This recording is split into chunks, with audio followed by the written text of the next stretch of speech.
Your resident Caucasian Asian media expert is back at it again.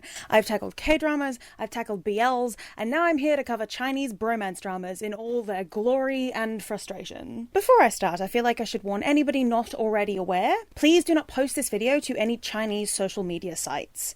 Please do not tag the actors of the dramas I'm discussing in any version of this video or posts about it. And if anybody in the Chinese government happens to see this, these are all my speculations. And I'm a dumb, queer foreigner who's definitely reading too much into this. Okay? Okay. Let's get into it.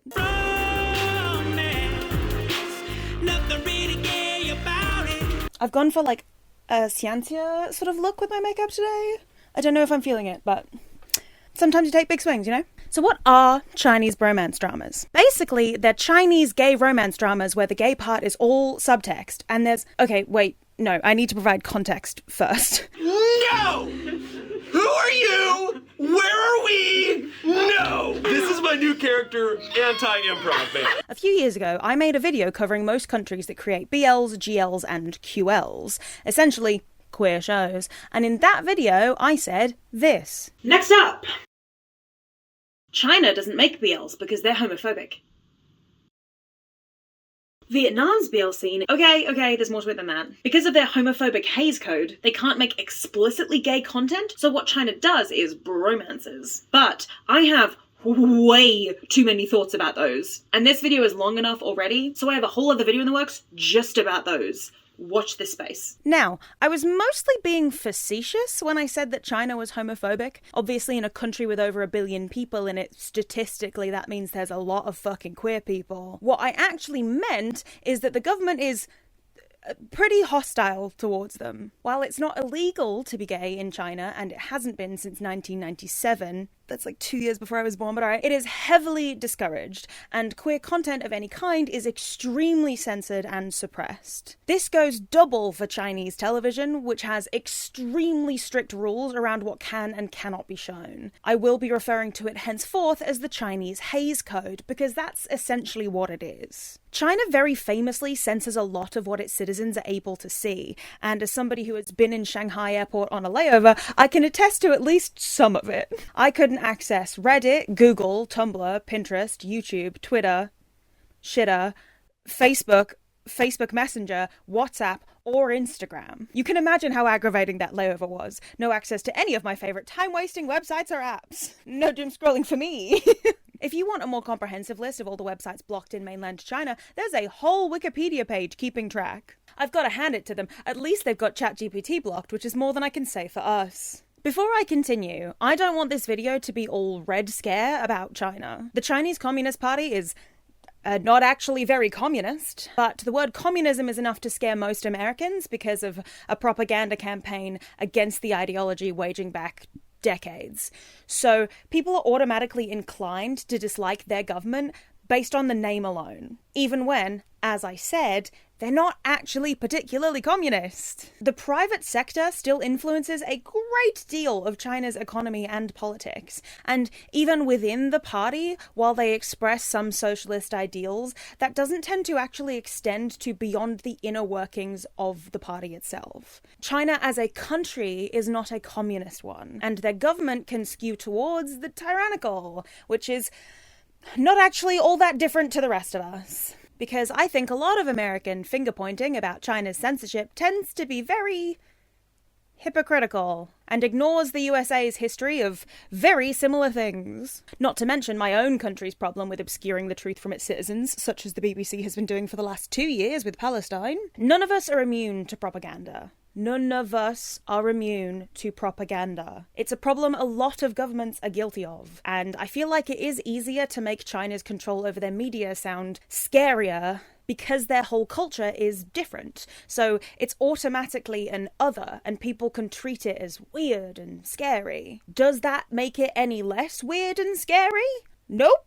I'm just saying to keep in mind that we're all at risk of our governments getting too trigger-happy with censorship, especially right now, in the age of obvious and dangerous censorship, and to not reduce all 1.4 billion Chinese citizens down to their government's behaviour. Deal?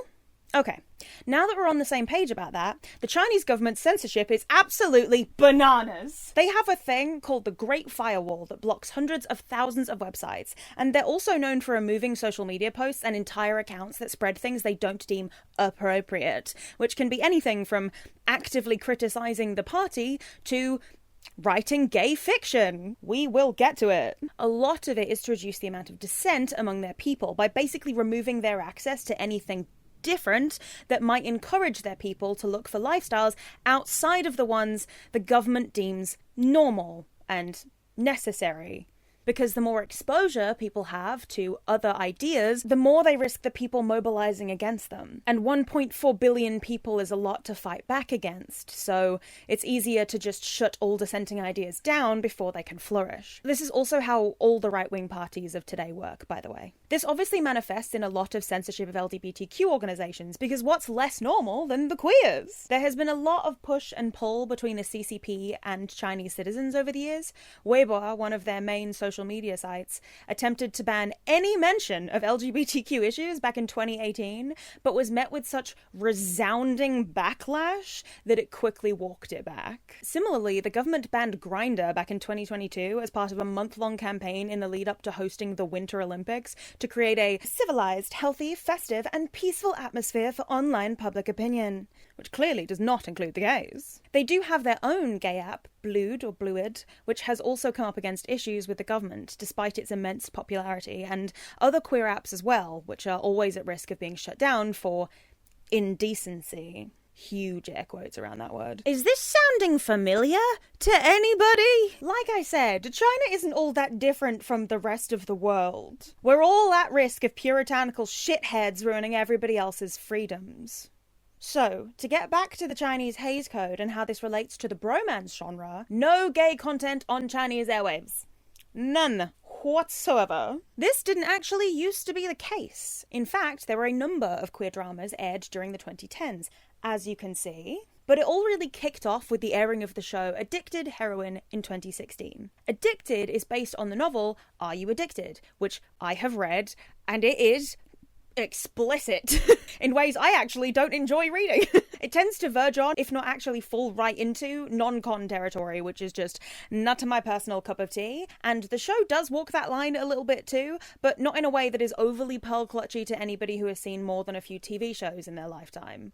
Or anybody who has spent more than an hour on any fanfiction website. But I'll get into more depth on my personal thoughts on the show later. Addicted is about two teenage boys who immensely dislike each other, but are also drawn to each other in a weird way. Bai Luoyin's mother ends up marrying Gu Hai's widowed father, and that forces them into even closer proximity, but muddies the waters on their growing relationship. It started airing in January of 2016, and quickly developed a massive following in Asia. The first episode alone got 10 million views in 24 hours, which at the time set the record for the highest number of views in one day. Over the few weeks it was airing, it became the second most watched show on iQIYI, a huge Chinese streaming service, and reached over 100 million views across various streaming sites.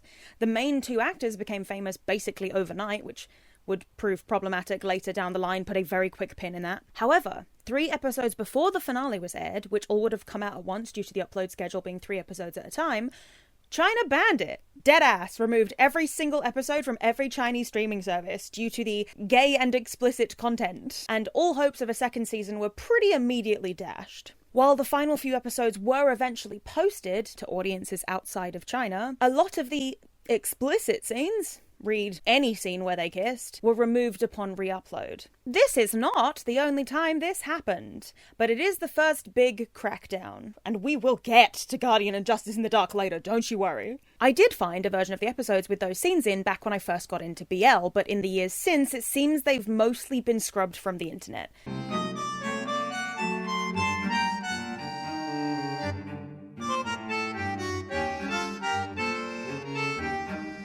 As quickly as somebody uploads them, they're taken down again. Oh, also, here's that pin I mentioned. China banned the 2 main actors from ever appearing in anything together again. I mean, not officially, probably because the fan bases were so large that a public official ban would have caused a backlash that would have been too much for the government to handle. But their pre-filmed interviews and show appearances disappeared. Channels were prohibited from promoting the show or the actors, and they were no longer allowed to promote the show or even interact in public really at all. At a fan meeting in Thailand, they were literally pulled apart by security guards. I wish I was joking. The actors also struggled to get work afterwards, despite being extremely popular and clearly bankable because of the aura surrounding Addicted's cancellation and subsequent erasure from the internet. This basically drew a line under the publication of queer content on Chinese airwaves, and since then, the only way to engage with queer media within China is to get a VPN to watch other countries' content, support small indie creators who aren't running through the CCP's Media Goliath, or reading Danmei online. And in fact, recently, there was a crackdown on authors of Danmei, BLs, and gay erotica, where numerous authors were arrested.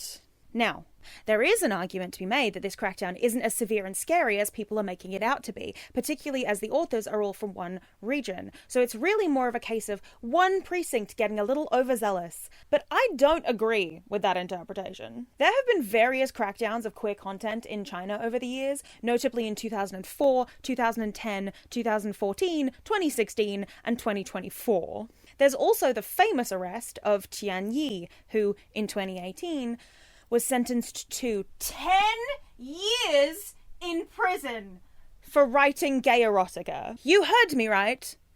A decade.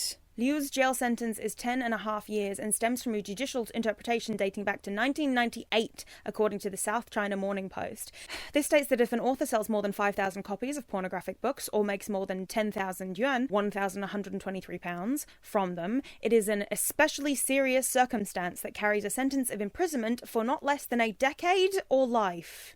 Tail from NCT gang raped a woman and was given 3.5 years. Yeah, it's a different country, but, isn't that ridiculous? Actually, if you want an accurate example from China itself, there's the infamous 2013 case of Li Tianyi, not to be confused with the writer, a man who was given 10 years for not only participating in, but orchestrating a gang rape. The same sentence the writer got, except he actually did something reprehensible, while the author committed the crime of writing gay erotica and having it get too popular. He's out of prison now. She isn't.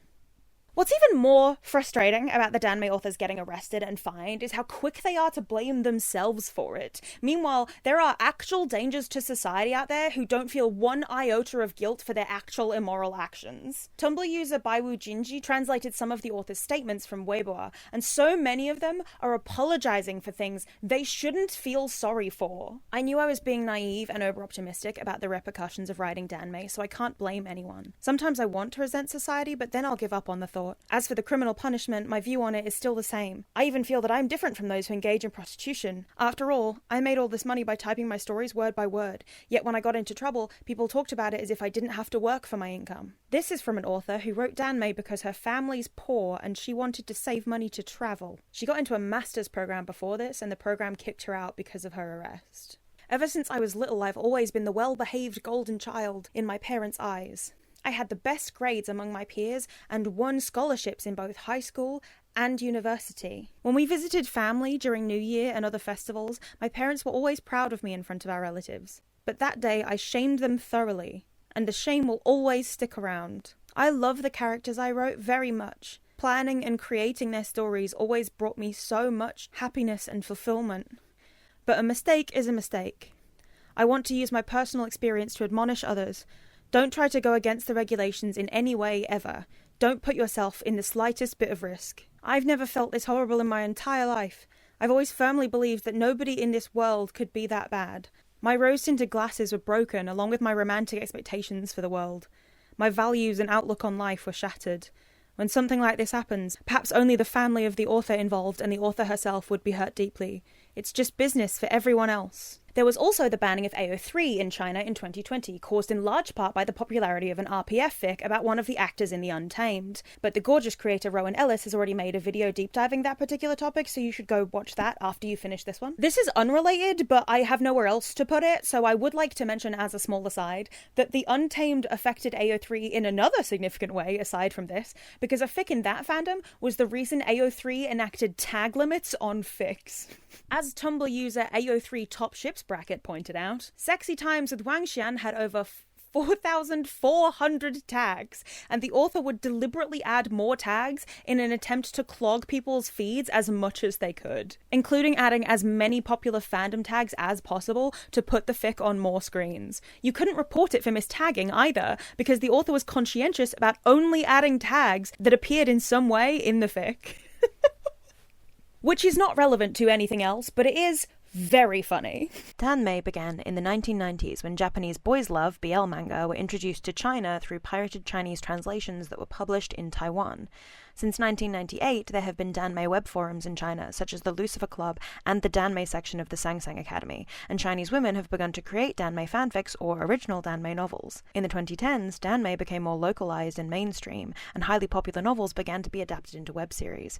From its beginnings to the present, the most popular form of Danmei has been the novel.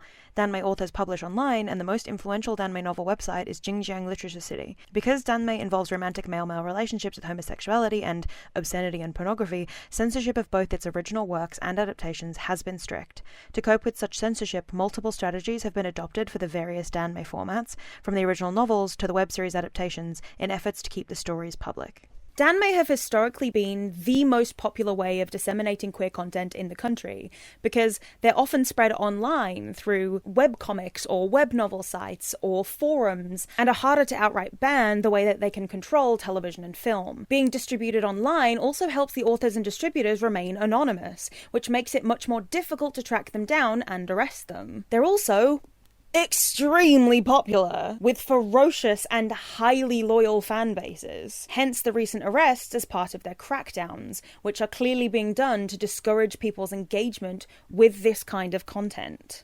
As reported by the BBC, who I have my own problems with, but this video isn't about that, these authors are being accused of breaking China's pornography law for producing and distributing obscene material. Writers who earn a profit could be jailed for more than 10 years. The law targets explicit descriptions of gay sex or other sexual perversions. Heterosexual depictions often have more leeway. Works by acclaimed Chinese authors, including Nobel laureate Mo Yan, have graphic sexual scenes, but are widely available. One of, if not the most popular author in the Danmei space, and luckily not one of the people caught up in this sweep of arrests, is the author Priest. She's written numerous best-selling Danmeis, and has had a number of them adapted into bromance dramas, namely Guardian, Word of Honor, and Justice in the Dark. And don't you worry, I will be getting into all of those later. She's also completely anonymous. Priest is a pseudonym, in case you hadn't already guessed, because putting her actual identity out there puts her at risk of being jailed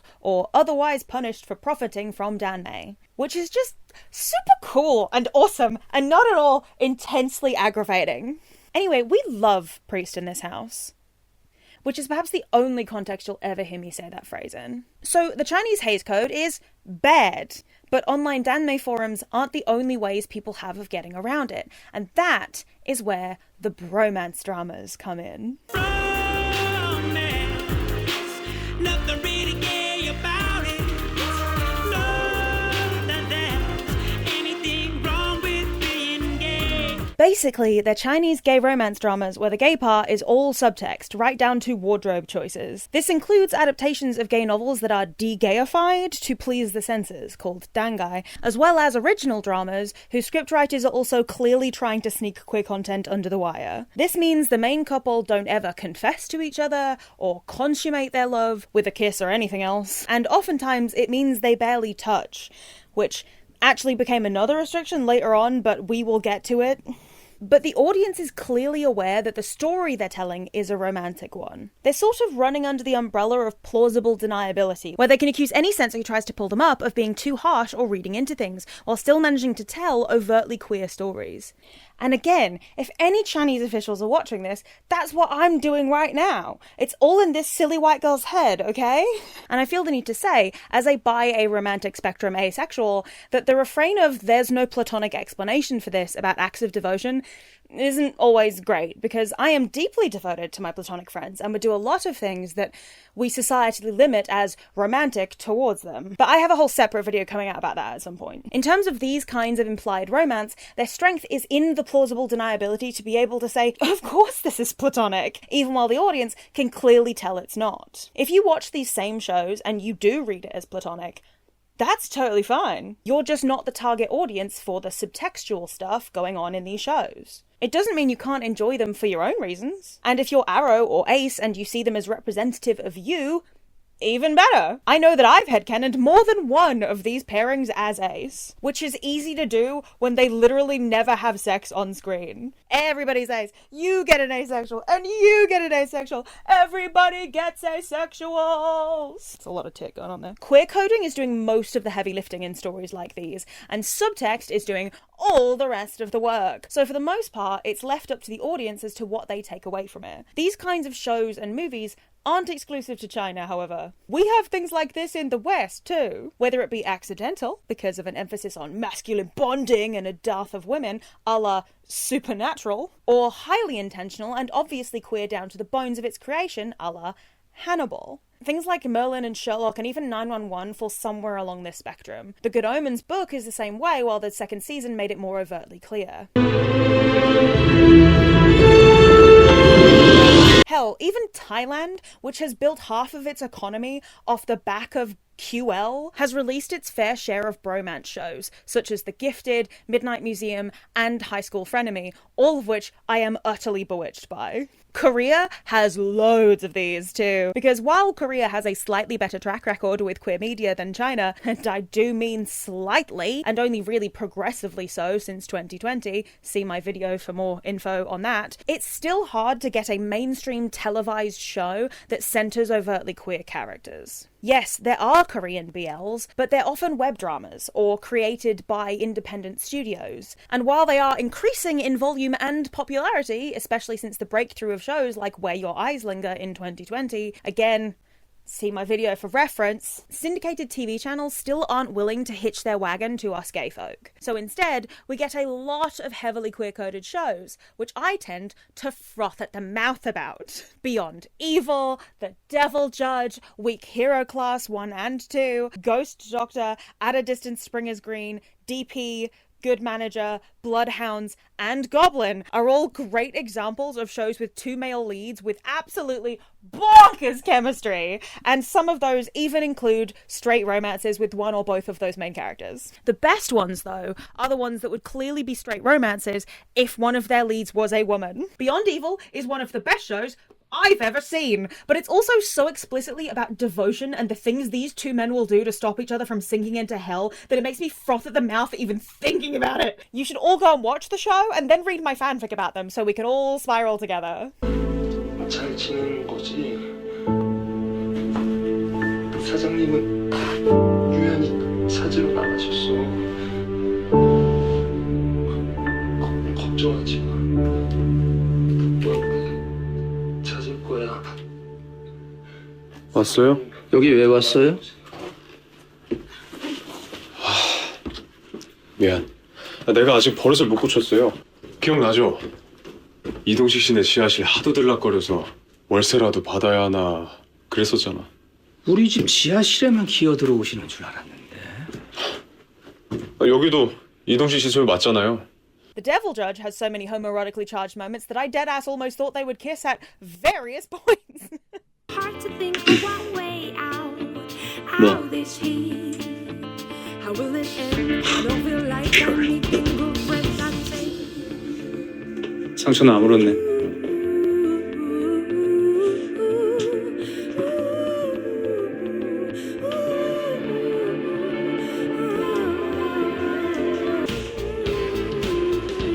It is a dream.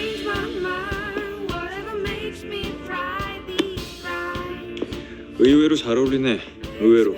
Weak Hero Class is so clearly about two boys falling in love with each other that the director of the show fucking said so. 네, 그냥 뭐 사랑을 했었던 것 같습니다. 했었던 것 같다고. 네네. 그 수호가 아닙니다. 과거형은 아니고. 뭐가 아니라고요? 되게 첫사랑 같이 약간 좀. 첫사랑 옆에서 웃고 있네요, 되게. 근데 너무 섭섭해하는데. 아니 그게 아니라 정말 뭐 거의 그만해야 될 것 같아. And the second season has Shion literally narrating everything to Suo, despite Suo not even really appearing until the finale. Spoilers. When I tell you I screamed, he doesn't address Suo by name once in season 1, but the second season opens with Suya chewing through the drywall about it. 수아야, 또 싸워버렸어. 미안해. Yes, I did write fanfic about this one as well. It's not finished yet, but I'm getting to it. At a Distance Spring is Green also features Park Ji-hoon, my beloved, and had me in tears and ranting about it to my mother so obsessively that she legitimately asked me if I needed to stop watching it because I was getting too emotional. 내가 한 거짓말을 진실로 만들면 어때요?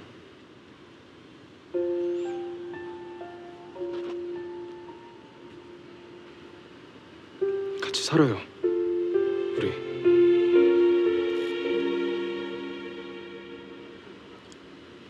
싫어요? 미안하다. 거절 못해서. 내가 나중에 꼭 나중 같은 거 생각하지 말고 지금을 살아요. 죽지 말고.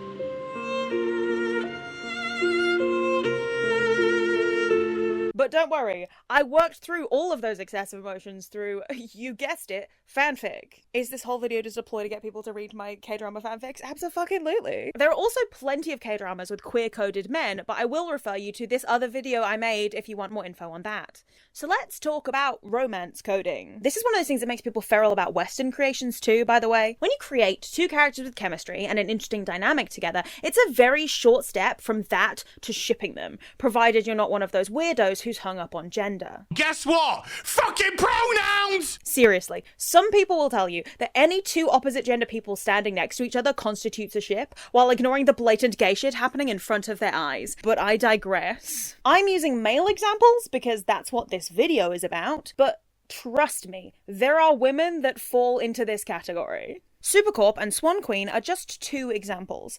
I don't even like those ships, but I get where their fans are coming from. I have eyes. I mean, Xena and Gabrielle are so obviously a couple that I forget sometimes that that isn't actually canon to the original show. And I never watched Rizzoli and Isles, but from every gift set I've seen on Tumblr, I would have sworn down that they were a couple. I'm fine.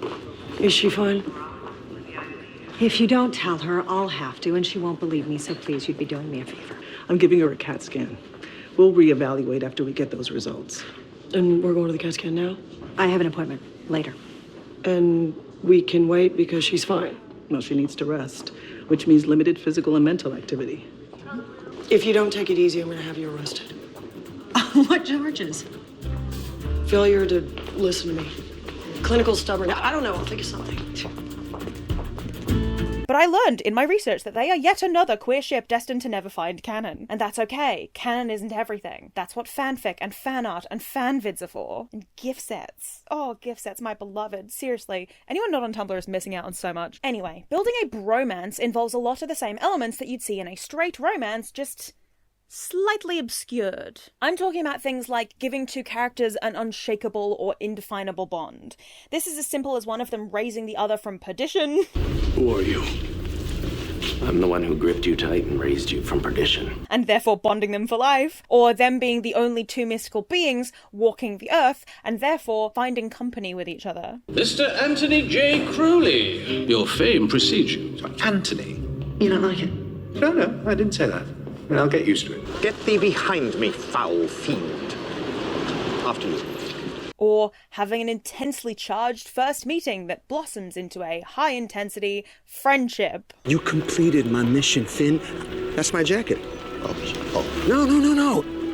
keep it. It suits you. You're a good man, Finn. Is that it? Is that what?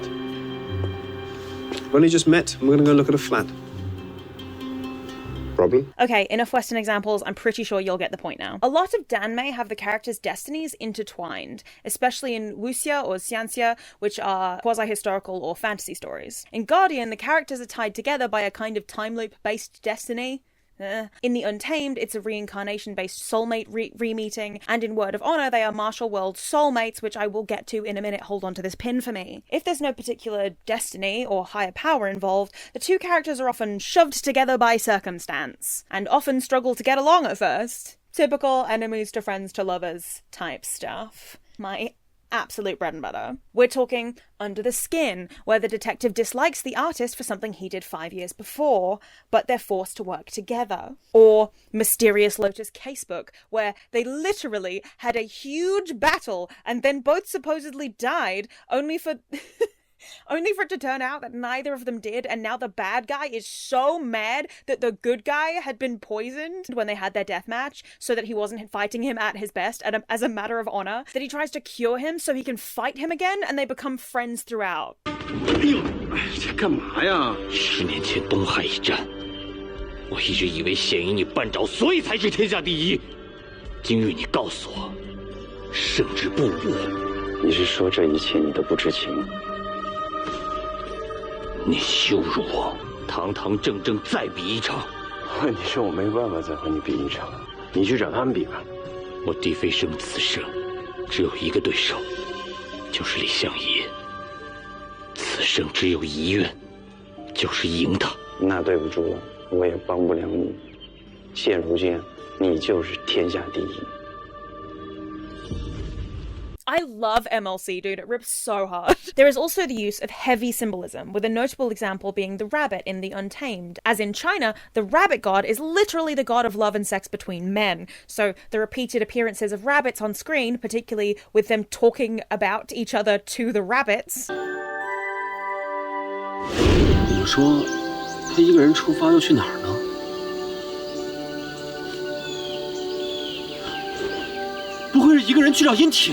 It's easy to infer what this is supposed to represent. The characters must have a particular kind of rapport with each other that is either not shared with anybody else or is restricted to a select few people. I'm talking banter, I'm talking non-verbal communication, and in some cases, I am talking outright flirting.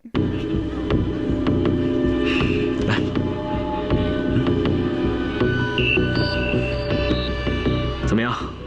开始正式合作吧。好，那要不我就跟他说说。没人可以说服他。是吗？我要是说服他了，你叫我爸爸。谁？叫爸爸。叫爸爸。看什么看？哎，好了好了，阿旭，别闹了，我不逗你了。别让我这个杀人狂魔玷污了你的尊母。只要你不遮起你这张俊脸，就污不了我的眼。好端端的，你怎么又伪装起来了？你到底在躲谁啊？太阳太大不行吗？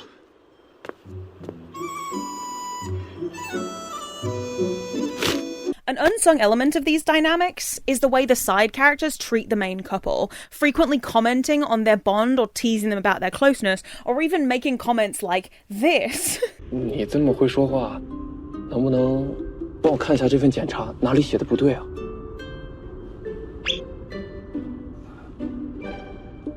我觉得你对付骆腿很有一套。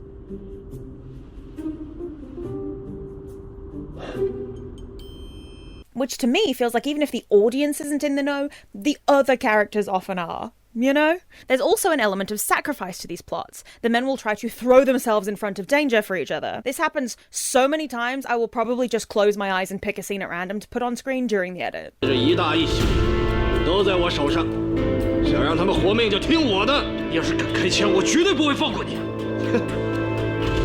我既然能把他们弄来，就没想着要活着出去。别听他的。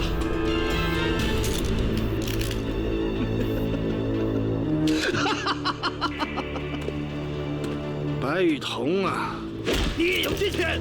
Devastatingly, within this sacrifice element, it also means that a lot of these bromance dramas end in tragedy, with one or both of the men dying. People in the West have been crying about burial gays for years. Y'all have been focusing on the wrong countries. And sometimes I think these deaths are actual valid narrative choices that work well in context.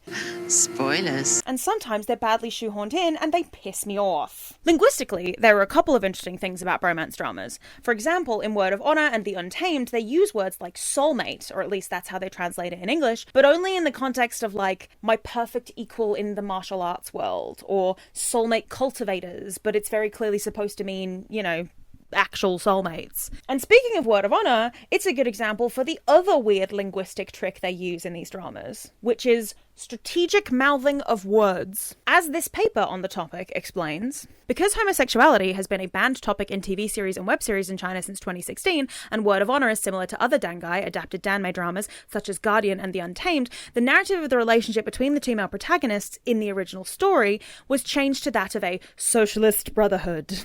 However, compared with previous dangai dramas, Word of Honor more prominently uses mouthed words. That is, the movements of the actors' mouths indicate that they are saying what could be considered danmei-related lines, but the dubbings use lines that are approved by the Chinese National Radio and Television Administration, NRTA. This is able to be done because most Chinese dramas dub over their main actors. This is done in standard Mandarin, usually to ensure that there aren't any dialects that could go misunderstood, as in a country of 1.4 billion people, there are a lot of pockets where entire sections of language can get altered. Again, falling into that CCP, everything needs to fall in line vibe, but we move. So if the on-set actors don't have correct Mandarin pronunciation or have regional accents, it's easier for production to dub over everything in post. Some actors do their own dubbing, and some actors don't get dubbed, but this is a fairly common practice in China. And it was very confusing the first time I watched a live-action show and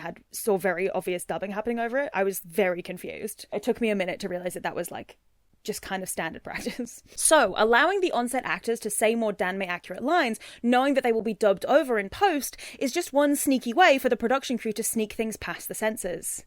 Allegedly. Linguistic and symbolic tricks are also put to use euphemistically, with things like cut sleeve being a term for gay, and showing your characters doing this. Additionally, there are the subtle marriage references, like rooftop confessions.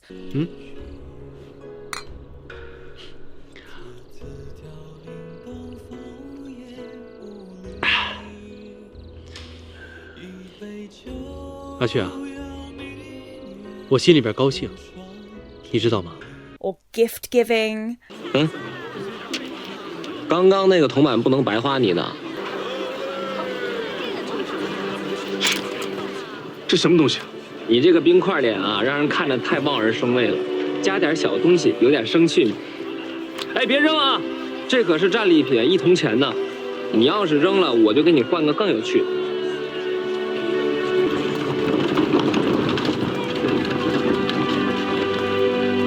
There's also the exclusivity used around certain behaviours, such as the fact that only people who are close or special to the Lan clan are allowed to touch the sacred Lan headband.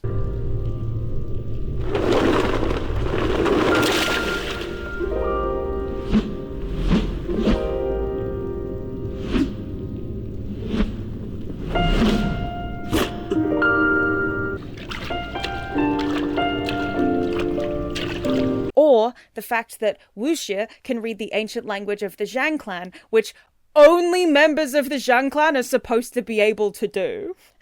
That man is so married. They are so fucking married. We will get to it. 这是只有张家人才能破解的机关。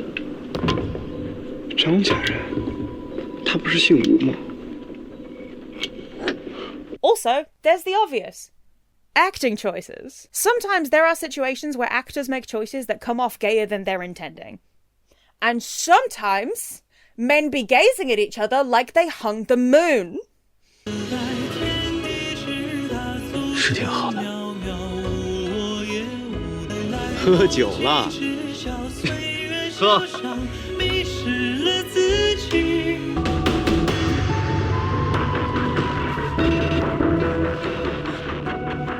你来了。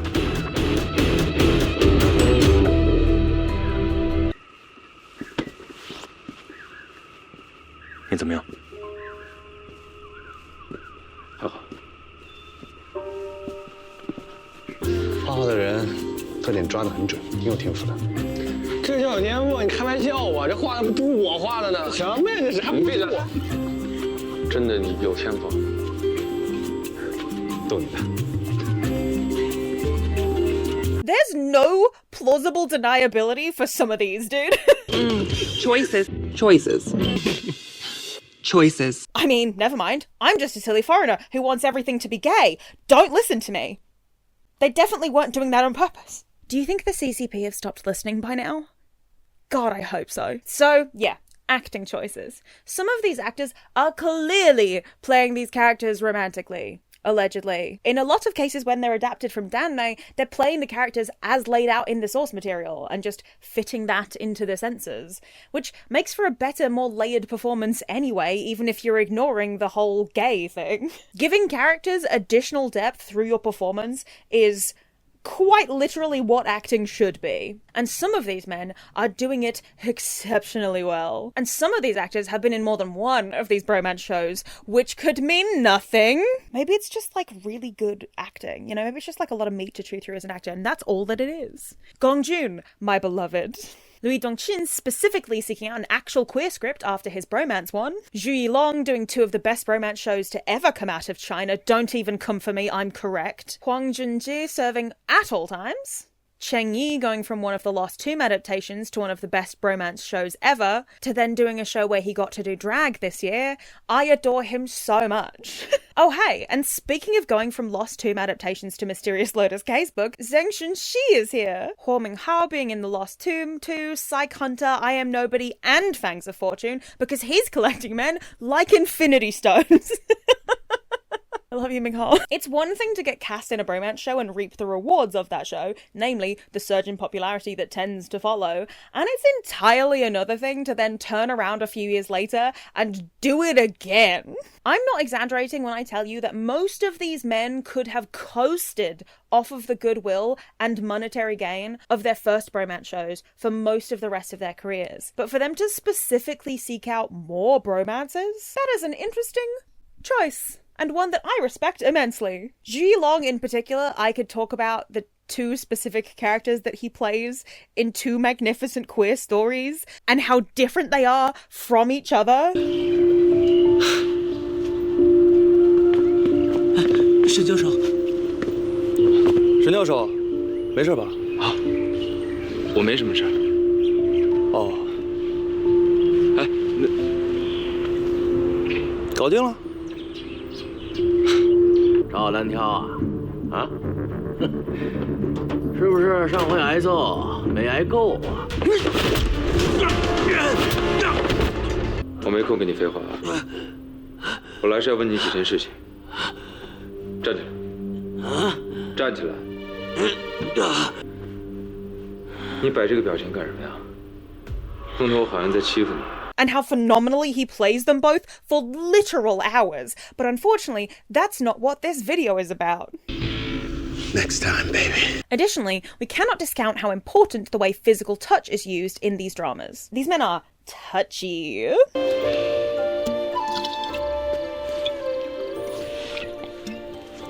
Now, within Korean culture, men tend to be more touchy with each other in general, so it's easier to handwave that away in the K-drama bromances, and you can extend that across a lot of Asian cultures, including China. But apparently the Chinese bromance touches were getting a little too spicy, because after Word of Honor came out, they cracked down on touching on television. The aforementioned NRTA is in charge of those rules. Not that we have any concrete proof of any rule in particular, because they don't release them to the public. After about 2021, 2022, skinship in dramas started to dwindle significantly. And not just in bromances either, even the hets weren't safe from this one. I heard a rumour at the time that there was a crackdown specifically on male characters who aren't blood related hugging or touching each other for any reason that wasn't plot related, like saving each other or fighting. But I haven't been able to find a source for that during my research, so it's probably not true.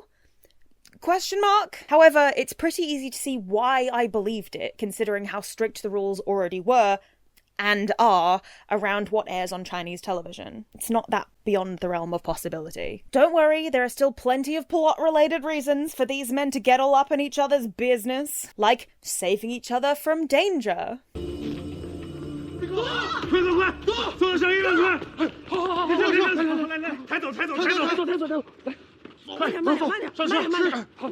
Or treating each other's wounds.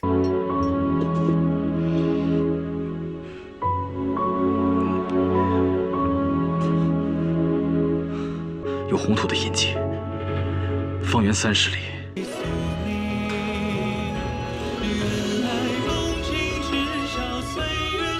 别动！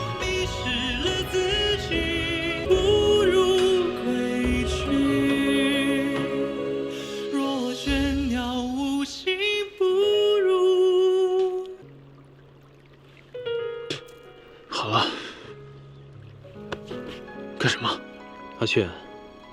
你这易容的本事还是有点差劲啊，头、脸、脖子都照顾到了，这身上愣是没擦到。Or getting angry at each other. 哎呦，这干嘛呀 ？Or getting angry because you're so worried.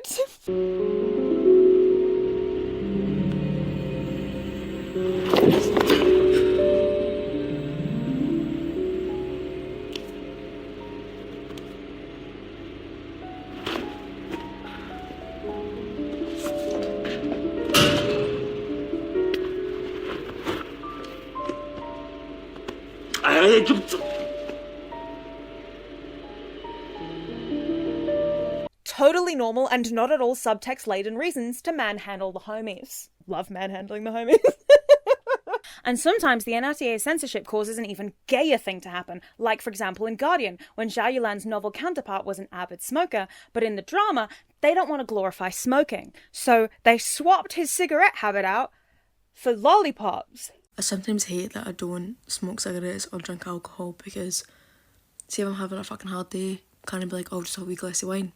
I'll just have a wee cigarette. But I don't fucking like it. So I've just bought a lollipop to kind of feel like, you know what I mean, like, this will take the fucking edge off. That's all. Just what I fucking needed, just what I needed. Which then led to later scenes like, this. 在敌人还未察觉的时候。 快！哈，行吗？这是什么？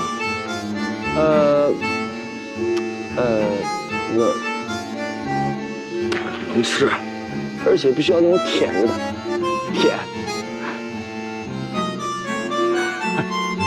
谢谢。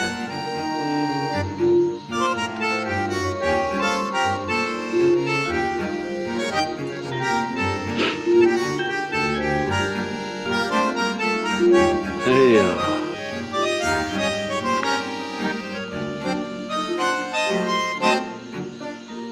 I don't even think context will help here, that's just gay as hell.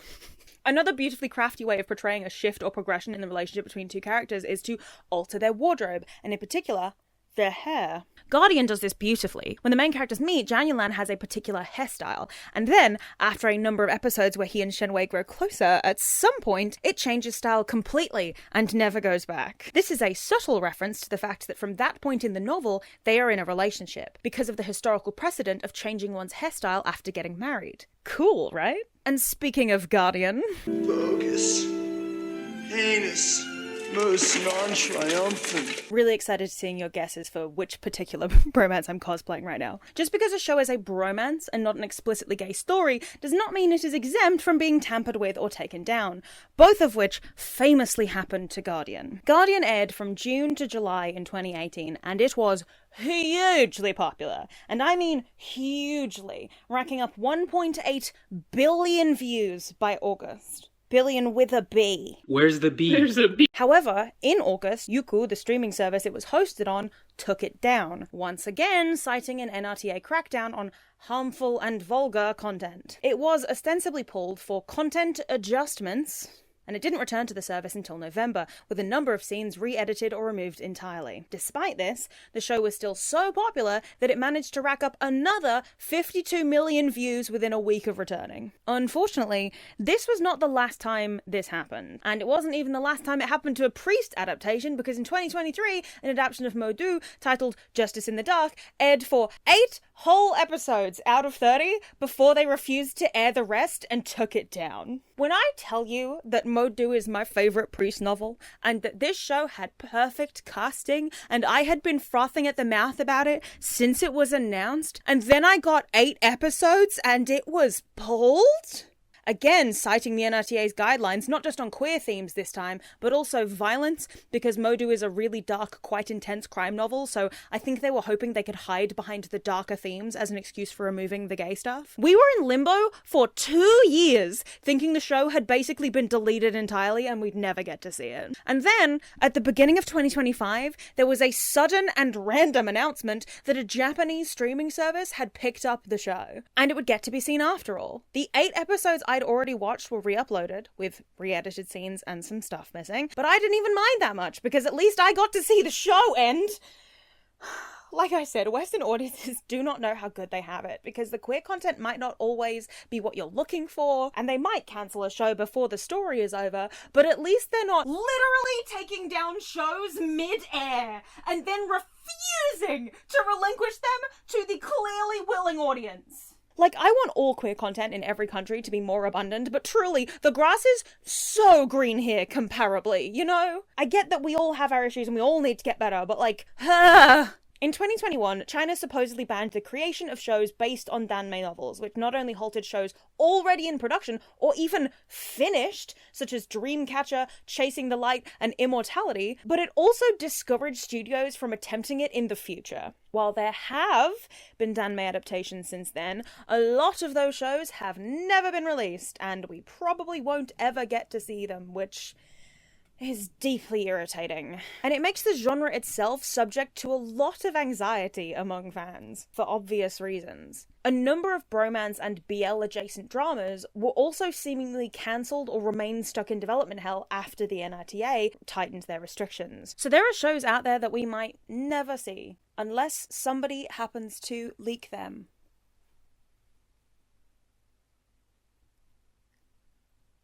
But on the plus side, 2025 is also the first year since 2016 that an overtly gay drama has picked up steam in mainland China. As in, the actors were launched to overnight fame in the same way that the Addicted boys were. This is both good and bad. There have been a number of Chinese queer dramas that have either walked the line of censorship or have utilised loopholes in the censorship laws to get made. A lot of them are filmed outside of China and have been restricted to exclusively airing outside of China, despite featuring Chinese cast and being about Chinese people. I've watched most of them, because that's who I am. Shows like Uncontrolled Love, In Your Heart, Give Me to the Wolf Director, Secrets Happened on the Litchi Island, Infidelity It's a Disease, I'll Turn Back This Time, Blue Canvas of Youthful Days, and Moon and Dust are just some examples. I really like this one channel on YouTube called Secret of Us, who keep making gay web series, who are, if not based in Japan, then at least masquerading that way. Everybody go support them, they rule. Trapped in Osaka is a personal favourite of mine. These shows have been making some ripples in mainland China over the last couple of years, and in 2024 alone, there were a lot of attempts at creating queer content for mainland China via these workarounds, a la Meet You at the Blossom. But Revenge Love, blew everything else out of the water. Not only is this show going back to classic danmei roots, nearly all of these couples are toxic in the most entertaining ways, but it's also finally got actual skinship in it. And not only that, these boys be kissing!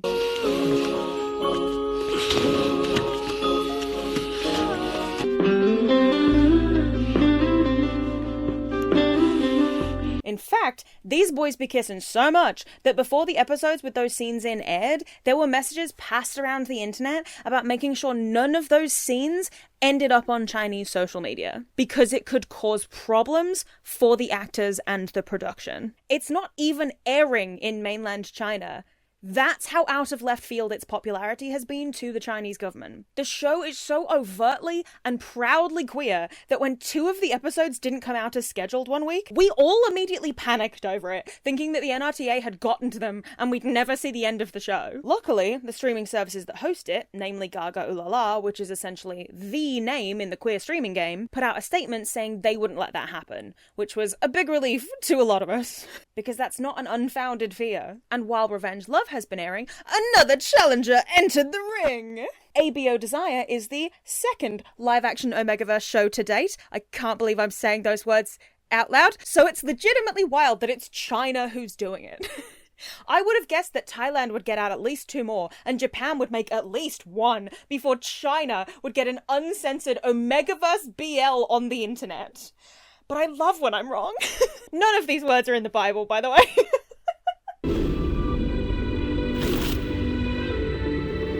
靠欺骗维持的友情，10年就已经是极限了吧？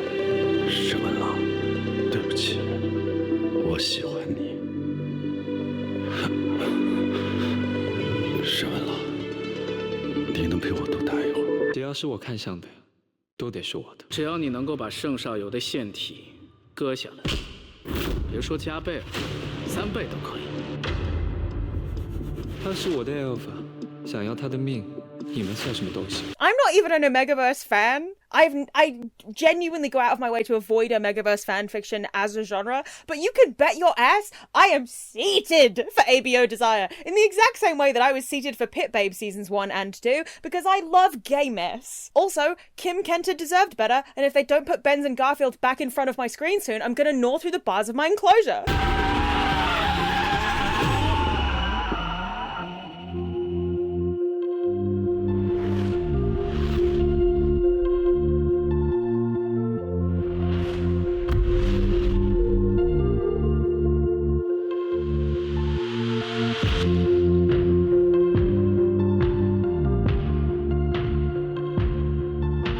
Frustratingly, ABO Desire has already received some setbacks. Certain streaming services that hosted it have yanked their support recently due to pressure from the NRTA. So even though services like iQIYI have region-locked it outside of mainland China, that wasn't acceptable enough for the CCP, because iQIYI is a Chinese-based company, and they had to just stop airing it entirely. Luckily, other streaming services that are not bound to the whims of the NRTA don't have to do the same, so it's still available on services like Viki, which is where I'm watching it. This just in, a 3rd Chinese mainland BL has hit the video essay. A 2nd Lego tower has hit the stream. Kill to Love is not only a BL, it's also a wuxia. It's not technically the first uncensored wuxia. That honor goes to Meet Me at the Blossom, which dropped last year, and which I also highly recommend. But this one is slightly more uncensored than that one. By which I mean, there is even more boy kissing, and they become really toxic in the second half. So I'm having a blast, obviously.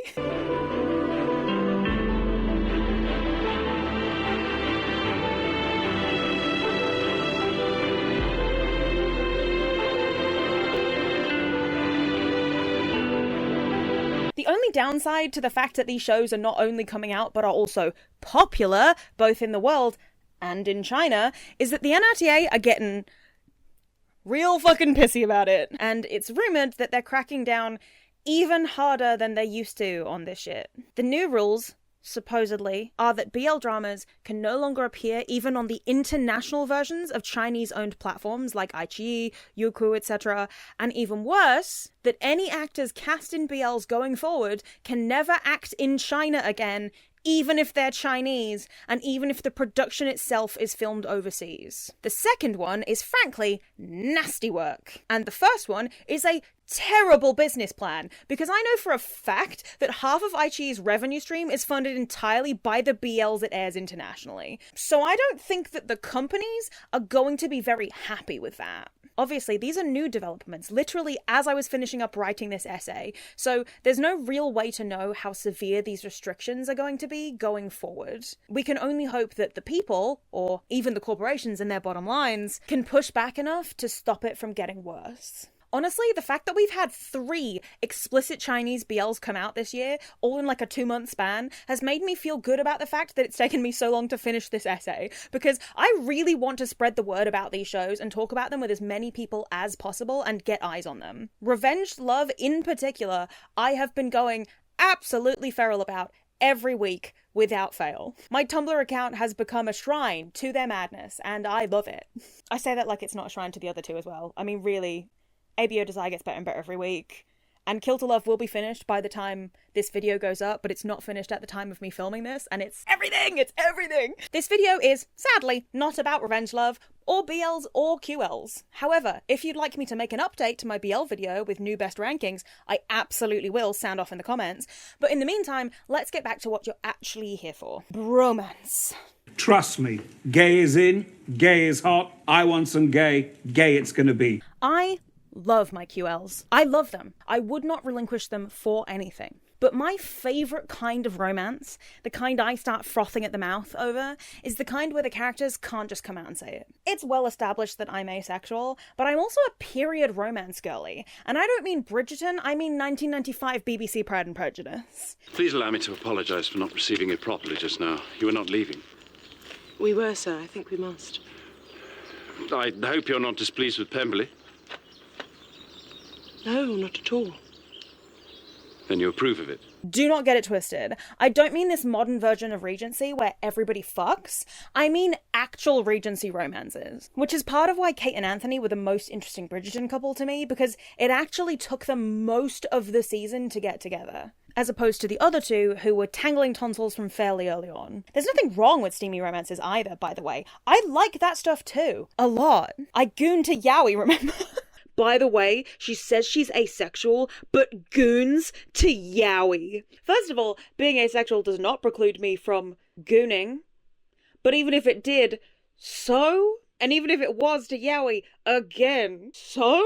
You'll need to get out more and maybe consider gooning to yaoi. It's very freeing. But my favourite thing in the world is 2 characters who are in love with each other, neither of whom are able to say it, where everything is in the subtext and the longing looks and the far too brief physical contact. There is nothing quite so delicious to me as the tension caused by the fact that they can't or won't act, either because of a societal obstacle or because they're too afraid it won't be reciprocated. I've said it before and I'll say it again. The only good scene of the 2005 Pride and Prejudice movie is the hand scene.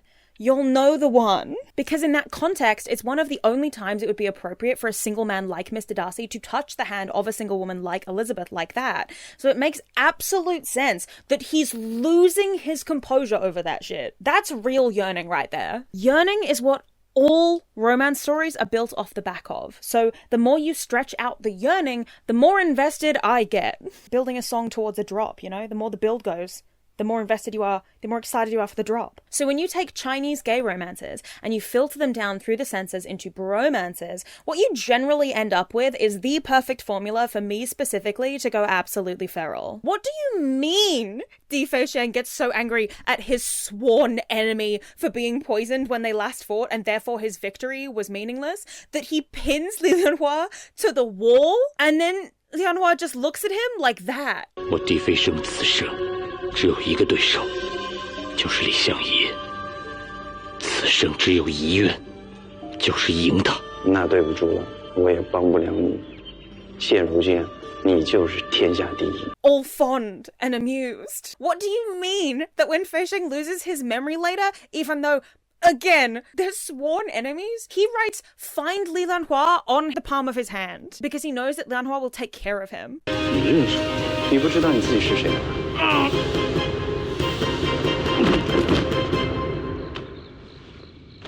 ？100两，我们出了。1000两。1000两？你怎么不去抢啊你？到底给不给？不给。你把1000两输他。你是谁？你看看你自己的手心，你要找的呢是李莲花，我就是。 What do you mean that Feisheng and Lianhua spend a night together in a marriage suite, recovering from their injuries and reminiscing about their original battle? 10年前东海一战，就是今日。想不到10年前你我生死一战，10年后在此共饮。来。 And then they say this line. 当年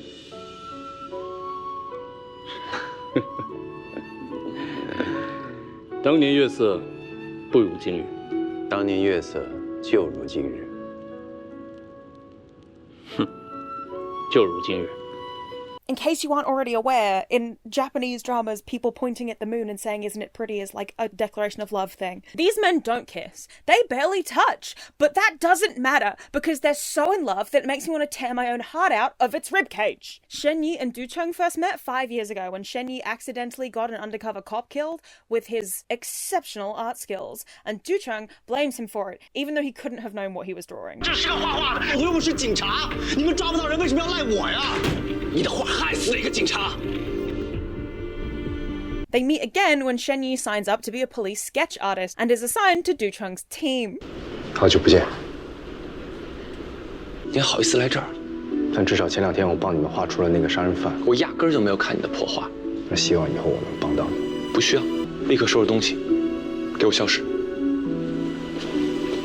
Du Cheng doesn't trust him, still resents him, and yet within the space of like 5 episodes, he's following him around, staring at him constantly, and diving into the water to save him.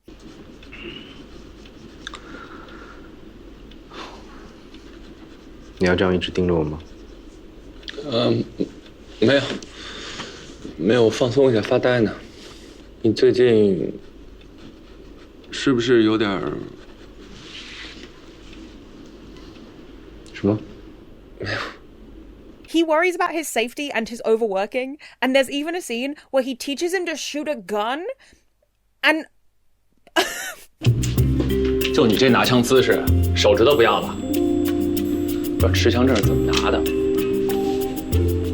左脚在前，右脚在后，肩膀放松，身体前倾。嚯，肩膀放松。 不到万不得已用不着你，枪是保护你的最后一步，明白吗？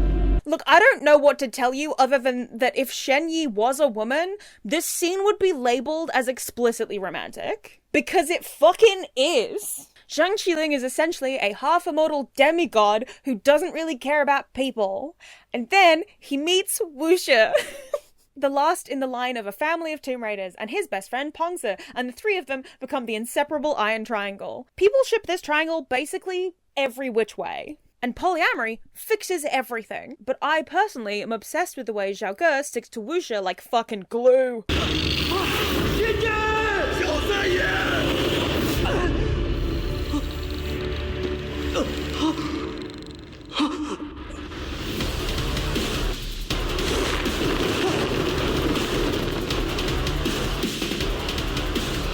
天女下凡了。The man walks into literal hell for him, basically.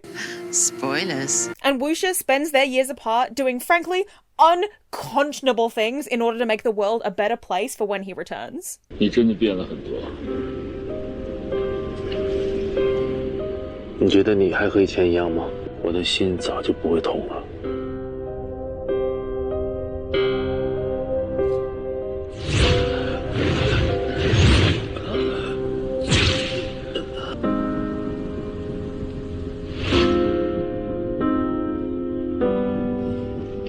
I'm really fucking normal about them.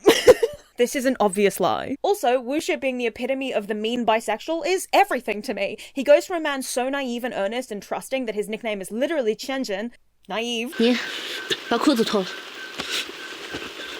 你要干什么？你这女人要干什么？天真她还是个孩子。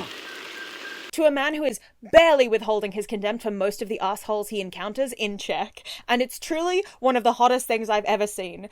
你怎么在这儿啊？我来旅游的呀。我数到3，如果你不回答，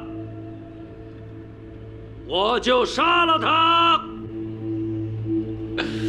江老板，你别喊了，行不行？ I could talk forever about the Lost Tomb series, and specifically on the chronology of the books versus the 8 million different shows that have come out over the last 10 years, with completely different casts, told completely out of order, and I will cover it somewhat in the second half of this video, but it's way too much to cover fully in this one, so I will probably have to make a whole video eventually. Let me know if that's something that you'd be interested in, because like I said, I could talk about these bitches forever. These are just some examples of the many Chinese bromances I have on my favorites list, because this kind of storytelling is so important to me, especially in an age of the world and the internet when nothing can really be subtext anymore. Aside from the usual "so you hate waffles" phenomena of the internet, it's becoming increasingly clear that our storytelling is getting dumbed down too. Shows are lazier, movies are slop, and books are being reduced to just tropes, and forgetting that they need to have actual plot and well-written characters before the tropes actually have any impact. You know it's bad when you pick up a book and on the back it's just the tropes that are written out, and you're like, okay, but why should I care about these tropes happening to these characters?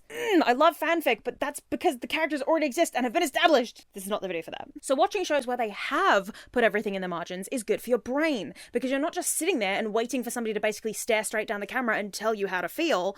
You're actively seeking out the moments in order to tease out everything the overt narrative isn't saying. I don't agree with censorship. In fact, I think it's extremely shitty and bad. But I do think it's incredible that these writers and directors and actors are managing to get these stories out despite the censorship. And sometimes it can even make for better, or at the very least, interesting story decisions. Because censorship is terrible, but restrictions are fucking awesome for storytelling. What I do give a fuck about is trying your best every time. I can set my own standard for what success looks like, and it always looks like trying your best. Kids, stay in school. One of the first things I learned in my writing degree was that restrictions are the best thing you can give a writer. There's a school of thought from an organization founded in France in 1960 called Oulipo, which might sound familiar to you if you've seen my Doctor Who video, which aimed to create avenues for writers to come up with more creative things by restricting them. If you've ever heard of that French book that was written entirely without using the letter E, that's Oulipo. Their mission statement translates to the seeking of new structures and patterns which may be used by writers in any way they enjoy. Raymond Queneau, one of the founders, described Oulipians as rats who construct the labyrinth from which they plan to escape, which is essentially what I would describe all writers as. It's just that some of them construct a labyrinth that's as straight as a road to Rome and doesn't take much work to walk out of. As somebody with ADHD, too many options breaks my brain. I'm the kind of person that if you ask me what I want for dinner and you don't just give me 2 options to choose from, I power down like an overheated monitor. Decision paralysis is very real and it affects all of us to varying degrees. Look no further than our streaming services, where now that we have endless things at our fingertips, we spend so much time deciding which thing to watch. We could probably have watched 3 additional things in the meantime. When we did a bunch of Oulipo exercises at university, I found it incredibly freeing. Write a poem using the prisoner's constraint. Write a series of vignettes of the exact same incident but told in different styles or perspectives. Replace every noun in a text with the 7th noun after it in a dictionary, etc., etc. We made up our own, too. Tell a story without using the word "and." Describe a whole scene using only one of the 5 senses. Some of the best poetry I've ever written has come out of trying to fit an idea into a certain form, or realizing that I was using the wrong form to begin with and shopping around for another one. As I have said before, and as I have literally tattooed onto my body, form is never more than an extension of content. No, I'm talking about form. I'm talking about content. Sometimes I've been writing things as a novel and kept hitting a wall until I realized it's actually a movie script. Sometimes I spend hours trying to force a poem into a particular style and realize it needed a totally different kind of constraint. Sometimes, when I've got bad writer's block and I'm struggling to get anything at all down on the pages, I go through this list of poetry forms and pick one at random, and then try to write a poem using it. Even if the poem itself ends up being bad, it usually ends up kicking me out of my writer's block. I can't take credit for that idea, by the way. That goes to my favourite lecturer, Jack, who probably doesn't still watch these videos, but who I adore for making me 10 times the writer I was before I went to university. Additional thanks go to my beloveds Ruth and Charlie, who have also been hugely influential in me pushing myself to do more and try things outside of my comfort zone, which all writers should do. Even if you're not going to publish it, you should try and push yourself out of your comfort zone. If you're already bored of the literature stuff, skip to here to get back to the bromance. But I really want to give an example of how helpful restrictions can be, so here is just one time where they have worked for me. If you've been a subscriber for a while, you probably remember my autism video where I talked about trying to write a poem about direction illusion. I keep trying to write a poem about direction illusion, but I can't make it work. That disagreement between your perception of where you're going and where you're actually going. The feeling of walking through a tree-studded woods and losing all sense of direction because the whole world on every side feels the same, and it's far too easy to get hopelessly lost. I came up with that idea in 2021 because of the K-drama Jirisan about forest rangers, which briefly explained this phenomenon. People who are lost in the forest are likely to get more lost because of how everything looks the same no matter which direction you turn and how dangerous it can be. I finally actually wrote that poem in May of 2024 because I realised it needed a poetic form that both restricted me enough to start writing, but which also reflected the actual subject matter. So I picked a pantoum. According to Writer's Digest, the pantoum is a poetic form originating in Malay where poets write quatrains, 4-line stanzas, with an AB-AB rhyme scheme and repeat lines 2 and 4 in the previous stanza as lines 1 and 3 in the next stanza. Poets differ on how to treat the final quatrain. Some poets repeat lines 1 and 3 of the original quatrain as lines 2 and 4 in the final quatrain. Other poets invert lines 1 and 3 so that the beginning line of the poem is also the final line of the poem. I adore pantoums, but they're very finicky and hard to get right, because even though it seems like they should be easier than a lot of other poems, because you only have to come up with half the lines, in order to make those lines work for 2 separate quatrains in 2 contexts, while also not feeling too repetitive, you have to actually do a lot of work. It took me years to realise that a pantoum was actually the perfect form for this poem, because direction illusion being simultaneously repetitive and yet changeable is perfectly reflected in the form. I'm talking about form, I'm talking about content. So here's what I came up with 4 years after I first had the crumbs of that idea while watching a K-drama. Getting lost in the woods is easy. There isn't an exit in the forest, no door to step through either way, no reprieve from all the mist. There isn't an exit in the forest, only lines of trees and tears of light that illuminate the rolls of mist, and over the horizon the approaching night. The lines of trees and tears of light that form a dizzying, structureless maze, and over the horizon the approaching night, blurring everything into a shapeless haze. Trees create their own structureless maze, and getting lost becomes second nature.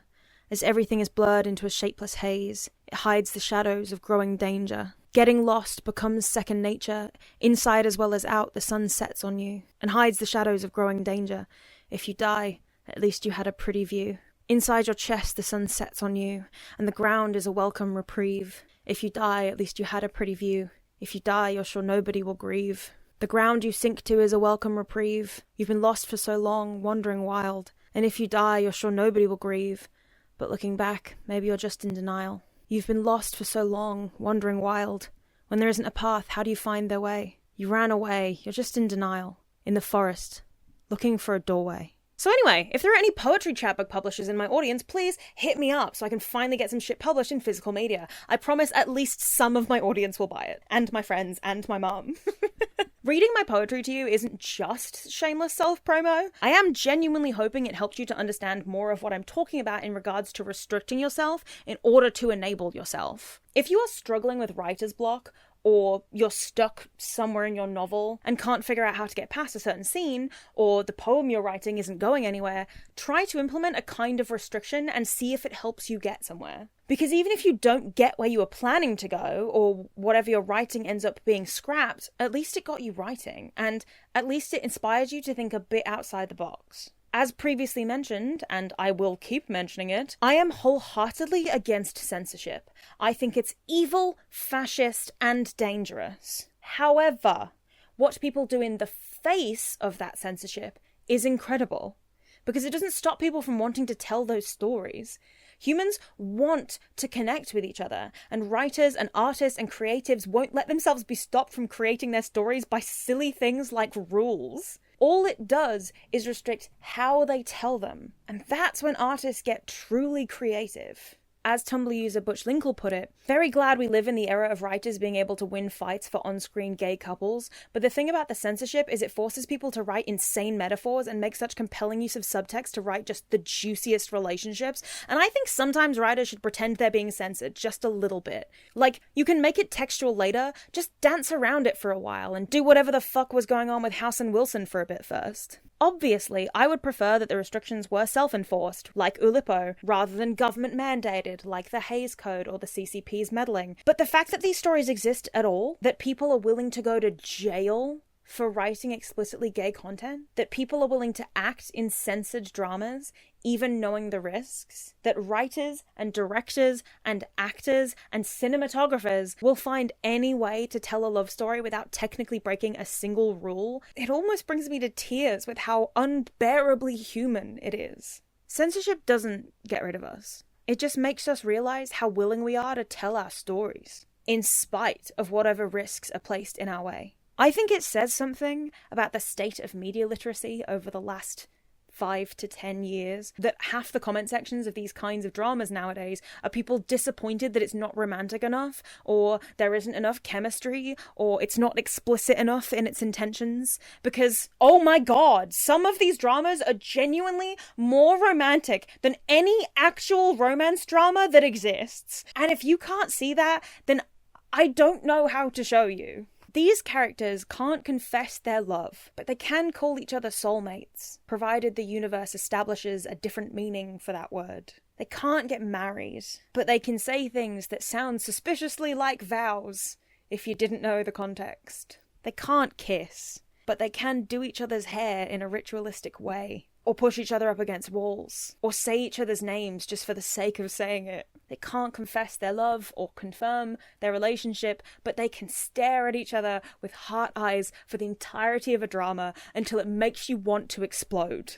And the acting has to carry a lot of that. Especially when the actual text is supposed to be as non-homo-romantic as possible in order to get past the censors. Chinese bromance dramas have to be written and acted exceptionally well in order for the audience to be able to successfully read between the lines while still getting things past the censors. Either that, or they're such unbelievably hot garbage that they accidentally circle back to becoming masterpieces. Like, for example, Advance Bravely, which is so homoerotically no homo that it is a spiritual successor to Top Gun, except this was intentional. 你这洗澡还带着浴巾干啥呀？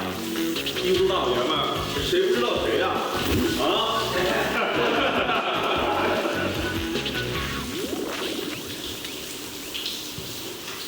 闹什么呢？都给我老实点。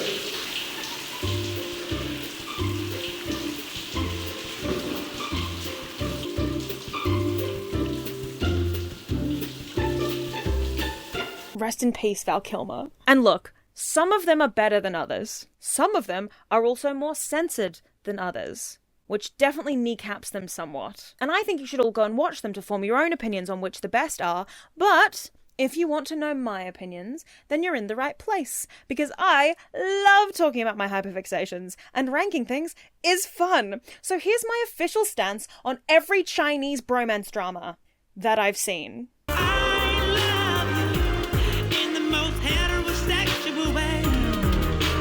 Obviously, while I've tried to watch as many as possible over the last 5 years, I will of course have missed some, so feel free to drop any recs that don't show up on this list in the comments. Reminder that this is not about BLs, those are a separate category, and I will therefore not be putting things like Revenge Love on this list, despite my enduring love for it, because it does not fit the criteria due to having iconic amounts of boy kissing. Disclaimer, these are all my personal opinions, and if you hear a synopsis of a show I didn't like and think you might like it, you go ahead and watch it anyway. You have free will. Use it to your discretion. I am simply one opinionated writer, and you might have different attractions and turn-offs to me show-wise. And life-wise. I would also like to tee up a caveat, which is that despite the fact that I have watched all of these dramas, for some of them, it's been a while, so if I don't get the name pronunciations 100% correct, please feel free to eviscerate me in the comments. My 6 years of Mandarin 15 years ago are not enough to protect me against the wide gap between the Chinese pronunciation and the romanization of the words. So I will be reading them off and hoping I can remember the correct way to pronounce them, okay? I too get annoyed when the white creator cannot pronounce the names of the protagonists in the shows they claim to watch, and I promise that I am doing my best to not be that guy. If you want to play along at home, I've created an actual tier maker tier list for you online, but for my personal enrichment and my own annoyance, because this took forever to set up, I'm doing the physical version. I'm also going to attempt to do this in chronological order of when I watch them, so This might be a little all over the place. Also, if you're not interested in this and just want to see the rest of the actual essay portion of this video, feel free to skip to the chapter labeled Stop Settling, Start Screaming, because I'm pretty proud of it. Also, like and subscribe, comment, and if you can afford it, head on over to my Patreon where you get early access and bonus videos, and access to versions of these videos without so much editing to get around YouTube's stupid copyright systems. I am trying to promote your shows. Stop kneecapping me. Without further ado, let's get this party started. Here is how the tiers are divided.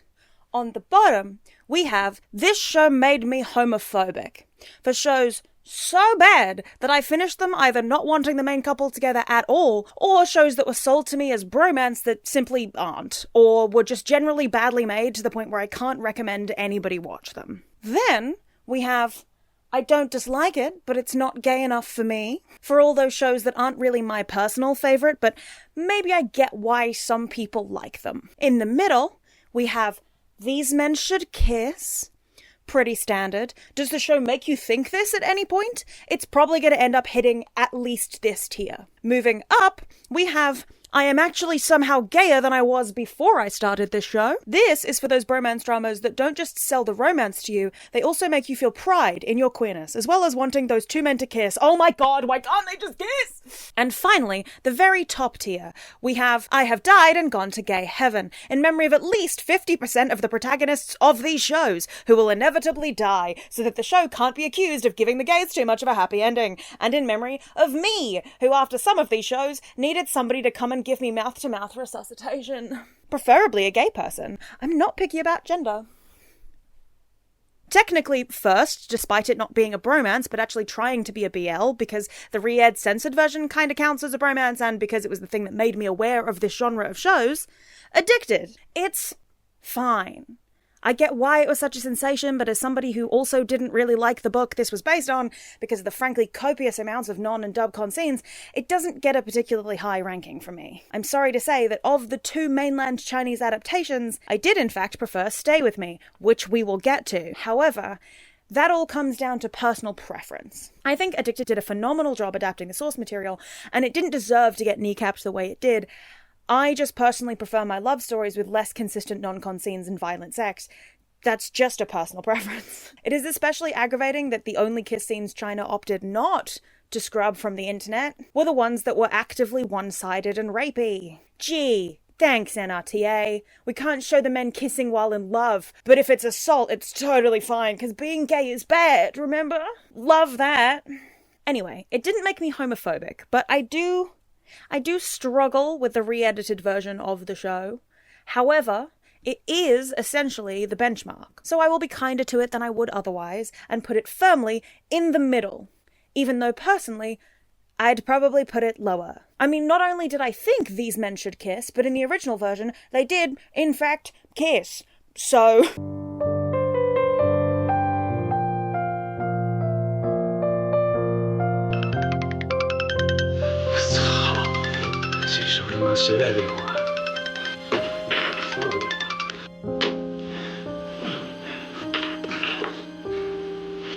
First up in the official category, Guardian! Shen Wei and Zhao Yunlan are the undisputed loves of my life. This phrase will be used again multiple times in this video, because a lot of Chinese bromance protagonists are peak male character writing, and you may quote me on that. Zhao Yunlan is essentially a supernatural cop, and a really good one at that, and he works for the Black Hooded Envoy, as well as the government, kinda. 赵处长应该知道，在地面上，本使不能亲自去追查出逃的地形人。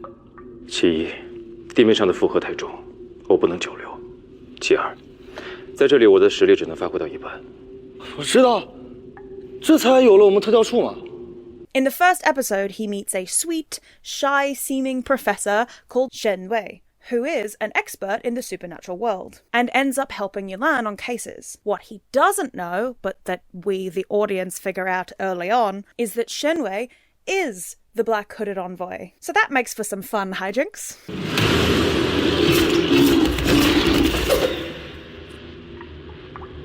Wow!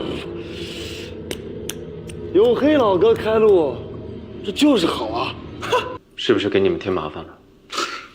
你要算是麻烦的话，那最好多给我来几袋，好好的翻盘我这一辈子。In addition to modernizing and sci-fiing the setting, they also added a bunch of additional cases to investigate. And as an Agatha Christie fanatic and a known Monster of the Week girly, I was, frankly, obsessed. I adore most of the side characters, in particular Daching, who is my favorite boy. 哎，我说你俩能不能别打着我的旗号，在这眉来眼去的，这样显得我特别愚蠢。同志们。And if you want more of my opinions on Guardian, consider subscribing to my Patreon, where I've made a 20-minute video on just this show. In the meantime, I will rate it extremely high, because not only was it the first Chinese bromance drama I watched that absolutely KO'd me... 少爷，是我，好像是大姐可以。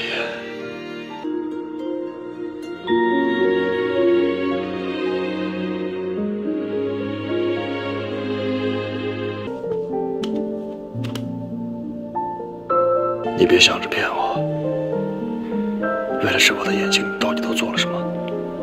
我身上的能量体系受到了冲击，很疼吧？幸好我伤过。我不知道你为我这么做，你知道。If we're excluding Addicted, it's actually the first Chinese bromance drama I watched, period. So that's an incredibly high bar to set for everything that came after it. Some of the CGI is a little corny. What? And sometimes shit gets messy, but it's exactly my kind of mess, so I am all in. 想报恩啊？简单，把你的面具摘了，笑一个。等大事了结之后，本人有任何的要求，我都会尽力满足的。大事了结之后啊。The final scenes of this show are practically guaranteed to transform me into a sobbing puddle on the floor. 10 out of 10. Feel free to kill me anytime, Guardian. Gay Heaven. Next up, Advance Bravely, aka the first thing I ever saw Gong Jun in. Advance Bravely is bonkers. I say this with a great deal of affection, as well as genuine bafflement sometimes. Gong Jun stars as Xiaoyao, who is kind of a reformed rich playboy who encounters Yuan Song, the head of a bodyguard company, whose younger sister falls in love with Xiaoyao. 怎么还会替我考虑了？我不是替你考虑，我是替你们俩考虑。既然没有可能，干脆就让他断了这个念想。Which tangles the two boys together in continuous hijinks. 我后背有点痒，你帮我拿。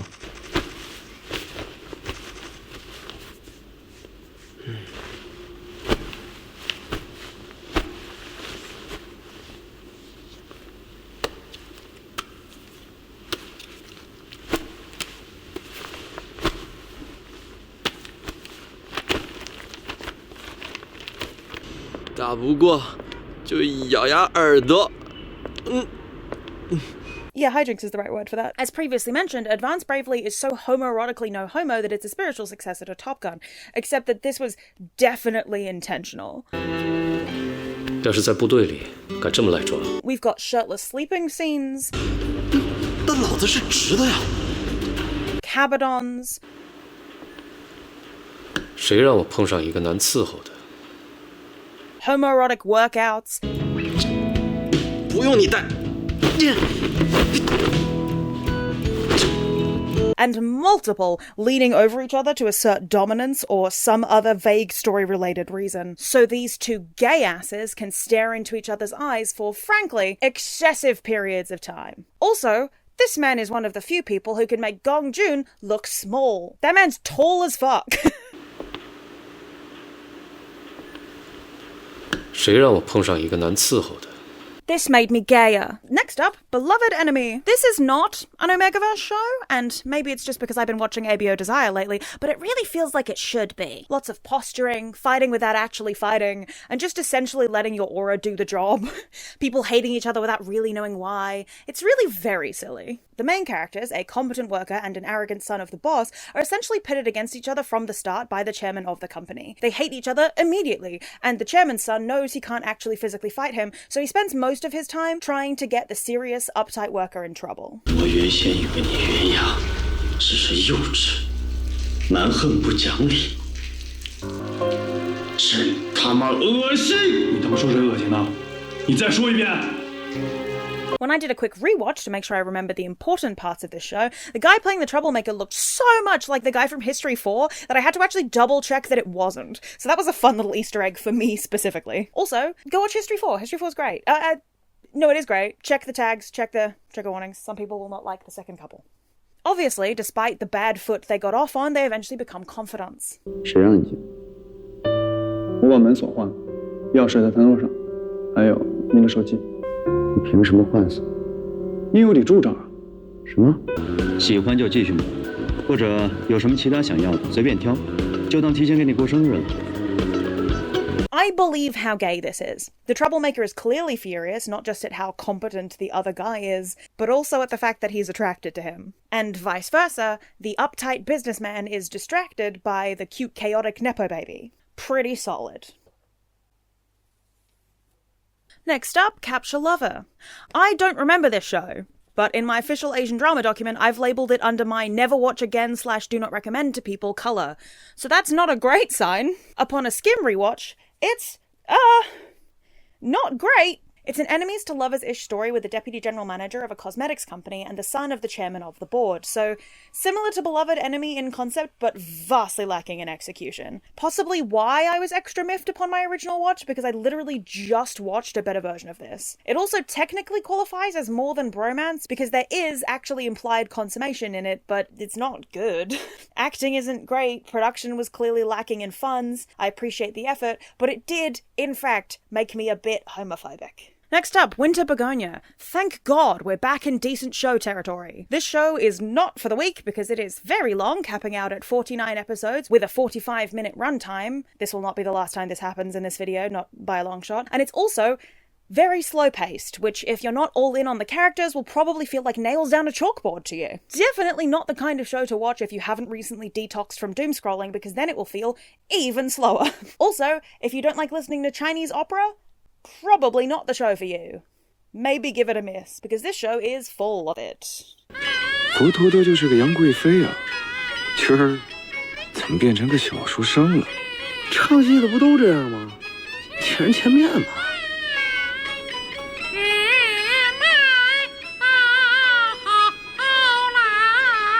It's set in the 30s, which wins points from me because I love pretty much anything set in the 20s or 30s, regardless of country. Except maybe Germany. Maybe I'd take that back. It follows Shi Ru, a Peking opera performer, and Chong Fei Tai, who is a wealthy businessman who is captivated by his performance and becomes not only his friend, but also essentially his bankroller, helping him build an opera troupe to perform with. 当年皇帝一准儿坐这儿听的戏。二爷，来。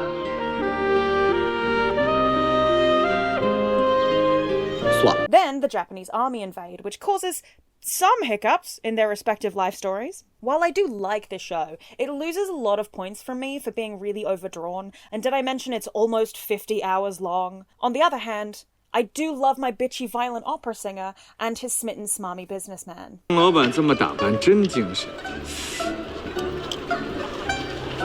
这身衣裳啊，还真登样。待会儿咱们吃饭的时候啊，也文雅点儿。 改改你的吃相，回头再下着月小弟。我平时对着外人可文雅，看我这扇面，肚脐的爸爸给画了，有钱都买不着。行了，别臭显摆了，反正我现在已经净身出户了，什么都没有了。什么叫什么都没有？你还有我呢，我水楼养着你。I'm torn. For now, we're gonna leave it in these men should kiss, but that is subject to change. Next up, and probably the most anticipated one for a lot of you, The Untamed. This show follows Wei Wuxian and Lan Wangji, who meet during cultivation training and become close. Working together, they go up against a mysterious threat, and Wuxian dies. Didn't expect that, did you? That's right, he dies before the final episode. What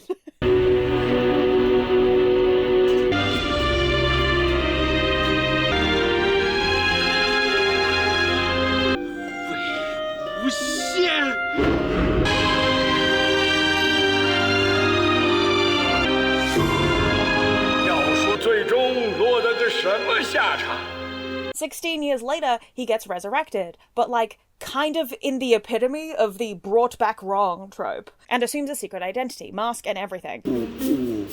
我是莫玄羽，你不是莫玄羽，你是谁啊？我告诉你，别做那白日梦了。今天怎么没戴你的破面具啊？一直戴着面具啊。But naturally cannot help himself from reuniting with Lan Wangji.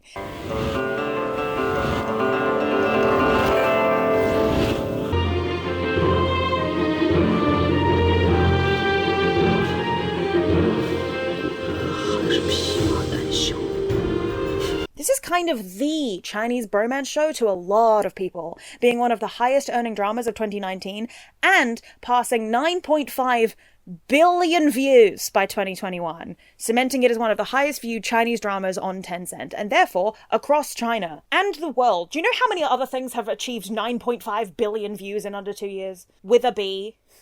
There's a bee? It is a soaring tale of destiny and defying the odds for those you love, and the book it's based on, Grandmaster of Demonic Cultivation, is fantastic, and I highly recommend it if you can find a copy. Now, I might not be the best person to talk about this, because I don't love the universally adored, critical darling, incredibly popular show, The Untamed. It's not a bad show by any means. It's very good. All the hype is very earned.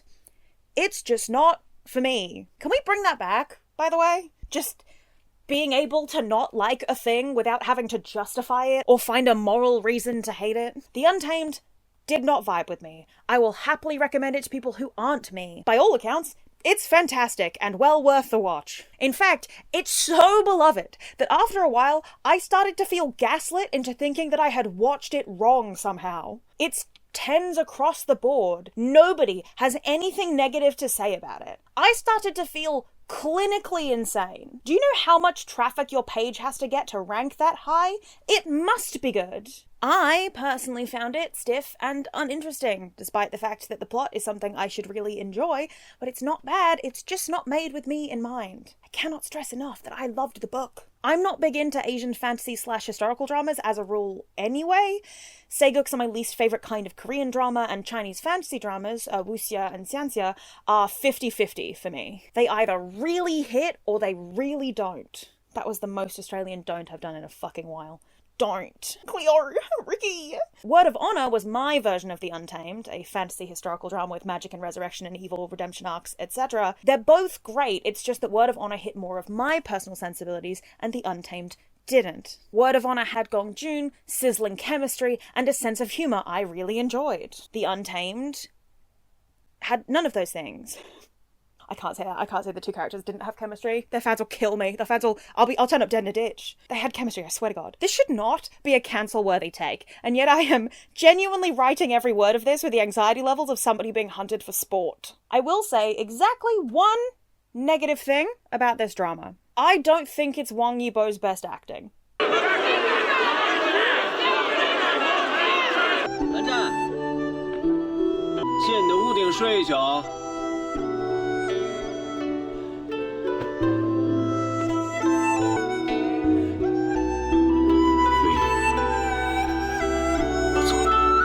Are they gone? Okay. I love a character that is stoic and doesn't emote much so that only people close to them can tell what they're thinking. This will come up later. But the danger with these characters is that if you don't do enough, it does come across wooden sometimes. And in that respect, I really struggle with Lan Wangji. He's not selling it for me. I really wish he was, and I adore Wang Yibo in the behind the scenes for the show, and his appearances in other dramas I've watched. I just don't love a lot of the choices he made in this one. It's not bad acting, it's just not selling it for me.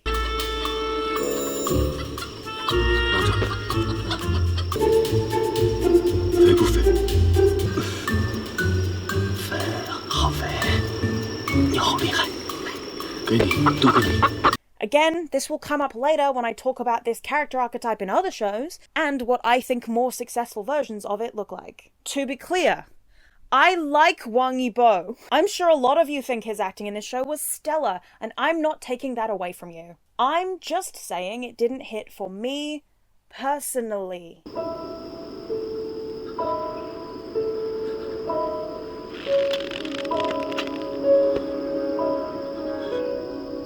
你在胡说八道些什么？我没有胡说！你给我闭嘴！ I didn't like The Untamed. I didn't hate it, it's just not for me. I liked a lot of other Chinese bromance dramas. Let's just leave it at that. Please don't send me death threats or dox me for not personally venerating your faves. Please and thank you. It's like worse than when I say negative things about BTS. Speaking of which, BTS need to stand up. Anyway, that's not what this video is about.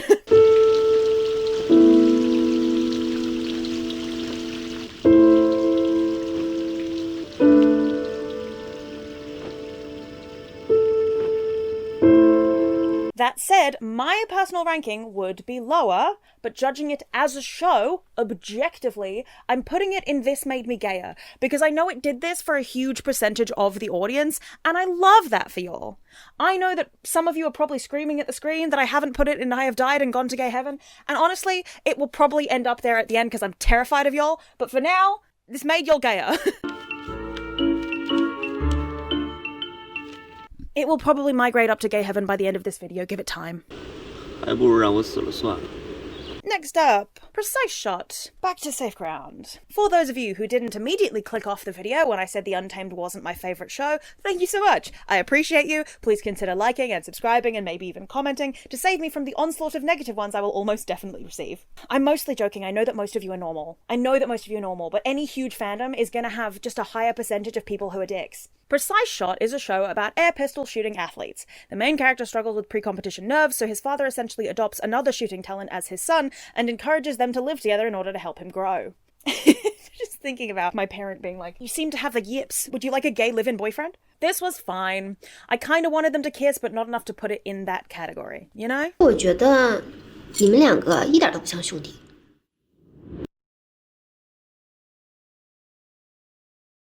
Word of honour. Finally, we have reached another one of my faves. As previously mentioned, this is the show that's actually managed to hit for me in regards to Wuxia's, and I'd say a big part of it is Gongjoon and Zhang Jehan's chemistry. They are the undisputed loves of my life, my problematic faves. I'm going to read the actual synopsis of this drama straight from the webpage because I think it introduces it pretty well. In order to leave the assassin organization, the Window of Heaven, the leader Zhu Zhishu performs an obligatory departure technique, leaving him with 3 years left to live. He disguises his face and tries to live the remainder of his days as a drunkard, wandering the martial arts world. 3 months later, he meets the mysterious Wen Kexing, who immediately notices Zhu Zhishu's facade. The two then grow closer when they get entangled in a conspiracy regarding the glazed armor, a protected legendary key to a powerful armory. What this synopsis doesn't mention is that the obligatory departure technique is essentially resigning himself to a slow death by torture for those entire 3 years. 若是一次连钉7根下去，受刑人不久便会见尸无感；但若是每3个月定进1颗，虽然也是只有3年之眠，却能剩下5成功夫，还能保住无感见此丧尸。 It also doesn't mention that Wen Kexing, despite pretending to be a ditzy-rich young man, is also secretly chief of Ghost Valley, and is plotting the downfall of basically the entire martial arts world. 可有他人协助啊？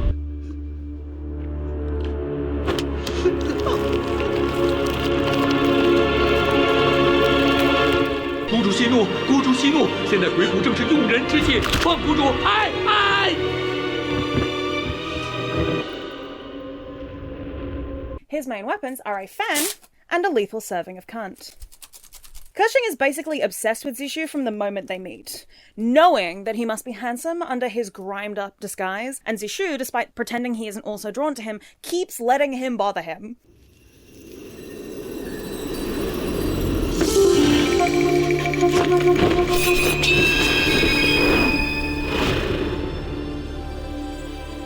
好剑！啊，主人！兄台，又见面了。别让我这个杀人狂魔玷污了你的尊母。只要你不遮起你这张俊脸，就污不了我的眼。你松开！有完没完？大晚上的，被2个男人扯衣服，成何体统？ They basically adopt a son together, as well as a daughter. When Kexing finds out that Zhishu is dying, he is devastated and resolves to stay with him no matter what. 多长时间？2年总还是有的。阿薛，周子舒，费了这身武功，我还是我吗？既然不是了，何必活着？可是你首先你得活下来。 When they fight together, it's like they've known each other their whole lives, hence the use of the word soulmates, because in the martial world, that is what they are. They bicker, they flirt, they fight alongside each other, they argue, they save each other, they stare longingly in almost every scene, they say things that sound suspiciously like vows. 还好，时间还够多，够我们把天下的精酿品尝几轮了。走，我明白。阿旭，我们若是能这么天长地久的，在四季山庄住下去就好了。 有何不可？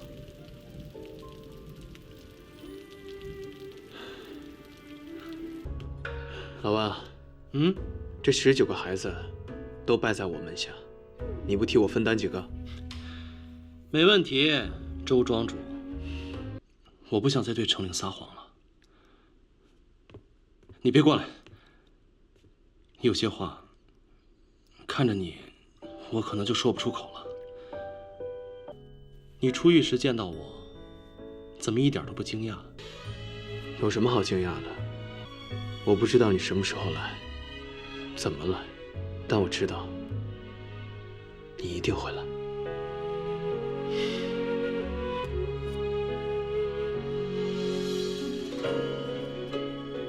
And they repeatedly try to die for each other. 都叫我师兄弟，一起杀了吧！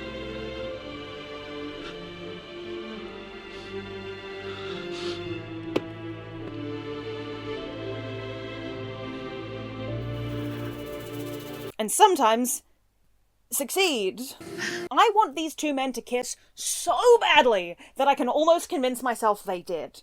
You can't tell me those men weren't willing to risk it in at least some of these scenes, because, I mean, come on!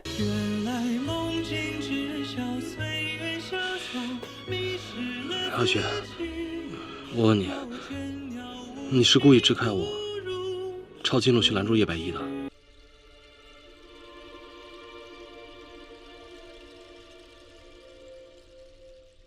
看什么？我赌终有一天，你会对我敞开心扉。还没见到输赢，就算天王老子，也休想赶我下桌。 Gongjun, I worship at the altar of your ability to inject homoerotic yearning into your eyes at any given moment. Your het dramas are fine, and I will keep watching them for you, but please, please do another bromance drama for me. I'm actually begging. It's alright, I know he's not really allowed to because of the NRTA. I know that he got too popular being too gay. I know. Word of Honor is obviously in gay heaven. Next up, number 10, we have, is it 10? Killer and Healer, I think. Yeah, we have Killer and Healer. A violent cop and an overly empathetic doctor cross paths and end up changing each other's lives. The cop suffers from bipolar disorder, and while he's not big on accepting help for his mental health, not only is he male and a cop, but this show is set in the Republican era, so probably around the 20s to the 40s, so it's not exactly the most accepting space for mental illness. Eventually, however, he does open up to the doctor, and on top of receiving treatment, they become friends, despite their opposing stances on violence. 我只信任2个人。 白署长，还有他，现在还有你。以后，等你的病治好了，你的生活里就不只有我们了。有你就够了。I liked this one a lot while I was watching it. However, it does get points massively deducted for the ending. And this is huge spoiler territory. So for those of you who don't want to know big spoilers, skip to the next one.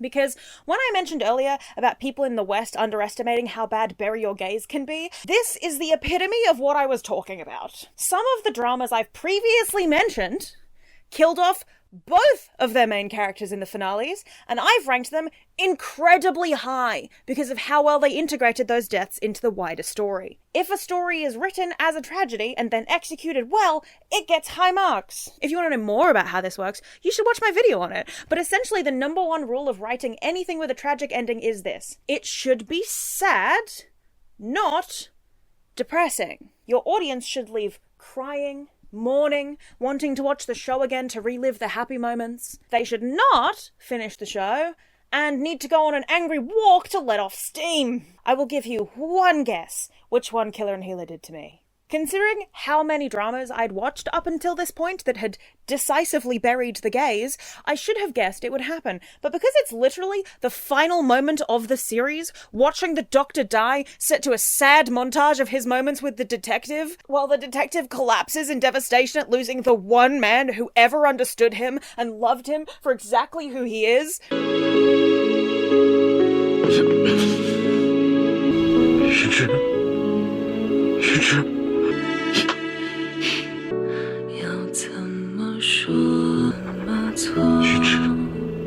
玉芝，你还有我们呢，我们可以一起去京城最好吃的小笼包店一起吃。玉芝。It was like a mallet to the fucking face. I want to rate this highly because I really did enjoy this show for the most part, and I definitely wanted them to kiss. 真废！怎么，陈医生不欢迎我？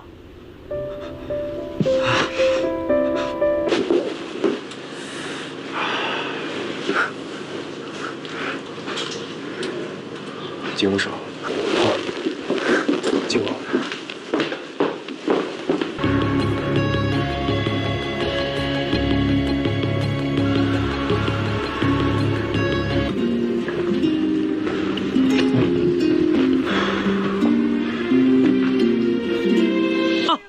我再说最后一次，我江月楼已经跟你没有任何关系了。你要是再纠缠着我，别怪我对你不客气。But the ending really did kill it for me. If you're planning to watch the whole series, this goes in homophobic because it felt like a hate crime. If you want to avoid this anger, don't watch the last 10 minutes of the final episode, or just go and watch 20-minute Their Story FMVs of these guys on YouTube, because it is not worth the psychological distress if you're not prepared for it. If we're discounting the final 20 minutes of the final episode, it'd be up here somewhere. So we're putting it in homophobic, but with the caveat that it is in fact mostly very good. Next up, we've got Under the Skin seasons 1 and 2. Chronologically, we're getting messy here, because I'm including season 2 in here, which came out almost 3 years after season 1, and which we almost didn't get at all, due to outside forces tampering with it, up to and including removing the lead actors, and then putting them back when people complained. They were simply too gay for the narrative. As mentioned earlier in the essay, Shen Yi, a savant artist, was taking random commissions in public to draw people at different ages. Some criminals hear about his talent and show up with a photo of a child so he can sketch the adult version. What he doesn't realise is that the photo is of an undercover cop, and the only hints the criminal have is the childhood photo. So he unwittingly shows them exactly who their mole is, which gets the cop killed. That cop was Du Chong's mentor, and he blamed Shen Yi for it even though he couldn't have known what he was drawing. And even more when they realised that Shen Yi has amnesia and can't remember who asked him to draw it in the first place. Which is also not his fault. They bashed him over the head and then dropped him in the ocean. 就在我快要窒息的时候，我几乎看到了那张脸，但还没来得及看清，就消失了。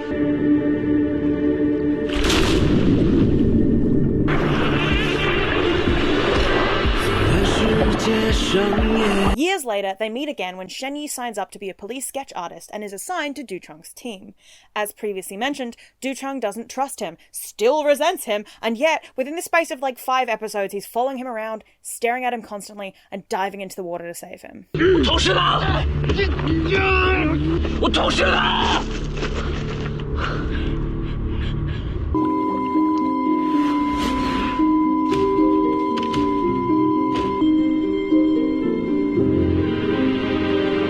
He worries about his safety and his overworking, there's the aforementioned gun teaching scene, and they essentially become perfect foils to each other. They are essentially work husbands. 早知道进来这么久就带点吃的。我有几种可能：华木瑶和陈明峰说谎，沈一画错，又或者这2个人都不在信息库里，这个不可能。所以啊。 我决定给他介绍一个咱们分局特别优秀的男刑警，我就觉得你合适。谢谢费姐，我觉得我还不够优秀，实在太不巧了，我明天上午有课。别拒绝菲姐的好意，分局门面。程队明天休假。菲姐，我离优秀太远了。你看我哪儿优秀？我哪你不优秀谁优秀啊？菲姐，不要拒绝菲姐的好意。就这么定了。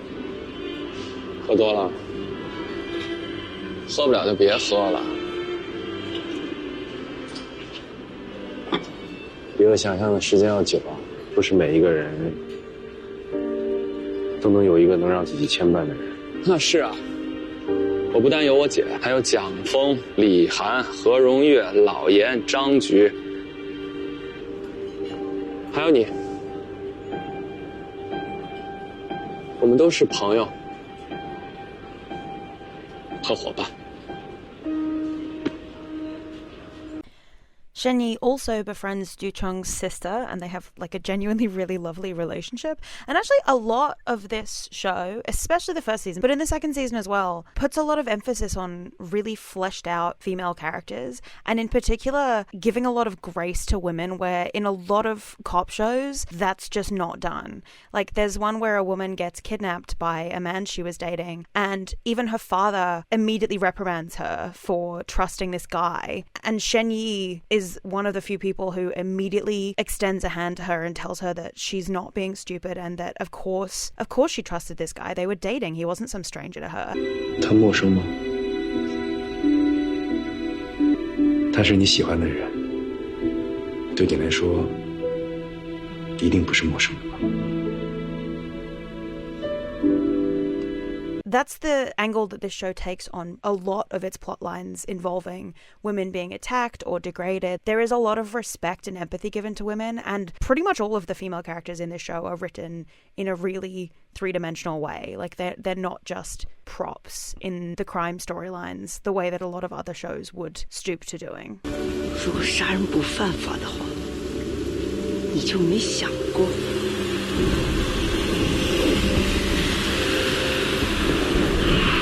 Shen-Yi also has a habit of falling asleep in cars, which is adorable. 找到的所有和任小璇有关的人，都说不知道这个男孩是谁。到了，到了，你就住这儿啊？连个灯都没有。路灯坏了很久了，搞习惯了。 There is an entire case which has sapphic women in it that serves as a kind of backdrop to Shen-Yi's own sexuality and identity, although the show does a quality job of obscuring it with the whole "we're both outcasts" thing, where outcast is clearly supposed to mean gay, but they're sort of dressing it up as like we're autistic, we're savants, we're something. They're just both gay. 沈警官，不被人理解的感觉，你应该并不陌生吧？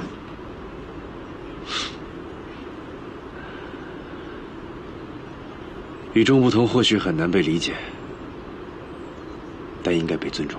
I actually personally don't believe they end up dating in season 1, largely because season 2 is much more effective if you consider it as the continuation of these two men who are in love with each other but haven't told each other yet.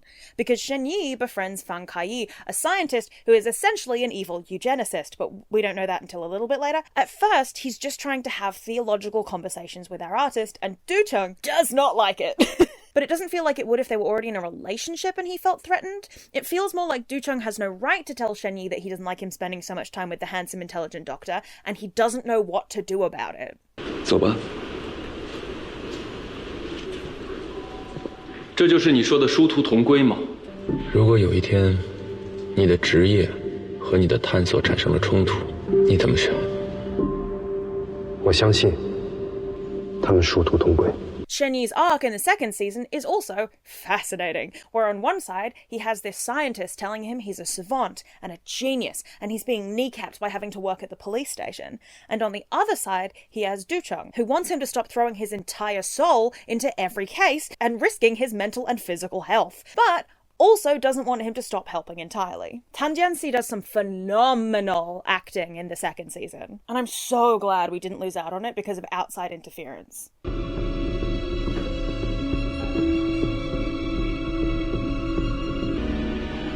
要不你来演？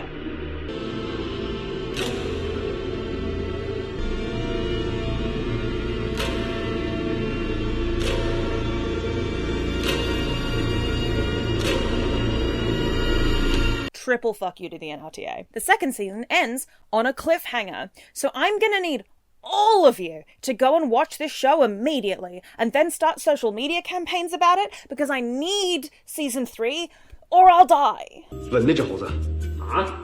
吻他？小丹可不是说了吗？陈琴吻他，你帮我模拟。要吻多久？吻久一点。那我跟你说了，你能理解吗？我能试着去理解。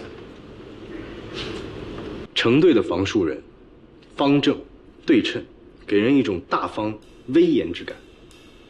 可以看得出来，成队的内心是极其有正义感的，堂堂正正，刚正不阿。我是关心你吗？我是想让你关心一下你的下属。我没关心你吗？说的是李涵。你们2位是想算什么？事业还是爱情？ Obviously, it's in gay heaven. Next up, we have My Roommate is a Detective. This earns points for being set in the 20s. Obviously. It also earns points for feeling very Sherlock Holmesy. A police officer recruits an intelligent gentleman who has just returned from England and an independent journalist to create a crack team to fight crime and catch killers. 说这个周科长早休假晚休假，偏偏要挑咱们找工作那时候取假，陈星呢？你看有钱真好，你说这，说的好像你没钱一样。喝完了吗？ 晚赶紧走，我没吃完呢。吃什么吃？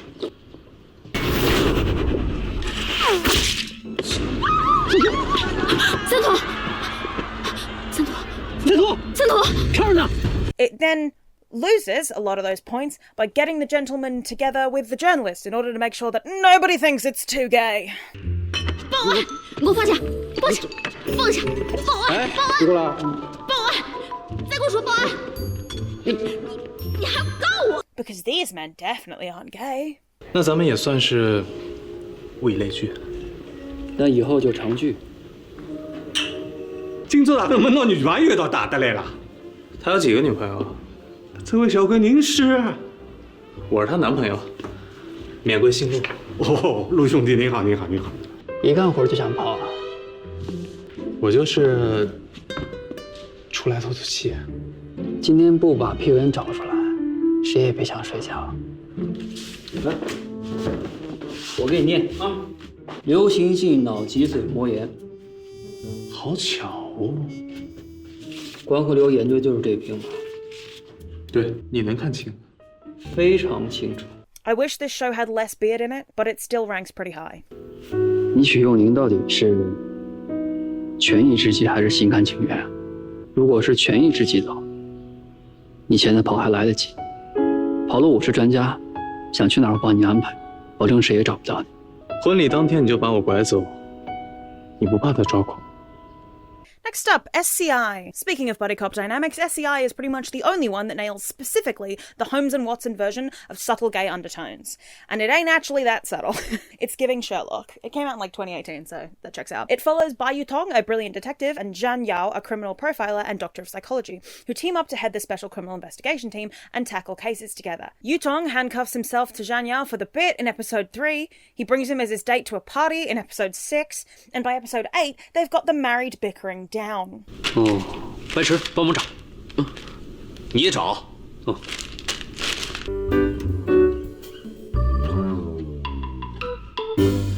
谁认识有床上的？什么？谁认识有床上的？ I do in fact want these men to kiss. 我们一猜就知道，白色在展不是这里。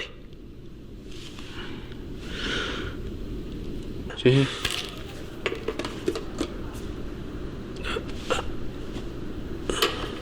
你这要是真怕鬼，我就陪你抓鬼，好吧？我不就是下楼遛个弯吗？你搀着我干嘛？我这不是怕你磕着碰的。我有更好的办法，让你痛不欲生。你最重视的人是他吧？你敢动他试试？ He's your most important person, right? Yeah, he fucking is. Technically, these men do kiss, but only in the life-saving capacity.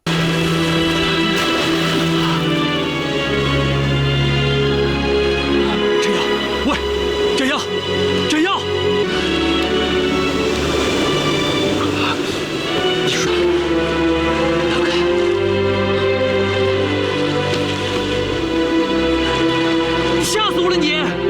Don't worry, us Spellocks have been there too.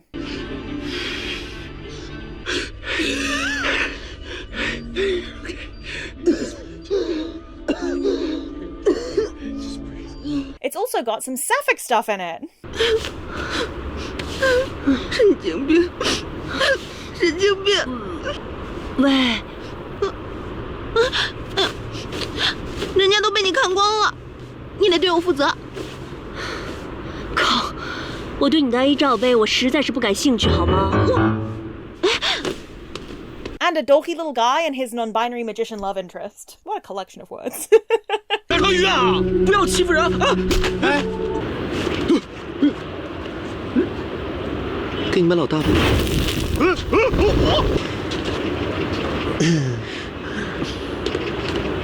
小警察遇到碰瓷的事儿这么没辙，出息。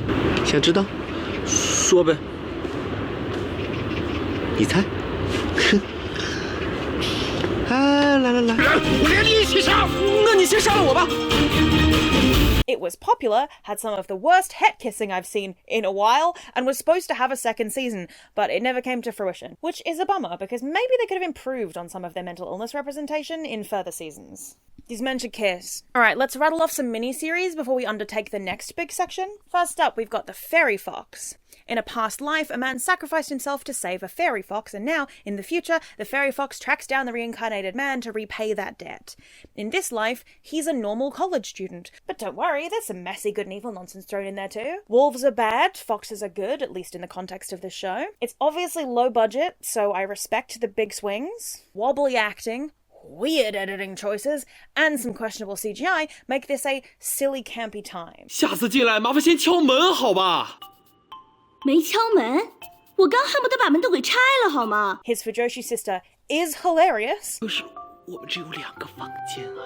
大不了我把我的大房间腾出来给你们2个，过2人世界。今天下午就搬过来吧。今天。And the femme bitchy background gay is a delight to behold. 轿车会飞。老师，我看你是要飞起来了吧？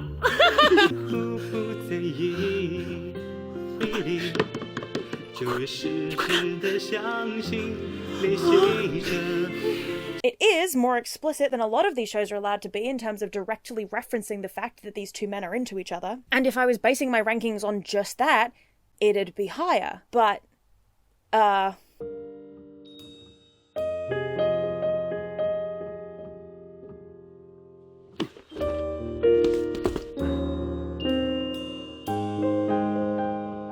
It's not gay enough for me. Next up, we've got My Esports Genius Brother, a mini-series with a really cool concept that I would love to see extended better into a full-length drama, which is really the only reason I'm mentioning it on this list. One of our male leads has no sense of touch or taste, and he cannot see colours. The other is a famous idol who he offends, and when they're forced into close proximity, the first man's senses start to spark. 我的世界没有色彩、味道，也没有触觉，阵营过时，正人就会恢复正常的感知、视觉、嗅觉。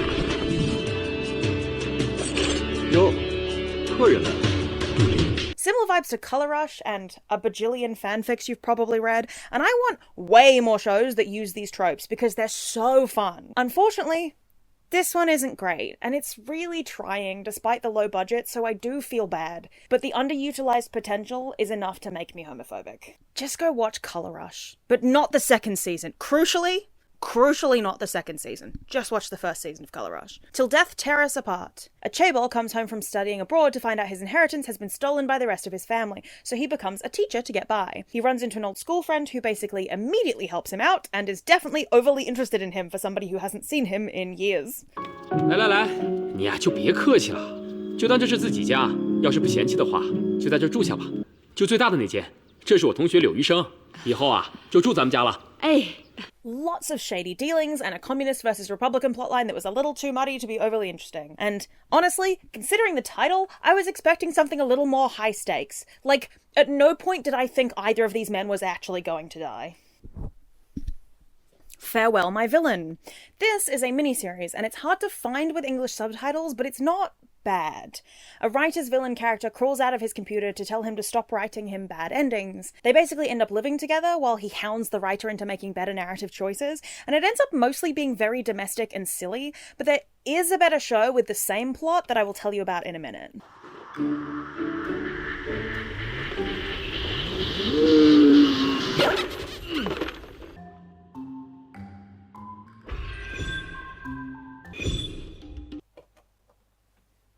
These men should kiss. Falling in love with a rival. This is the original adaptation of Counterattack, the novel on which the show Revenge Love is also based. Woo So-wei's girlfriend of many years dumps him really viciously because she has her sights set on Chi-chung, a rich chaebol. Woo So-wei befriends a doctor who agrees to help him, and they come up with a cockamamie plan to get revenge on his ex-girlfriend by making Chi-chung fall in love with Woo So-wei instead. Something that only a straight person would do, obviously. Chi-chung does in fact fall for his advances, and Woo So-wei then has to reckon with his own choices. 我对他是有感觉，但我不能和他在一起。为什么？我要是真的和他在一起了，我一定就是那个被上的人，我受不了。In the background, Chi-chung's ex-best friend Gu Chongyu is aggressively pursuing the doctor Jiang Xiaoshuai. 妇科病请去妇产医院就诊，出门左转30米，坐2路汽车直达。妇科病就去妇产医院就诊，出门左转30米，坐2号线直达。你长得真帅。55请去同仁医院就诊。你长得真好看啊。25眼就去同仁医院就诊。你是喜欢男的吧？精神病请去安静医院就诊。那有心病的，请直接拨打110。你喜欢男的吧？精神病就去精神医院就诊。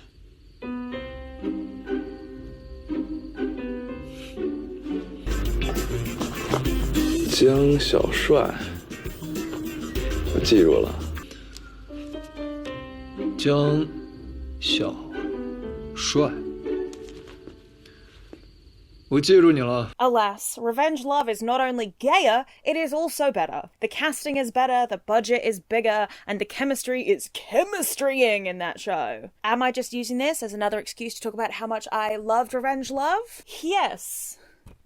Anyway, this does not pass muster, although I do respect their commitment, and technically it doesn't qualify as bromance because these men do in fact kiss, albeit very badly. And again, not what this video is about, but Gu Chengyu is my favourite man. Character of all time. He's handsome, he's manipulative, he's intelligent, he's kind. He initially is like really forward with the doctor, and then when the doctor rejects that, he backs right the fuck up. And then when he finds out that the reason why the doctor is so rejecting of dating him is because of a terrible assaulty experience he had in the past, he not only respects his boundaries, but also then finds the guy that did it and presumably kills him. Like, we never see that man again, and it is heavily implied that he kills that guy. Anyway, truly not what this video is about, and I shouldn't spend any more time talking about Revenge Love in a video that is fundamentally not about BLs, but I love him so much. He's my boy. Youths in the Breeze. This is a mini-series with 3 separate mini-stories within it. The first is about a cat whose owner he adores. Then her brother moves in who is allergic to cats, so the two of them end up in a cat fight over the living situation. Also, the cat can become a human man. Obviously. 姐，我有事儿，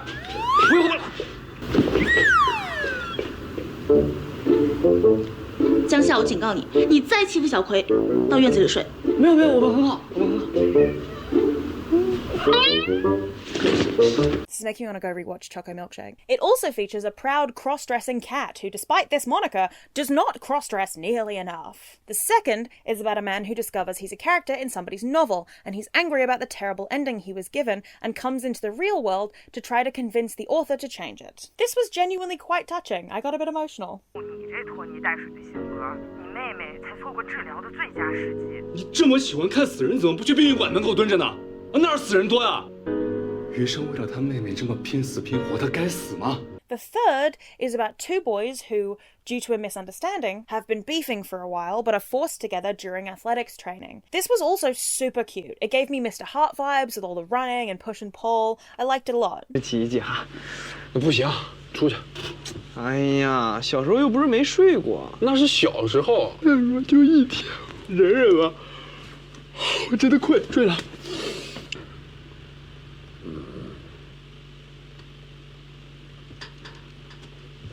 Altogether, this show gets a firm "these men should kiss" from me. 1 in 100. An executive rents out his apartment for extra money to a moron who is desperate to be famous. Said moron does live streams, and when the executive walks in with no shirt on, his views go up because the Fujoshis descend on his streams, believing that the two of them are dating. 我紫色内裤是不是落你这儿了？大哥，你这时候进来干嘛？ He decides to play the misunderstanding up in order to get more famous. And wacky hijinks ensue. There is a cunty queer in this show who I love. 喂，怎么样？红毯层完了吗？ Other than that, there's not much about this that I can recommend. It's got canned laughter, it's not as funny as it's clearly trying to be, and the acting is questionable at best. It is both about profiting from queerbaiting and also is kind of queerbaiting. This made me homophobic. Next up, Love is More Than a Word. This show follows an uneducated and illiterate man who somehow becomes a barrister, I think. Although the subtitles of the version I watched translated the position as mayor, which is interesting. Anyway, he ends up meeting a student of a fellow barrister who is self-involved and cold, but he takes a liking to him anyway. This is a historical drama with lots of palace politics, which is, as I have mentioned, very hit or miss for me, and unfortunately, this drama misses. I will say though, this was funny. 既然找到了，就领走吧。顾公子，在下有一个不情之请。既是不情，那就别请了。It also got cut from 28 episodes to 12 during production. Thanks, NRTA. So the ending is very abrupt. But it's also technically a marriage, so...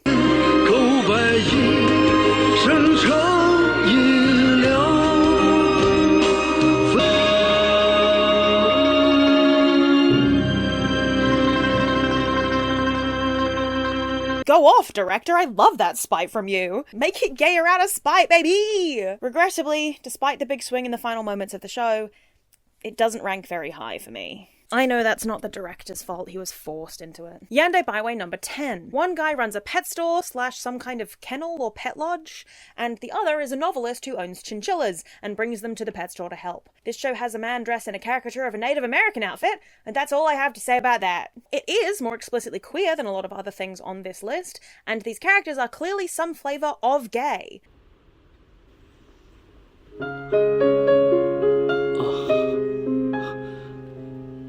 你这庆祝方式，我告诉你梁泽，我只做套。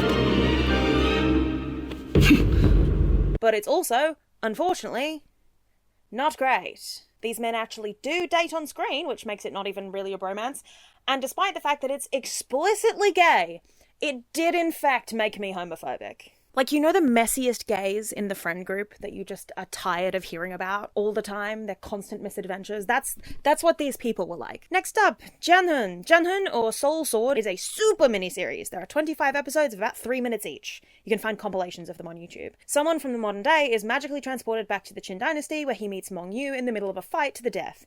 Hell of a meet cute. 差点就挂了，哇，好厉害！你是什么人？我叫秦放。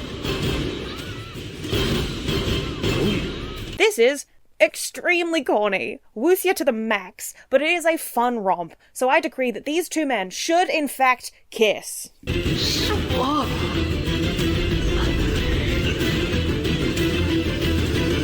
蒙语。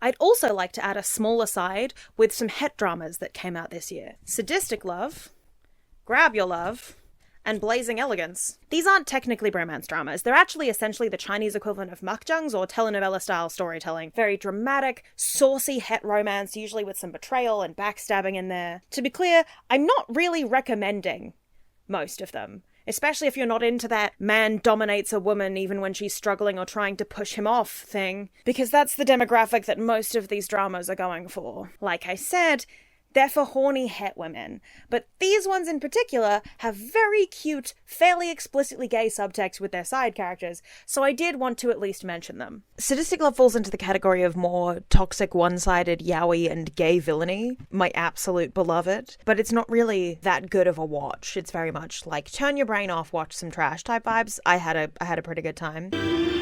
心友，真是个好艳妇。 Grab Your Love is the least objectionable of the het shows, and of the three is the only one I actually truly enjoyed even when the gays weren't on screen. It is very melodramatic though, obviously. Complete nonsense. It actually has a really fun dynamic setup where one of the gay guys, who is actually, I presume, bisexual, is set up to be like a love rival to the main male lead with the female lead. And then very quickly, him and the female lead fall into like a sibling style relationship while the main male lead still thinks that there's something romantic going on between them, and they're very much full sibling behavior while she's really enjoying watching her new pseudo brother and her best gay friend fully falling in love with each other. It's actually like really endearing and a surprisingly delightful watch considering what a lot of these shows usually are. And there's a lot less intensity in this one, even though there's some absolute bullshit happening at all times plot-wise. We have these nice moments of reprieve with these like adorable gays and the like genuinely quite sweet romance going on between both of the main couples.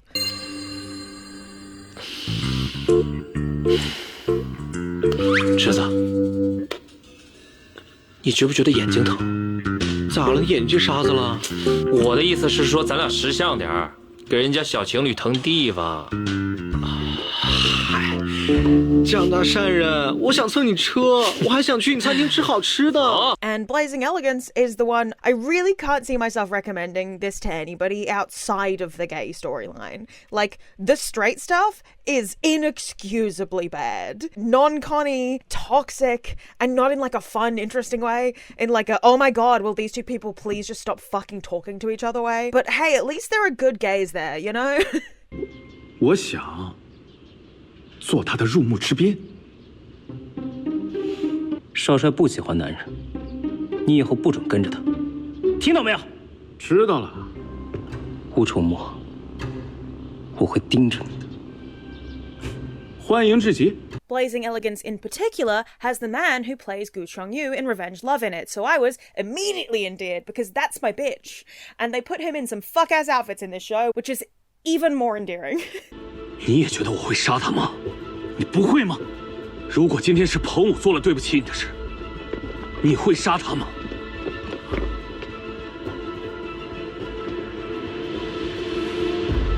Toxic straights are nowhere near as fun as toxic yaoi or yuri, and you may quote me on that, but if it's the kind of thing you're looking for, these shows are perfect for that. Alright, let's tackle the 45 show mountain I've been ignoring. I don't even know where to start, so I guess I'll start from my own introduction to it and work from there. Each mainline game takes 10 hours to complete. That's 50 straight hours of gaming. Today, I'm telling you everything you need to know to get up to speed on Halo by playing all... Who put the Halo novels here? I will be playing all 5 of the What the fuck?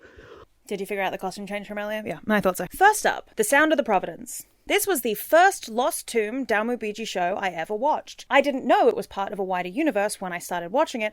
I just saw Zhu Yilong and clicked. It actually took me a minute to even realize it was part of an extended universe, because at least half of the C-dramas I watch, especially fantasy or sci-fi ones, throw you into the deep end in regards to world building and character exposition, so I was fairly used to just going all in for the ride by the time I watched this. Once I did realize, I then went back and tried to watch the other stuff, but when I tell you how fucking confusing the chronology of these shows is, I need you to understand that I am not exaggerating. So it's time for a quick detour. All of the Lost Tomb shows.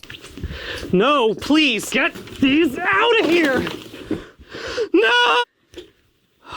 The Lost Tomb is essentially, at its core, about Wuxia, the only grandchild of a tomb-raiding dynasty, who, despite his parents' wishes and some of the rest of his family, wants to join the family business. Wang Pengzi, Pengzi being a semi-affectionate nickname meaning fatty, is a demolitions expert and artifact fence, who meets Wuxia during the events of his first official adventure, and he and Wuxia become fast friends. Zhang Qiling is, Well, according to the official wiki, Zhang Qiling is the patriarch of the Zhang family. His entire being is shrouded in mystery, and even his real name is unknown. He has a long lifespan at the consequence of intolerable side effects. He is an amnesiac who does not remember most of his history, which spans possibly hundreds of years, despite the fact that he looks in his 20s. He has extra long middle and index fingers that help him unlock traps in tombs, and are also good for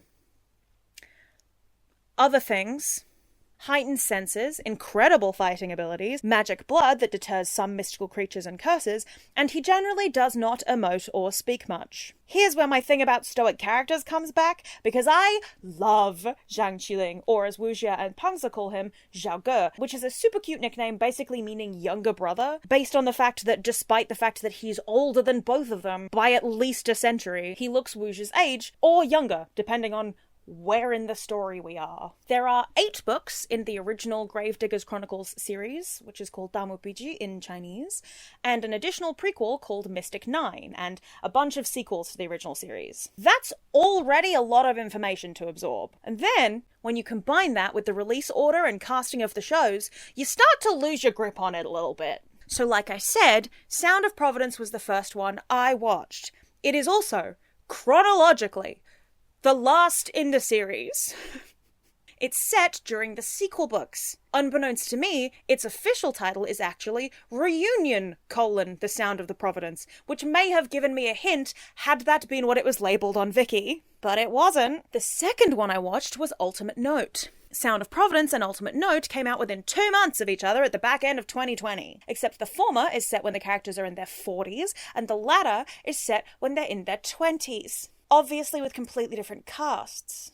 The first adaptation of the books, which I watched third, The Lost Tomb, came out in 2015, and it covers most of the origin stories of these characters, and for most Chinese audiences, was their official on-screen introduction to this universe. So let's rank these in the order that I'm pretty sure is correct story-wise, rather than the order I watched them in. We're going to try to run through this quickly, because I'd rather spend more time on this series in its own video, if I can find the time, because it's definitely worth the deep dive. Before we actually get to the important stuff, we do have to touch on Mystic 9. This is a prequel about the Zhang family. None of our original cast of characters are in it because it's set like 50 years before most of them were born. It's about the Zhangs that aren't Zhang Qiling. It came out in 2016 between the first and second series. It's set during the Republican era, and Lei from EXO is here as an opera singer from a family of archaeologists. 运童真的能救丫头吗？这只是个传说。 So it's a decent drama, but not really enough of a bromance. Next up, we have The Lost Tomb. The Lost Tomb came out in 2015, and is adapted from the first book in the series. It stars Li Yifeng as Wu Jie, Liu Chanshuo as Pangzi, and Yang Yang as Zhang Qiling. It is only 10 45-minute episodes long, which in comparison to other Chinese dramas, makes it a very easy in for people who might be thinking of diving into C-dramas as a medium. She says, straight-facedly. It is very cheesy. Practical sets, plus some questionable editing, leads to it feeling more like a show from the early to mid-2000s than 2015, but in an endearing way. 那个不会是粽子吧？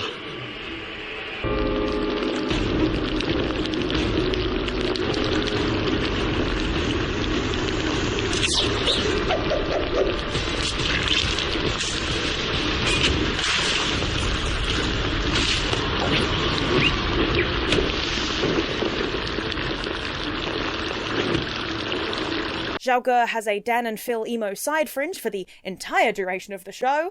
The one female character in our gang is annoying as fuck, and it overexposits very clumsily, but it's a fun and fairly short romp. Unfortunately, it has the least likeable Pangzi, and the most wooden Zhao Ge of I think any adaptation, and not nearly enough homoerotic tension, so this gets a not gay enough from me. Don't get me wrong, Yang Yang is a great actor. I've seen him in other things and he's been compelling as fuck, but like I said, the stoic thing really trips some actors up, and they end up going too far towards the expressionless end of the spectrum, and losing the subtleties that these kinds of characters are great for. It is unfortunately not quite gay enough for me. The Lost Tomb 2 came out in 2019 and is adapted from books 2 and 3 and some of 4 of Dao Biji. It stars Hou Minghao as Wu She, Zhang Boyu as Pangzi, and Cheng Yi as Zhao Ge. Cheng Yi and Minghao are multi-bromance veterans, so I have a lot of respect for both of them, and this is where they both started in terms of bromance. Cheng Yi also does a pretty decent Zhao Ge, stoic without being too stoic, clearly emoting even when he's not saying anything.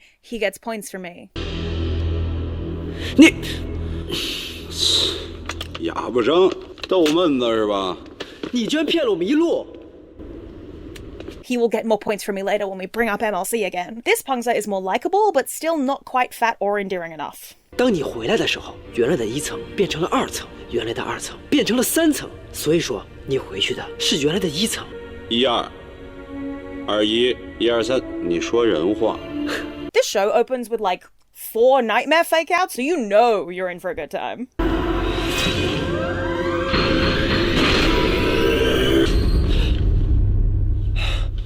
来。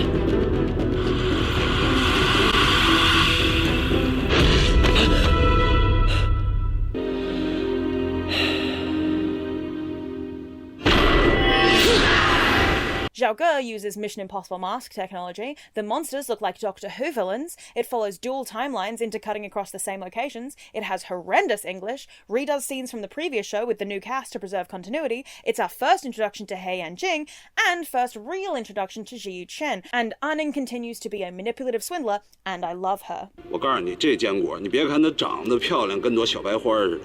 其实就是下饵吃虫的猪笼草，说一半藏一半的。哎呦，麻子推磨转圈坑人，你浑身长满心眼，跟他打交道不带够用的。猪笼草也是会挑食的，像你这样高脂肪、高胆固醇、高猥琐的，不在食谱内。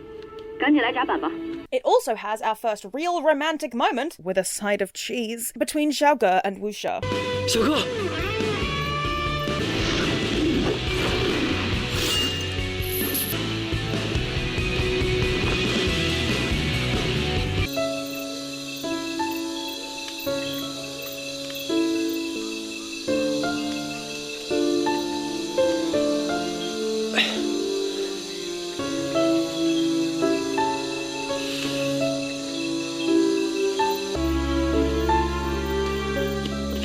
And it's the first time we see our boys really start to become the Iron Triangle, what our little gang of 3 calls themselves. But it does lose points for separating them for over half the show, which is only compounded by the fact that we spend more than half the show on characters who aren't in our Iron Triangle. Because while the dual timelines are interesting, I wish we'd had more time fleshing out the main characters and their dynamics. It also has huge, gorgeous practical sets. I will continue to praise that about these shows. It's my favourite thing. Anyway, these men should kiss. Then, in 2021, we have The Lost Tomb 2 Explore with the Note, made doubly confusing by the fact that not only is it not called Lost Tomb 3, but the original 2019 Lost Tomb 2 is also sometimes given the subheading Explore with the Note. And also, you guessed it, most of the cast is different again. It is adapting book 4. I don't know what to tell you, man. I was hyperfixated on this shit, and I still can barely get my head around it. We're gonna call it The Lost Tomb 3, because that's easier. It stars Bai Shu as Wu She, Zhao Dongzi as Zhao Ge, and it's our first repeat cast member with Zhang Boyu as Pangzi. It did annoyingly go back to making him less likable again, so that's a bummer. 我是让你嚼完了敷在你伤口上用的呀。那你不早说？我怎么能知道你这么笨啊？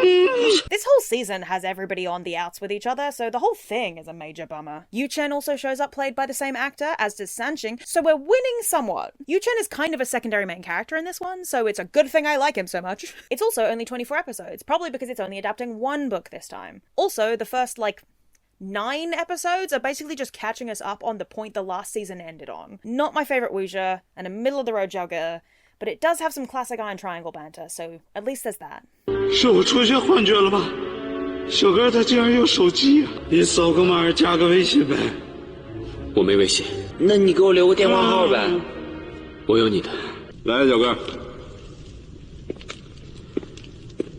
先吃点东西吧。你看还是小哥拎得清我。Also, gorgeous practical sets.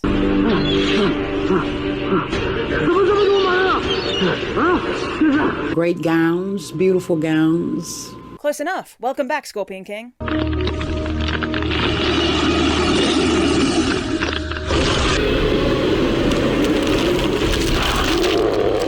Anyway, I loved the CGI owls, but it's not quite gay enough. Going back to 2020, we have Ultimate Note, which adapts books 5, 6, and 7. It stars Joseph Zheng as Wuxia, Cheng Faishu as Pengze, and Xiao Yuliang as Zhao Ge. At the end of Lost Tomb 3, Zhao Ge went behind a bronze gate and disappeared. No, not that one. We're not there yet. And Wuxia is both looking for him and his uncle, and trying to figure out what the Mystic Nine have been up to all these years. After he finds Zhao Ge loses his memory again, so that complicates things.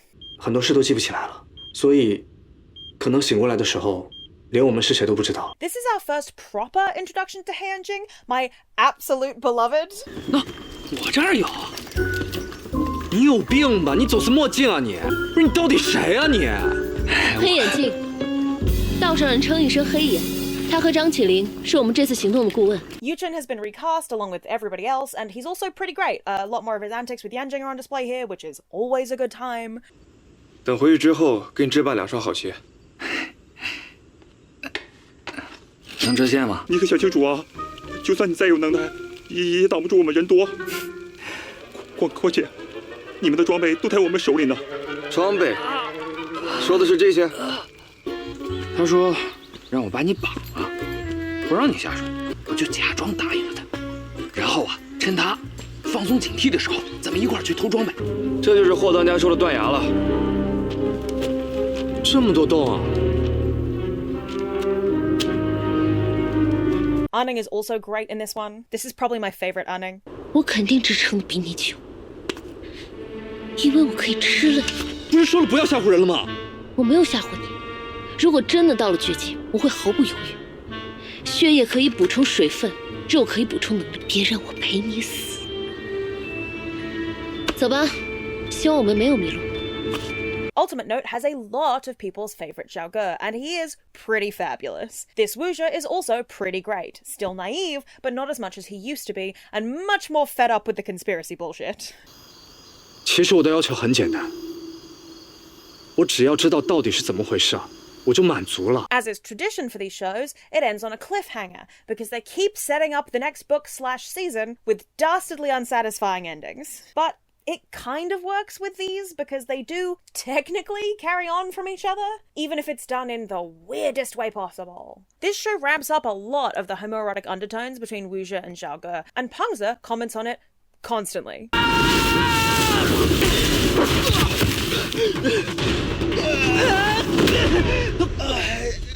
小哥，你太不够意思了，刚才为什么不救我呀？中，哎，小哥，来，你上这儿来，这水大。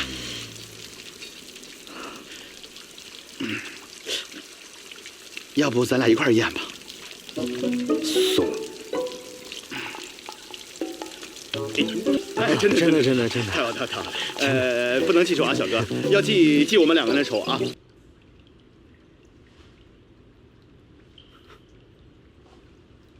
哎，我说吴邪，你干嘛呢？别天真了啊！小哥，像你这种正经人犯起坏来，比坏人还可怕呢。再给我捎句话过去吧。我要跟吴邪投诉小哥。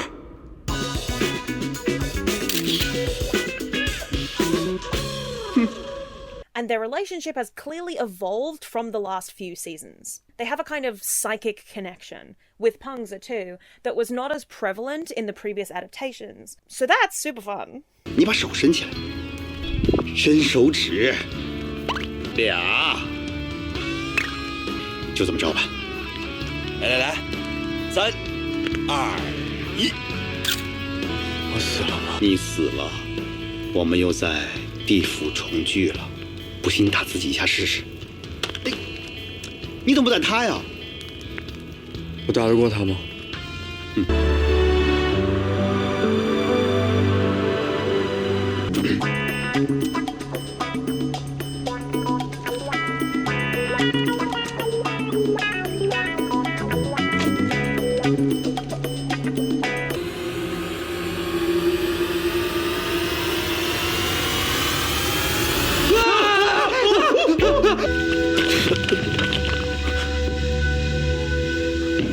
当过妈的天真就是不一样啊，格外敏感。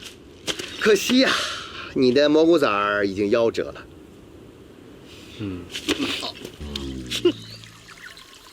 放蛇。放蛇你怎么不早点告诉我呢？你们俩干什么？图你美容还能防蛇？你抹均匀点。谁说的？小哥说的。小哥说的。小哥说的。你不早说，让我翻面。耶。Yes. Anyway, here's a few of my favorite gay-ass moments from this season. The fact that Wuxia knows Zhao Ge by his fingers. 你手哥吗？你干什么？ Wuxia throwing a tantrum outside the car in front of Yanjing, who looks like he's having a fucking blast. 哎，说不说？你抢了我皮带，我总得拿点什么系裤子吧？不早说。 Wuxia hears that he needs a wife and looks to Zhao Ge in a panic. Pengze also looks to Zhao Ge in a panic. The mud scene, the you left without a word again, wife bickering. 你又一声不响的跑了，干嘛？吃的。The do you remember me face grab scene. 小哥，你还记得我吗？不信。 What? You didn't need to grab his face for that. I'm glad you did. Fucking glad you did. It was unnecessary. I'm glad it happened. 我们俩帮你恢复一下记忆。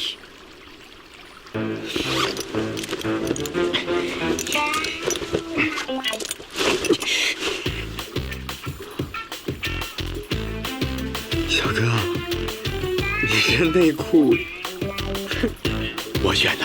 Ultimate note goes in gay heaven. Next, we have Adventure Behind the Bronze Door. This came out in 2024, and I didn't know it existed before I started writing this list. I watched most of the rest of these in like 2022. It's 1 a.m. and I'm in the middle of editing the Lost Tomb section. Like the middle of editing it. Like I've just started editing Adventure Behind the Bronze Door, right? About halfway through. It's 1 a.m. A new series based in this universe has literally just dropped like mere days ago, called Time Raiders, that is like the first season again based on the first book. Help me. Losing my mind. Has my eye started twitching yet? It is adapting the sequel books and stars Edward Zhang as Wuxia, Chen Minghao returning as Pengze, and Zhang Kele as Zhao Ge. Pengze's actor is returning from a season that came out earlier but is set later, by the way, so in case you were confused, don't worry, you just haven't met him yet. They finally aged up their actors anyway, so they're in their 30s for this one, which is fun. This takes place during the time that Zhao Ge is trapped behind the bronze door. Yes, this time I am talking about that one. 他隐瞒了真相，代替我去经历10年的折磨。我希望能再次见到他，了解他的秘密。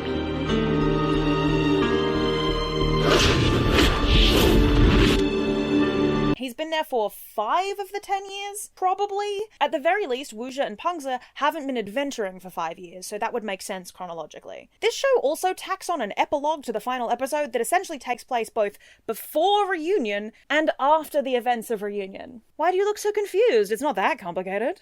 What, like it's hard? While Zhao Ge is in this show, he's really only in it through a bunch of flashbacks. It's another season of The Lost Tomb where 2 timelines are kind of running concurrently with each other, and Zhao Ge and Pengze and Wuxia's timelines are running separately to each other. Pengze and Wuxia are existing in the timeline where Zhao Ge is behind the Bronze Gate, and intersecting with the timeline where Zhao Ge was doing things so that they can try and trace back elements of his life, so that they can help him once he gets back out of the Bronze Gate again. But there are many meaningful flashbacks and the aforementioned final episode, and there's plenty of Pengze and Wuxia content for people who love them as a pairing. Oh, my baby, I'm so worried about you. Come on, 太久不见了，快，咱们的默契。你们2个联合起来阴我，程爱到底怎么回事？我在问你话呢。我们俩加一块儿。 连虫子都打不过，我绝不会相信小白脸子。除你之外，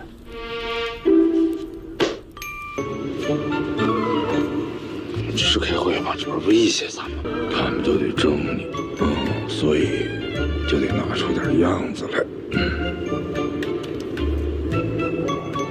咱俩进去之后呢，先别发言，那大吉大利，寿比南山。你说我们带他们去，会不会给咱们拖后腿呀？黄爷，看在他们等了咱们这么长时间的份上，就再给他们一次机会。你要写啊？我不像小哥那样，让他身边的人担心。写吧。哎，陪天真三姑展信家，我陪天真去打夜王了，机关小天才是也。说这么来，陪着你呗。我这一想，不能光看你一人又流血又晕倒的吧，是吧？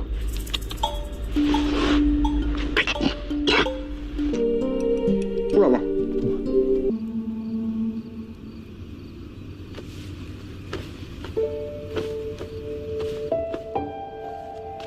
你随便说点什么我不知道的事情，分散一下我的注意力啊。啊，其实每次去你们家住的时候啊，我用的都是你的牙刷。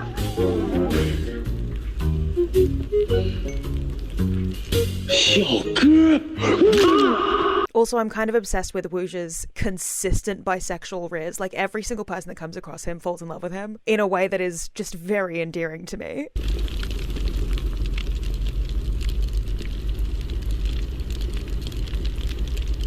So I will give this one a These Men Should Kiss, because that final episode had me yelling it at the screen, despite having written a fic about that exact moment where they didn't even kiss in the fic I wrote.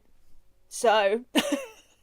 Then, of course, we have Tomb of the Sea. Tomb of the Sea came out in 2018, but is set after the events of Adventure Behind the Bronze Door, which came out last year. This series is technically from a new character's perspective. It stars Liu Wu as Li Su and Qin Hao as Wuxia. And it has Chen Minghao returning again as Pangza. Except no, I'm just kidding. This came out in 2018. So this is actually before Sound of the Providence and is in fact his first appearance as the character. It's also the first time that Zhao Yunyang played Zhao Ge. So now we have the messy continuity of Sound of Providence's Pangza interacting with Ultimate Note's Zhao Ge. Again, why do you look so confused? It's really very simple.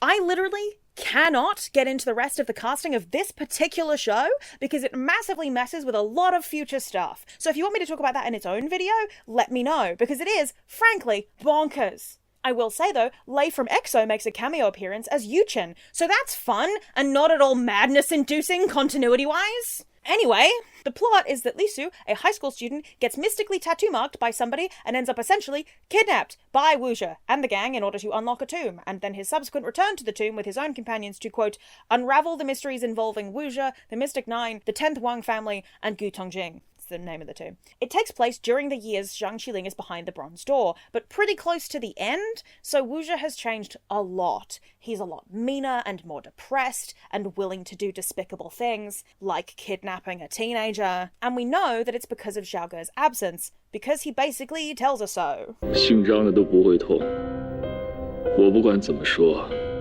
还是会痛一痛。那我不如你，我的心早就不会痛了。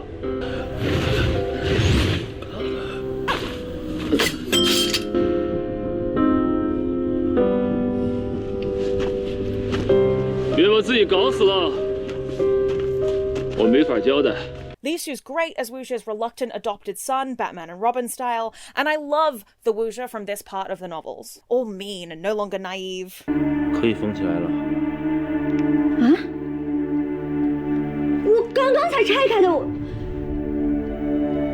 来，小哥，咱们来个喝一杯。不许叫他小哥。人都死了，你还有心情吃东西？人都死了，我还能怎么办？王莽，人都死了，把酒都带走吧。好。嗨，你这人怎么这样啊？你还拿人家遗物？哎，要不你干脆放我回家吧。现在还不行。不行，3分钟已经开枪了。没看我正忙着呢吗？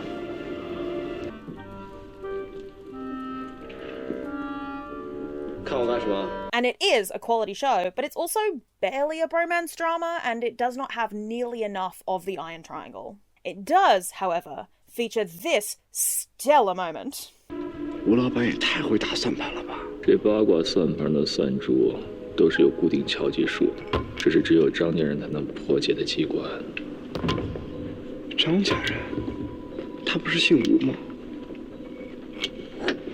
Confirming for those in the back, they are in fact married. So at least there's that. It's not quite gay enough. Finally, we're back to the very start of my personal journey with this series, which is, ironically, the end point of the story as far as these characters go. Reunion, Sound of the Providence. Reunion, Sound of the Providence came out in 2020 and ran for 2 seasons that ran for 32 and 30 episodes respectively. It stars Zhu Yilong as Wuxia, Chen Minghao as Pengze, and Huang Junji as Zhao Ge. This show is the reason why this series owns my ass as much as it does. In particular, watching this and then Ultimate Note back to back, which is what led me to deep dive originally back in 2022, and then go hunting for translations of the books. Unrelated to all of this, but they only translated 6 of the 8 original books into English, and they're not in print anymore. So I had to order these off of eBay, and they were super expensive. Anyway, the gang has technically retired, and Zhao Ge is off trying to find out more about his history, while Wuxia and Pengze idle away at home, occasionally messing around with odd jobs. And then, Wuxia gets a terminal lung cancer diagnosis and decides he wants to go out on one last tomb raiding hurrah with his old friends. 但如果现在，你现在会怎么做？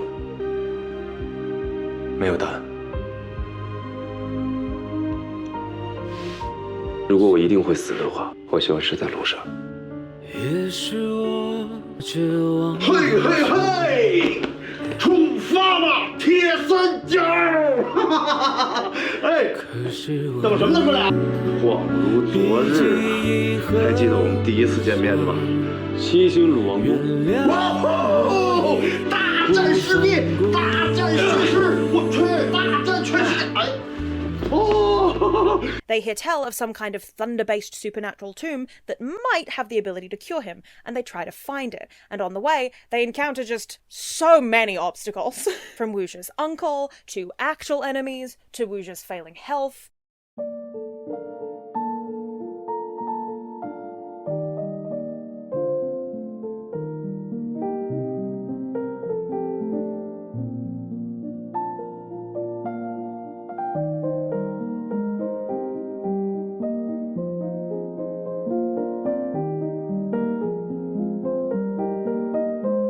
They get separated at one point in this series, and Wuxia ends up undercover alone at Warehouse 11, where he befriends Bai Haotian, who immediately falls in love with him and doesn't seem to notice that he is extremely taken. 喜欢什么样的女生啊？就刚刚那种短发的喜欢。为什么？性感的，可爱的，安静的。怎么看着一瓶水发呆呀？看到这个，让我想起了我一个朋友。只要他在的时候，不管做任何事情，好像都没那么困难。男的女的？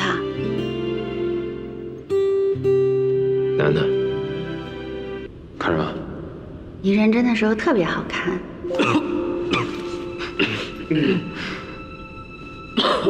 That man married as fuck.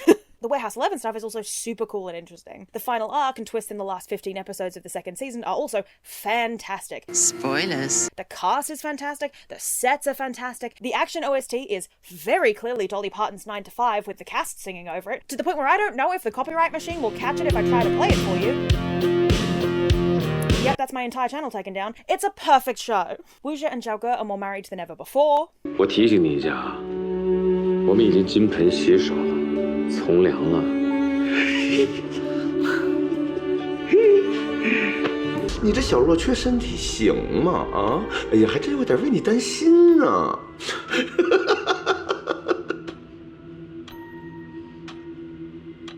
大雨滂沱，那些曾存在的。疼啊！没事吧？啊！走。没事。哎，I love you。小哥，我刚才没做什么丢人的事吧？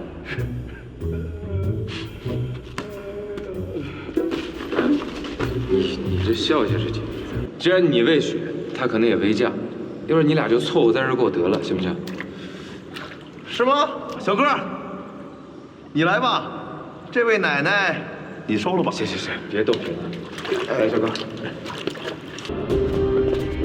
我还能干嘛呀？我给他们献份大礼。来吧，闲杂人等。小哥，你是不是岁数太大，老花眼了，看不见啊？那些不是人。小哥的直觉一向很准，他说不是人，就一定不是人。我忘了你们俩一伙了。哎，你不能去，不能去！哎，四妹说的对啊，看着呢啊！你不怕？你不能去！你要是还想救小哥和二叔，你就别去。 The fool use jargon name drop. It's super effective. 你在找什么？记号。什么记号？谁留给你的？小哥留给我的。你看这帅哥是谁？弄了半天，还是得你来救我。 那还用说，小哥肯定会来啊。Pangsa is their eternal third.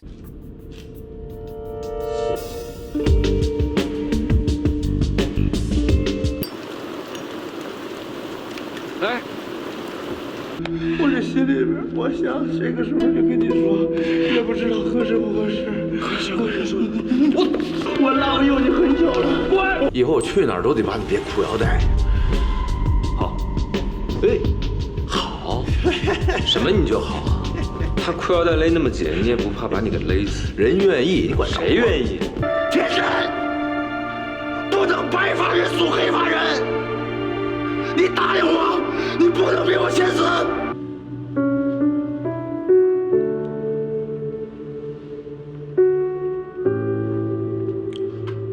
你看我比他大几岁，我这体力就一点问题都没有，再走几趟都没事儿。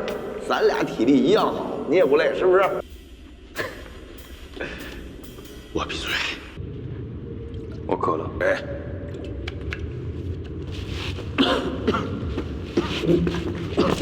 怎么了？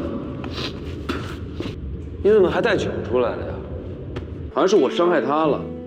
那不是因为爱情吗？ 爱什么情啊！我说他就是年纪太小，根本就弄不清楚他对我是什么感情。小哥比你大那么多，还不是一样也陪着你玩？必须救我！这孙子要是给你治不好病，就给他放血，做成人血馒头，几点给你上供啊？我想死我了，小哥！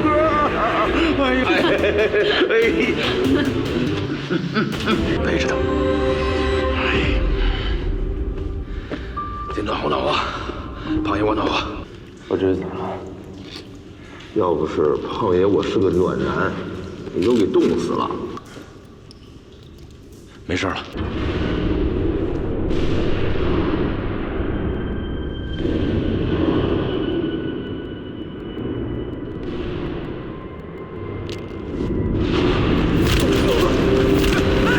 一个人，我倒是想一个人啊，但是我不管在什么时候。 还是什么地方，只要我出了危险，他都会出现。还有一个人，我如果再把他抛下的话，他会挖了我家祖坟。小天真，我告诉你，你要再敢把我给甩下，我回去就刨你家祖坟去。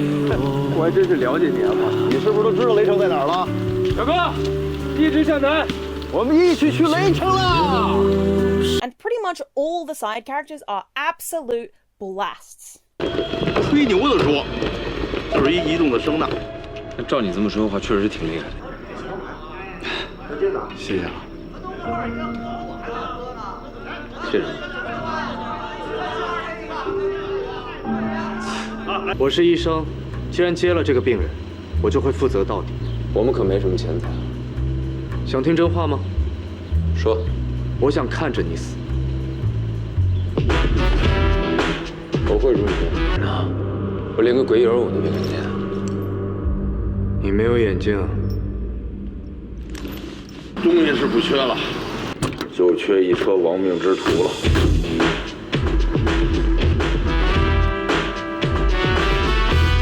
Also, He Yanjin gets his own subplot, and he continues to be the best little bastard man. Love that man so much. 女人喜欢一个人，几个月不见，很快就忘记了。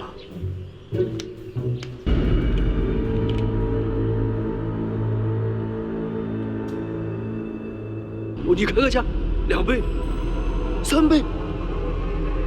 不要，不要，不要，不要啊！不要，不要，不要！我们就这样，这样就可以当做什么都没发生过。没发生过。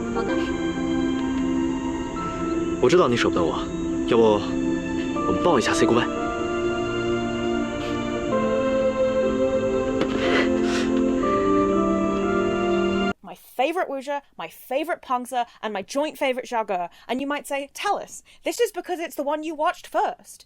And you might be right. But it's also the one I watched again after watching all of the rest of the series.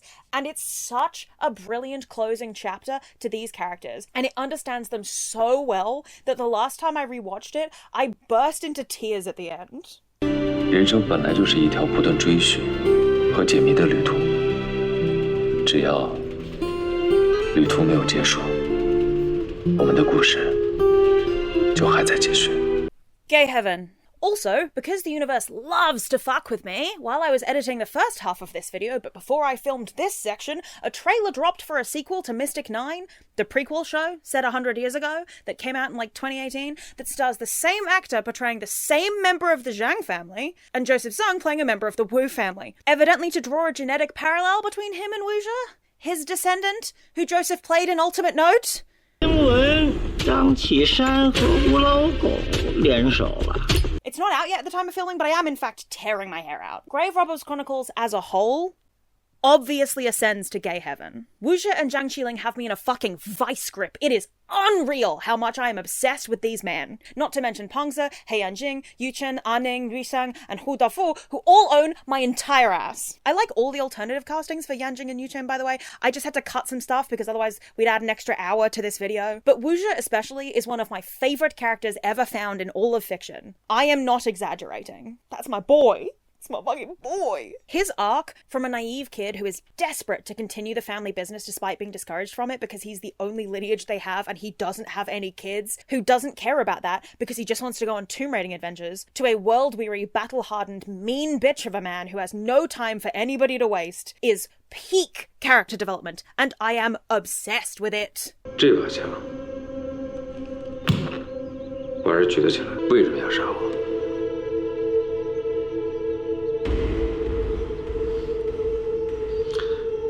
他不会说话的吗？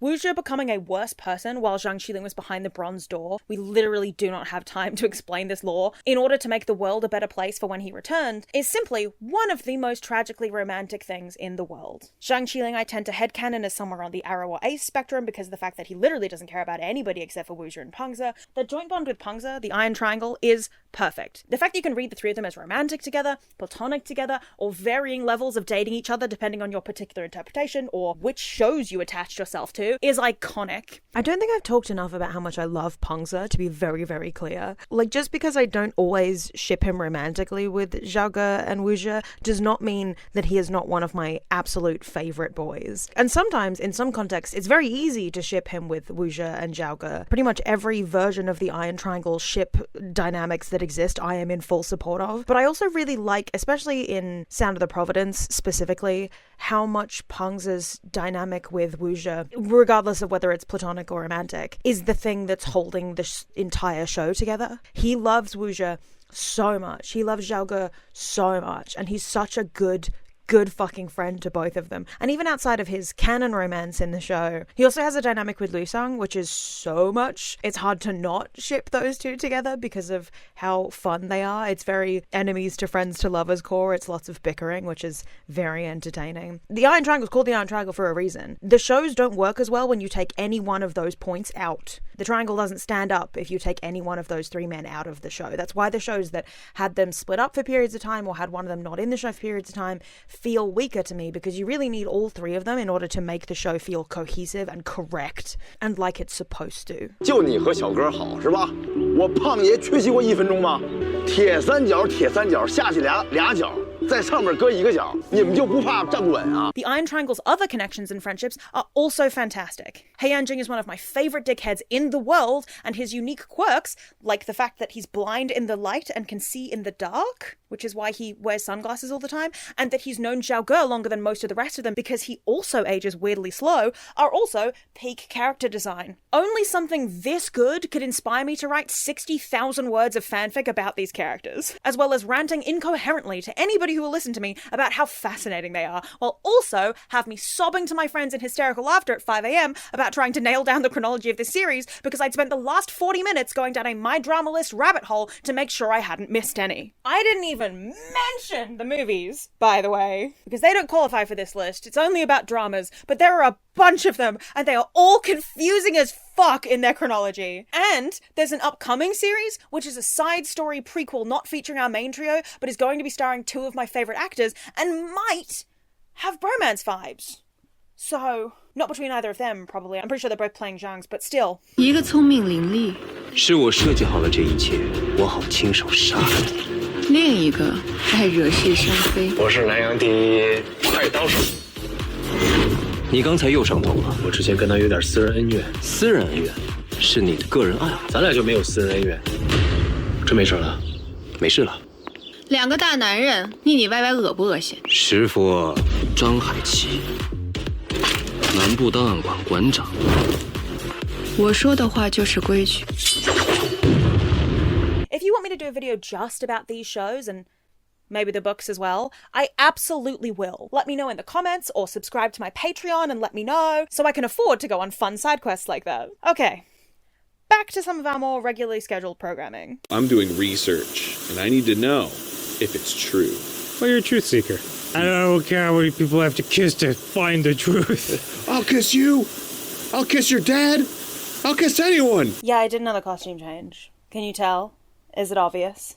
Next up, we have The Birth of the Drama King. This show markets itself as a hilarious comedy about long-lost brothers who reunite in the pugilistic world, but as enemies. The righteous hero infiltrates the evil Dark Lord sect as an undercover agent. Hijinks ensue when the introverted hero tries to befriend the temperamental one by following the tips in his master's self-help book, How to Make a Friend in 10 Days. It is rough. 你就不想知道在下是去哪儿的路吗？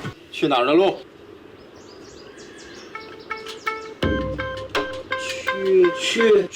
去你心里的路。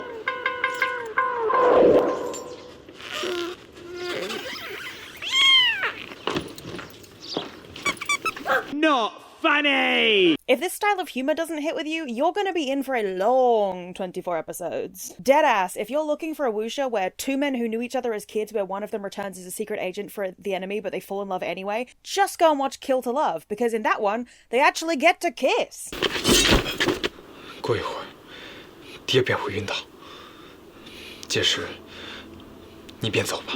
Anyway, this was not good. Next up, Psych Hunter. Jiang Shu can climb into people's psyches, and he teams up with psychologist Dr. Qin Yiheng and a female detective to solve crimes by getting into suspects' heads. Quite literally. They're also hunting down a mysterious serial killer who can also do the psyche thing. This show's a weird one among the bromances because of all of them, it feels the most like it's trying to tell you that one party has a big fat gay crush on the other, while making the other seem a lot more ambiguous. Usually when they put female leads into these shows, it's to obfuscate how gay the two men are being together. But in this one, it really does feel like China has a secret crush on Jiangshu, while he remains oblivious to his own obvious bisexuality. Like, I do believe he likes the female lead, but I also believe that if China kissed him just one time, he would have a Ratatouille-style revelation. You feel?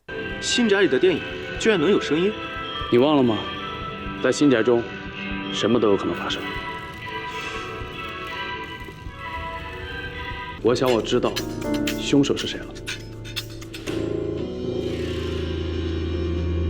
秦二，怎么说？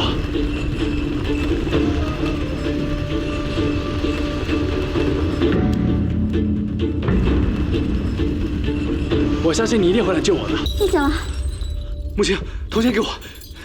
晴儿，晴儿，醒醒，晴儿！大哥怎么了？但是，一旦在新章遇到不测的话，在现实中。 就可能永远醒不过来了。那怎么办啊？我可不想欠你的。你欠我的还少吗？我可都记着。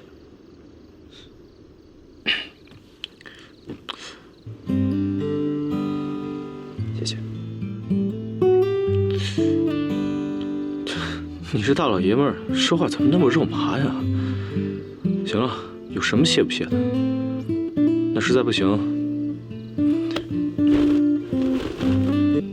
挺合适，借我穿2天吧。啊什么？你刚才不是说谢我吗？送你了。 I was also constantly amused by how resigned to his fate Chino seemed at all times. Like, he was never resentful of the female lead, but he also clearly hated having to watch them be together, and he's such a stoic, bitchy man. I loved him a lot. 以后小心点儿，起来试试。好多啦！想不到你还有点本事嘛！好了，你来这除了打情骂俏，还有事儿吗？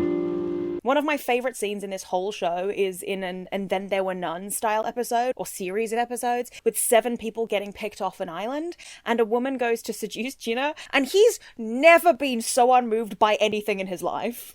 我就不害怕了。但是更重要的是自保。哦，对了，艳红小姐，你喜欢喝茶吗？要请我喝茶呀？淡茶不如浓酒，要不然我们进去喝2杯酒。我想你误会了。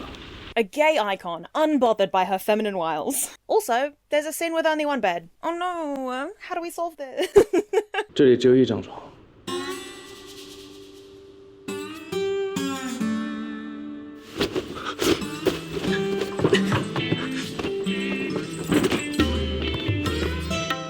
I had an absolute blast for the majority of the show, and while the ending is a bit annoying and dodgy cliffhangery, it passes the muster for the most part. Like, it's not egregiously bad enough to fall into killer and healer category and make it homophobic. It's still really fucking good.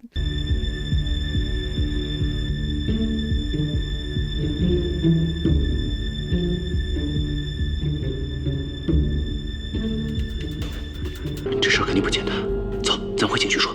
等下。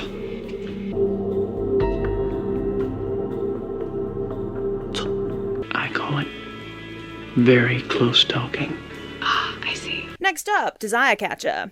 This is the kind of The Mentalist meets Under the Skin, or any other modern Chinese cop and savant bromance, but it's clearly trying to reheat Under the Skin's nachos. Which isn't necessarily a bad thing, and I didn't hate it, but it also doesn't have the acting strength to back it up. 你告诉我你发现了什么，我帮你查案。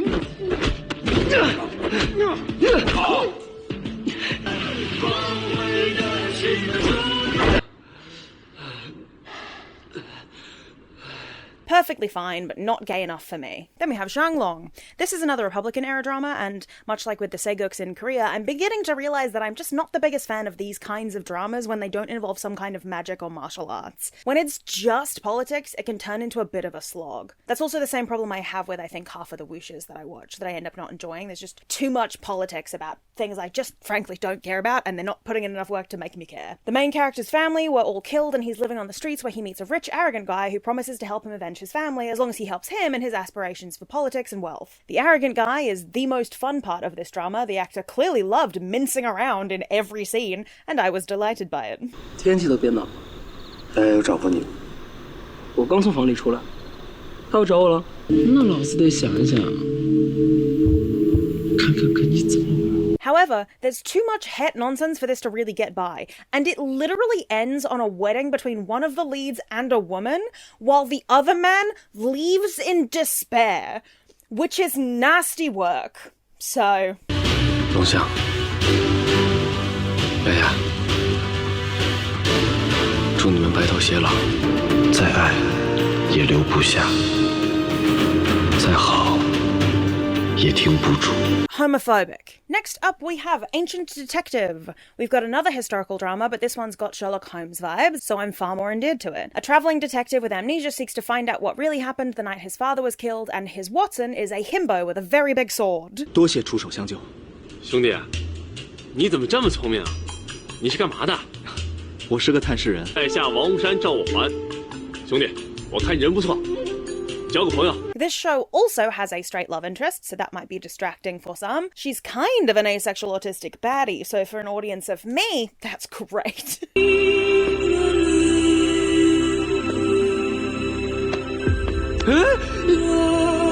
Bisexual amnesiac detective and his autistic girlfriend and his himbo boyfriend and his evil girlfriend. Big thumbs up from this polyamory advocate. 你终于醒了，赵兄，杰兄，你都不知道，这段日子我都担心死你了，还好你没事。这位姑娘是？这位姑娘是我家明月。 Sadly, though, this is not enough to bump it up to anything higher than it's good but not gay enough, because it really isn't heavy on the bromance of it all enough to justify it being any higher, even if I personally really like it. 直接教武功高的，那和做生意有什么区别？我只知道，我想和你成为天底下最好的兄弟，有福同享，有难，有难，我照我还打。 I just wouldn't put it in the bromance category enough to justify it. Then we have Stay With Me. This is the other adaptation of Addicted that I mentioned earlier. Two kids who initially dislike each other, then become friends, then have their friendship tested when they realize their parents are dating each other and now they're step-siblings, and then have to navigate all of that along with their romantic feelings for each other. I like this version more than Addicted because it cuts out all the non and dub con. Again, I'm not knocking it for those of you who like it, it's just not for me. And because it fleshes out more of the other characters and storylines than the 2016 drama did. Woobi and Suyi, they have different names in this one, had me so pressed I wrote a fanfic about them, completely ignoring the second Addicted novel because that's not canon to me. The ending of this show is rough, though, if you don't consider that there is a follow-up. I didn't even post it, by the way. I literally just needed to get it out of my system. That's not a fanfic any of you can read, unlike all the other fanfics that I talked about earlier. They are so sweet. I can't believe they got away with more than one actual cheek kiss in a Chinese drama.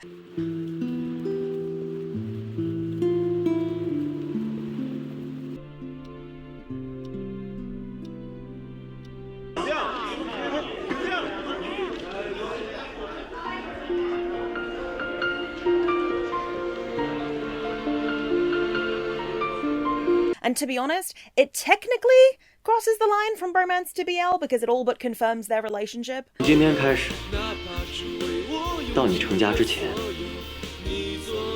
所有的节日我都陪你过。同学们都说我是面瘫，你竟然能看出我有心事儿，那是因为他们的目光放在你脸上的时间不够长。苏玉，我害怕。别怕。 有我呢，我离开你还活不了了。不是你离开我活不了，是我也想留疤，留疤多帅啊！结果无论我怎么受伤，身体都能恢复好了。没办法，浑身上下都这么滑溜，对吧？啊，我腰酸背疼的，要不你帮我活动活动筋骨？你累我就不累。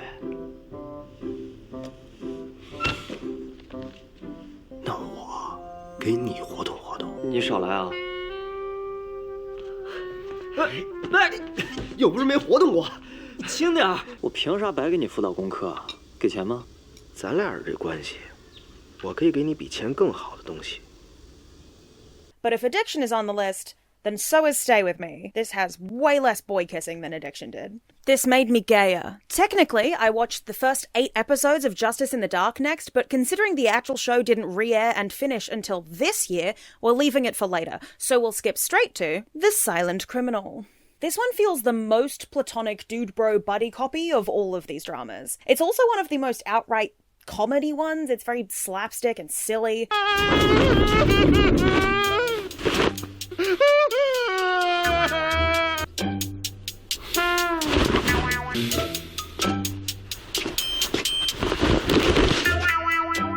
Which I think is part of what detracts from the romance it could have, although they do have a very good euphemism use in the second episode when one of them suspects the other of doing something. 你是喜欢硬的，还是喜欢来软的？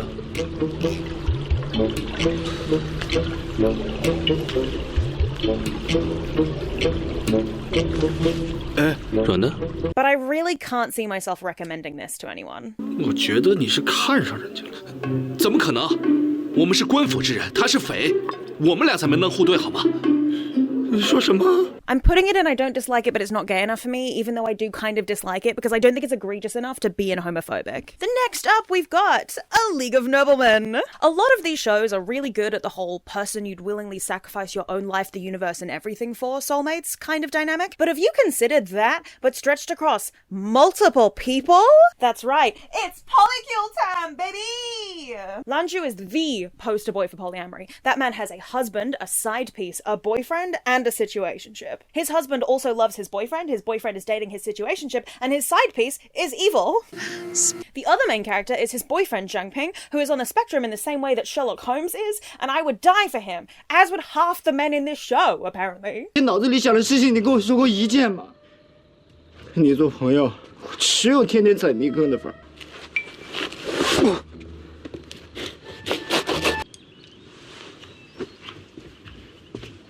这便是我那位旧友，姓辜，名清章，字淑林。淑林，你来了。你后脑生双目不成，怎支持我？在我府里直来直去不听传的，只有你。不对，还有那个张平。 Anyway, it's a period murder mystery drama with magic in it, when it has time for that in between all the shots of Lanju staring soulfully into various men's eyes.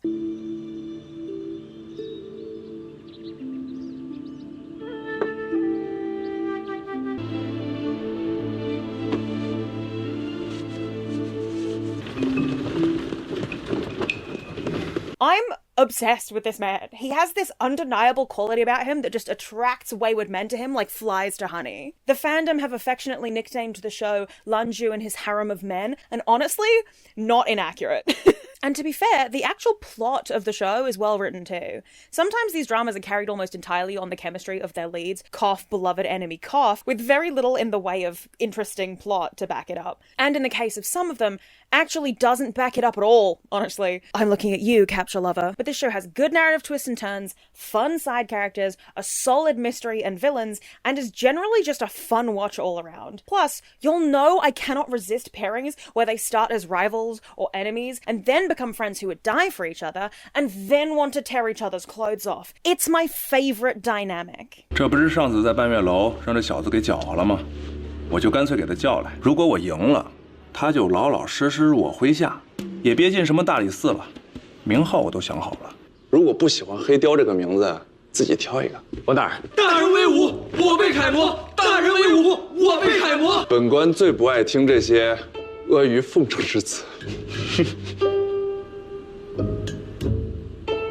那得多熟才能成为知己？大叔喝茶。我们算知己吗？我呢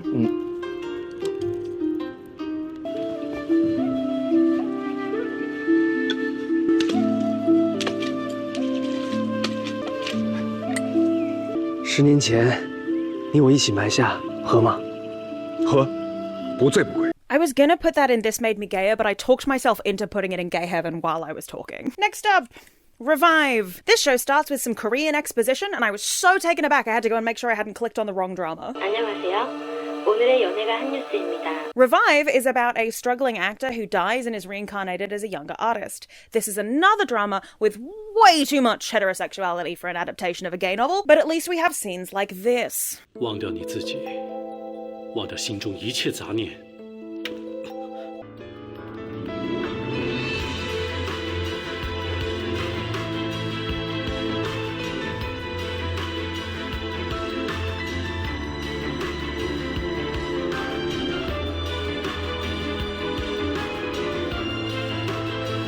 我不管你是杜飞，还是木子彻，在我心里，你就是云秀。 Anyway, it's not very good, and if you want something with a very similar plot, but where the men actually get to kiss and date and all that other fun stuff, you should just go and watch the Thai drama Reset. It's way more fun, I promise. นักแสดงที่ดังที่สุดแห่งเมือง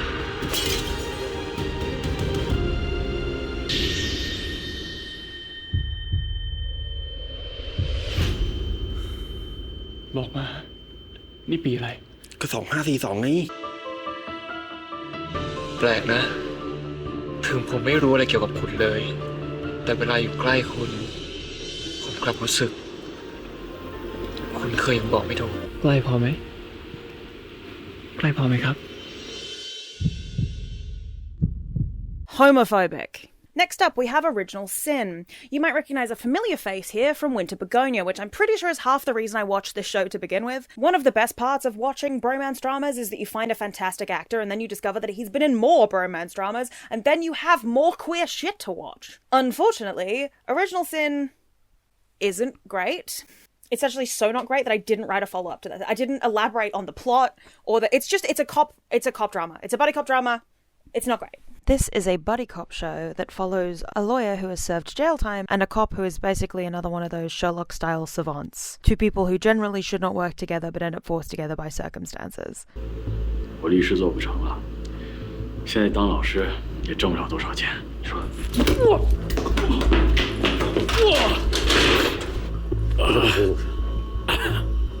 你这帮人怎么死的？针扎脖子，扎进去拔出来，扎进去拔出来，一直到断气为止。而公平又是什么呢？公平就好比一个天平，天平的一边是警察，而另外一边就是我们律师。如果没有我们律师的话，他们警察随便抓了人，随便定罪就好了。I think I would have liked this show a lot more had I not watched it immediately after watching League of Noblemen, which is just extremely successful at everything it sets out to do. Like, this show is actually probably fine. Realistically, I should probably put it in the section I'm devoting later on to just all of the buddy cop shows, which all kind of fall within the same range of quality. But this is chronologically when I watched it, so it goes here. It's fine. It's aggressively fine. If you want to watch a fun, silly buddy cop thing with like a smarmy lawyer who's kind of charming and bisexual, then it's worth a watch. Otherwise, watch many of the other things on this list. What you say? That you only meant what you say. What you say? What you say?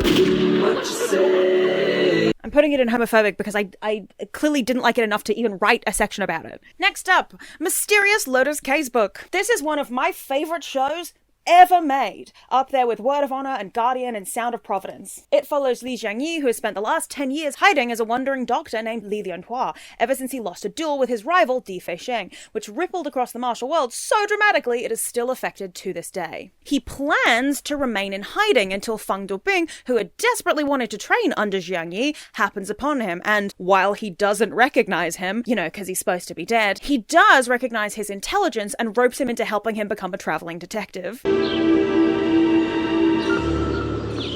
你果然是个老狐狸，承认，所以需要你这只小狐狸搭把手呀。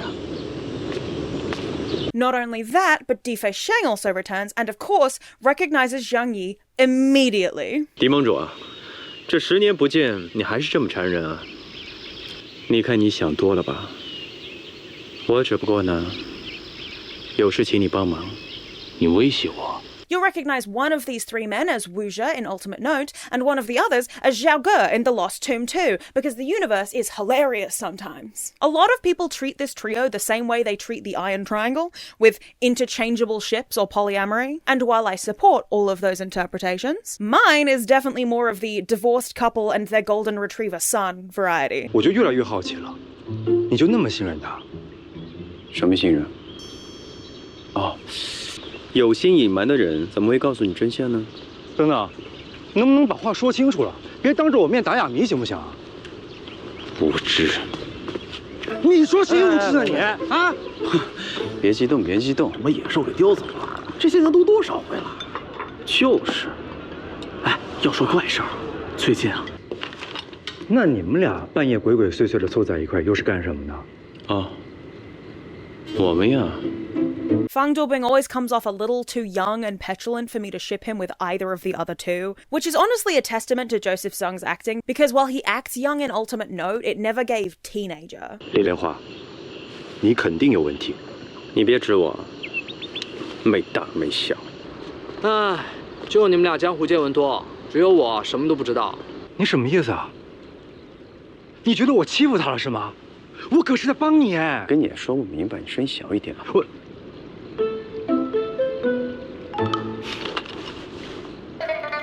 行，既然你们一路有商有量，这么有默契，偏对本少爷我不坦诚，那这个案子你们自己查去呗。本少爷我不干了。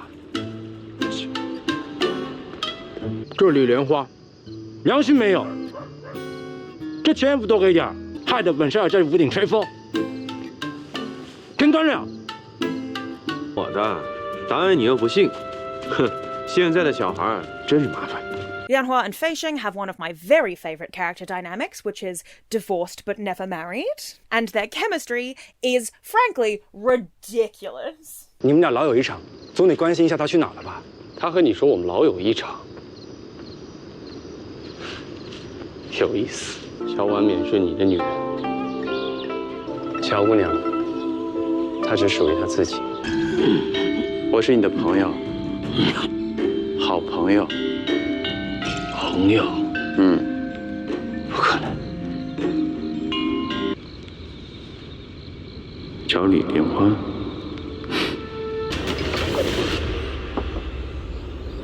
哎，你是谁？你看看你自己的手心，你要找的呢是李莲花。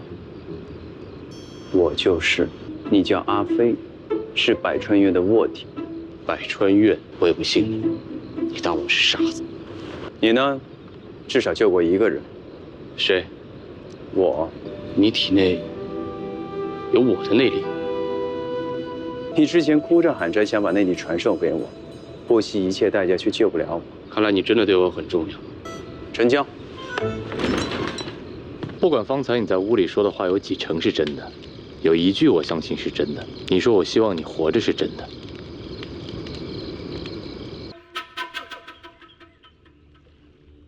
好看吗，李相义？这脚大美女当然是好看了。你喜欢就送你。你来找我不会是为了说这些废话吧？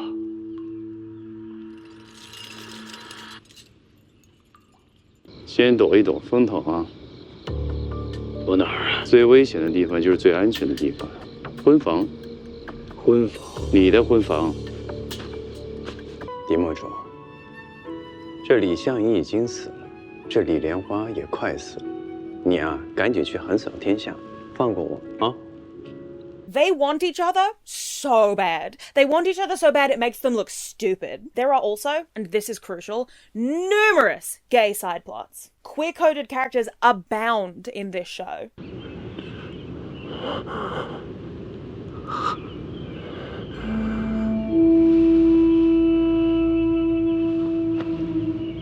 真的是你吗？我找了你3年了。 终于找到你了，我就知道，你一诺千金，绝不会失约。我来赴约。展护卫，幸会了。在下李莲花。张云飞。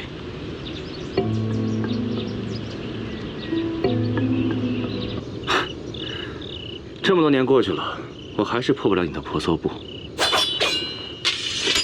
展兄，别来无恙啊。 你现在这样，很好。你也不错嘛。若是把这个头发扎起来，那就更好了。与故人一诺，说到做到。而恰巧此时，小凤却提出要与我成亲。我想，小凤成亲，何堂主一定会回来，所以就答应了下来。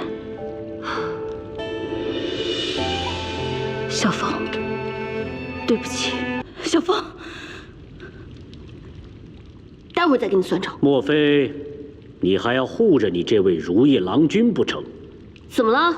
他是和我拜过堂的人，就归我管。要杀要剐，也只能我说了算。 Also, as previously mentioned, when Di Fesheng finds out that their previous battle wasn't won honorably because Zhang Yi was poisoned, he is so furious about it that he tries to cure him himself. I am gonna get you better, and then I'm gonna beat you to death! He might be technically an antagonist for a good portion of this show, but he's an honorable man, damn it. 都说了治不好了，看不到这些宝贝，提莫主啊，真是暴殄天物了。想想别的办法。别死啊！我很多事情没问你呢。别吵了，我还没死呢。别这样，来扶我起来。哎，扶一下。哎呦！哎，谢郎，那个狄飞生要你救的人，你可千万别答应。他要救的人，绝对不是什么好人。确实也不是一个好人。 It also has some absolutely stellar writing for its female characters, which is not something that every bromance drama, or even every Chinese drama period, can say. And it hits an extremely high standard of women's writing, at least in my opinion. Most of the women that appear have their own internal lives and their own shit going on, and they're pretty much never reduced to just like waifs in need of saving or anything like that. And even like the evil woman, like while she is kind of overblown and overdramatic, it's highly entertaining. 这游戏该换个玩法了。哼，你可知李相夷也被关在这儿？就知道你听到他的名字会这么在意。本尊。 赐你一死。 And B is a real person that exists. Like, that is an archetype of a real kind of person that does exist in real life. And they're not always women. She fascinates me, and I think she was a good villain. And every time the women are on screen, it's like they're having a cunt off. It's fabulous. Hello, and welcome to the Women's Amazing Women in Women Awards. Li Lianhua is up there with Wuxia in terms of my absolute favourite protagonists. He is a lying liar who lies at the drop of a hat, sometimes just for fun and for no reason at all.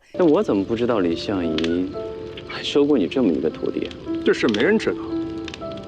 是啊，我猜他本人也是不知道的。既然狄飞生没有死，那李相夷一定还活着，对不对？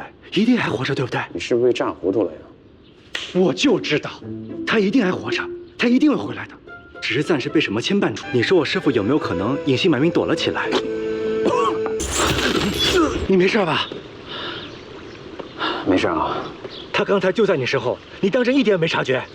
啊，没有啊，幸好你来得及时啊！刚刚真的吓死我了。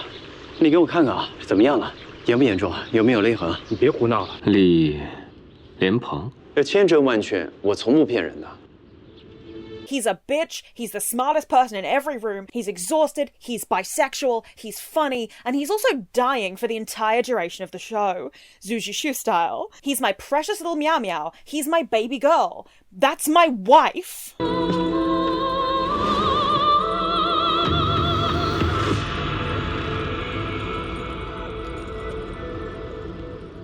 这衣服也太沉了，算了。 我还是去杀人。哎，我陪你去。别笑了，有什么好笑？ Gay heaven. Next up, we have the strongest men of God. A chaebol who is an expert gamer gets forced to go back to university to finish studying and decides to form a secret gaming team while he's there, starring a wacky cast of characters, some dull side plots, and far too much gaming footage that does not get me invested in the slightest. 直接是跳大。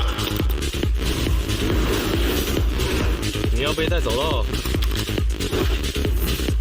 带走了还是大。 Despite featuring one of my favourite actors, who will appear again on this list soon, don't you worry, this show really didn't grab me. I've watched a few C-dramas now based around this kind of gaming, and some of them have been fun, and some of them have been an absolute slog. This one falls into the latter category. This show's more about brotherhood than bromance, and that's fine, but that's not the point of this list. And also, it's just not a great show in general, and our main lead is really wooden. 从我们龙吟成立至今。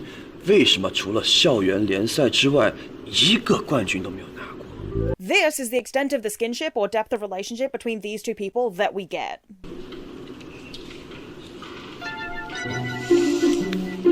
安南，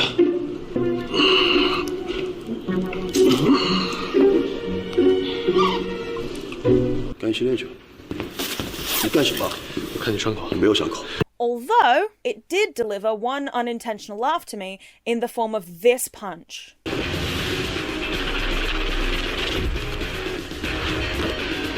This is the most limp-wristed punch I have ever seen, and I died laughing for like 2 whole minutes and kept rewinding it to watch it again. Unfortunately, that is not enough to save it from the bottom ranking. Doubly so, because you put Zhang Xingcheng into this and then didn't give him anything interesting to do. Homophobic. Then we have The Blood of Youth. This show is a complicated wuxia about the Master World, with a big cast of characters and some complicated in-universe politics, and it's a fun romp. It is the epitome of that every group needs a meme. You know the one. The main characters are a bitchy gay inn owner who wants to be left alone because he's secretly a prince and doesn't want to be involved in the messy politics.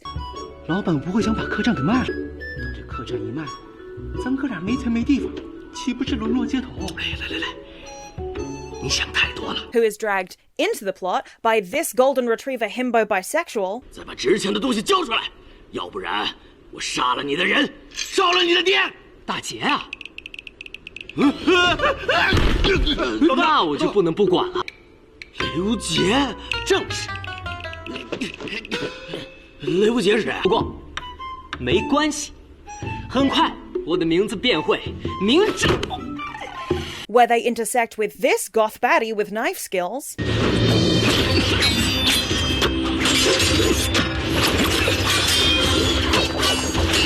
Some heathens. 掌握我生死的只有剑。不过今晚我倒是有兴趣陪二位玩玩这个游戏。如果二位赢了，我就再给二位1夜的时间。Some sheathens.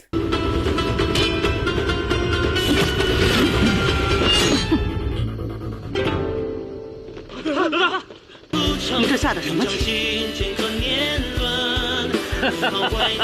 ？The token straight, and a gender-fluid martial arts monk who is definitely married to the inn owner on the down low. 那你可找错人了，要传授武功，你传那个小夯货。我没有找错人，吃了这顿，很可能就没有下顿。夏老板，及时行乐呀。你也一样，若是之后实在没钱了，就只能靠你去换元了。我能再加一份梅花肉？当然不行。夏老板，这一路奔波，行吧，最后一份。好。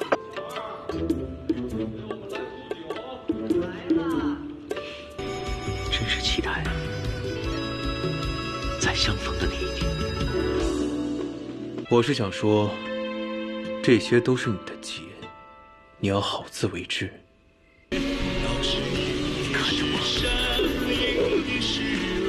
看看你的心，你看着我，看着你自己的心。 Some of these are really fun to write.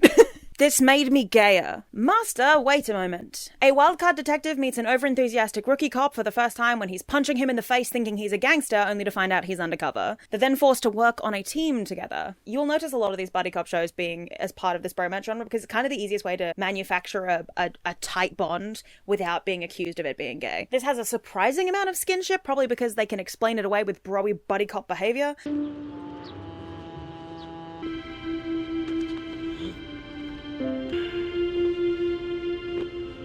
不至于啊！有点。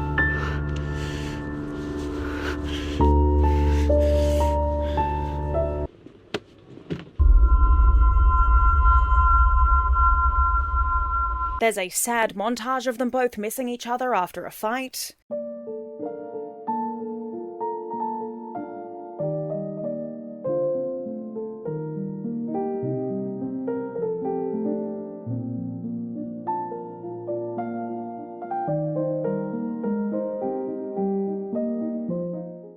But lamentably, we are not short on bro-y cop behavior. However, we do also get some great one character is in danger and the other loses it moments, which you'll know I'm a sucker for. 取代。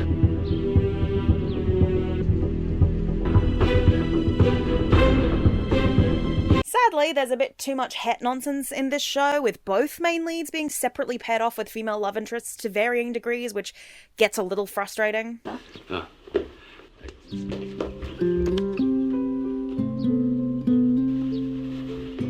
你一会儿要去开个会，然后再去加个班，这才是您徐队的人设呀。是。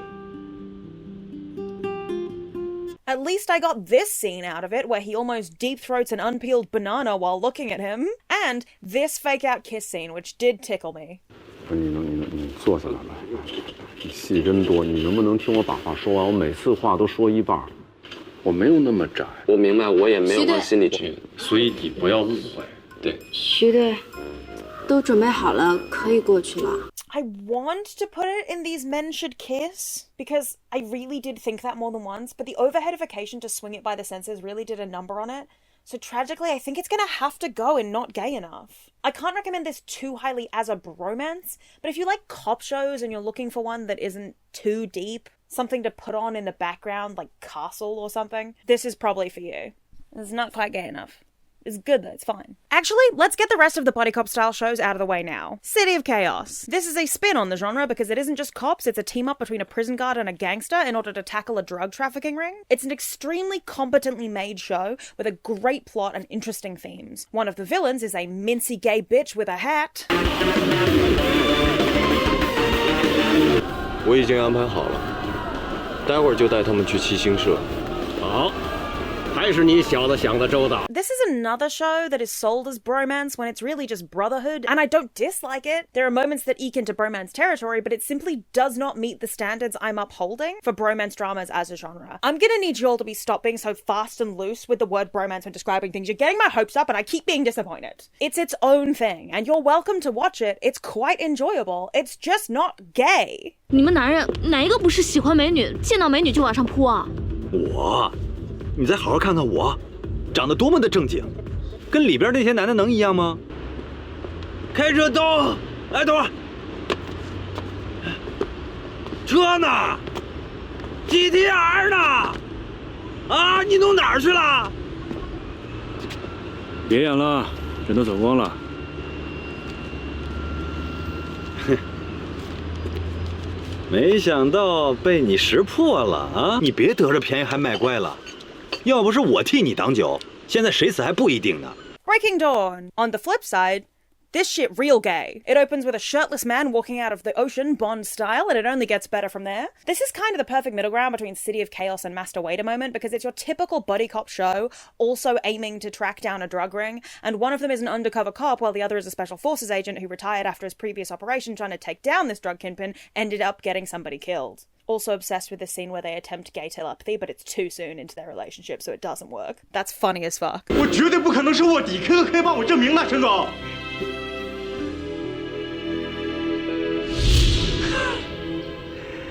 行了。 Also, it has an assumedly unintentional comedy beat in the first episode where the undercover cop pulls down a board to reveal his conspiracy board, and it's just literally the start of a flowchart. It made me absolutely lose it.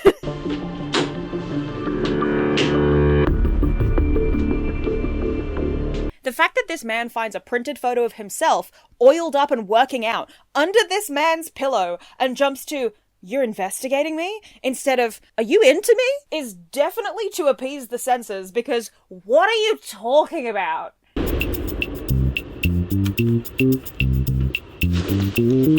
你调查我了？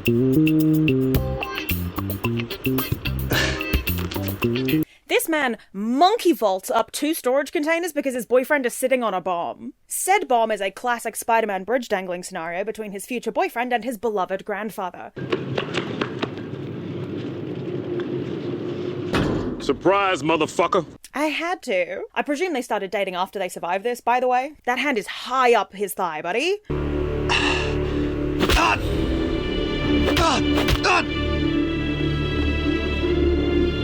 我可以告诉你职务在哪儿，但是你必须赶紧救张晨。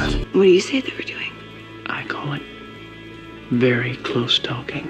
Ah, I see. Unfortunately, the subtitles for this on iQIYI are absolute garbage, but if you're willing to brave that, it's a fun romp. For the life of me, I could not tell you why it's called Breaking Dawn, and I think you should applaud my restraint for not making a single Twilight reference in this segment. Bella!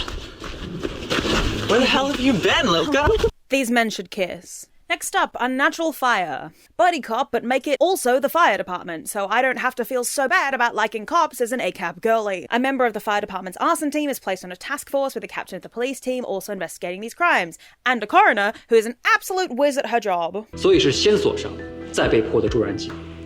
如果是故意设计成一个密室的，他先把门锁上，然后泼助燃剂，然后出门再把门锁上。但是隐有昌血液中的太阳血红蛋白浓度高达54.3%。 Various investigations and an overarching storyline about our main character trying to find out who set the fire that killed his parents 18 years ago, and reconnecting with the people he didn't think he'd ever see again. 下次再分不清的时候，你啊，摸摸这边。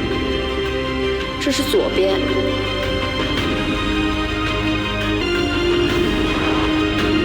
河西。行政大队申言。 This one also features a heavy dosage of amnesia tropes. We gotta fucking love it. Chinese dramas love their amnesia tropes. The dynamic between our two main characters is great, even though we don't get as much of it as I'd like. They do keep getting separated. This scene happens early on in the series while they're in the middle of a fight and haven't really spoken in days, but they're having to recreate something for an investigation. And in this moment, I am she. 现在只剩下最后一轮了哈，还等什么呀？开始啊！ They're not dating yet, in context, to be clear, but their bestie knows they're going to, and so do the rest of us. 愣着干嘛呀？等着我喂你呢。 Naturally, they move in together to make solving cases easier, as so many of these men are wont to do. Please never stop. 我们家倒是什么都有。拉仇恨呐？那我去你家住得了。 你都睡地上，那我去了以后跟你一块睡地上啊？你住不住啊？住。那我今晚就搬回家。怎么样？看看，满意吗？哎，这你买的啊？你不喜欢，我可以给换了。别！我曾经也是相信光的人。我也是。 Nothing funnier than watching one of these shows and they're like, well, we have to move in together. For the investigation. For the plot. They have a few super cute moments across the first half of the show until things get intense plot-wise.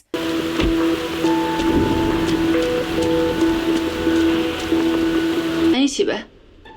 爬山多累呀，要不然你们俩去吧，我就不去了。那咱明天约几点呀？啊，都行，看你。这样啊，明天8点50，反正你们俩也没车，我开车接你。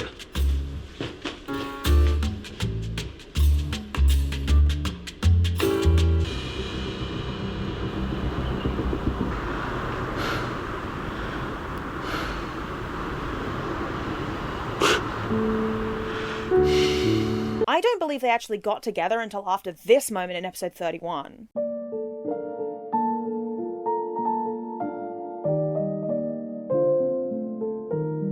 There's also a fun moment where someone accuses our firefighter of having a crush on our coroner, and he is so clearly uninterested in that idea, but he loves her a lot platonically, which is a really great dynamic even if you're not putting gay subtext in there. More platonic male-female relationships in my shows, please. On top of all the romances we can get. It's another one of those there's a huge cover-up and only these people can solve it type shows, which is great for bromances. Beyond Evil and Snow White Must Die, the K-dramas being my personal favourite examples, obviously, but this is pretty solid too. If you've watched those shows, my comparison to them and this one is very apt, I think, especially in terms of conspiracies and twists.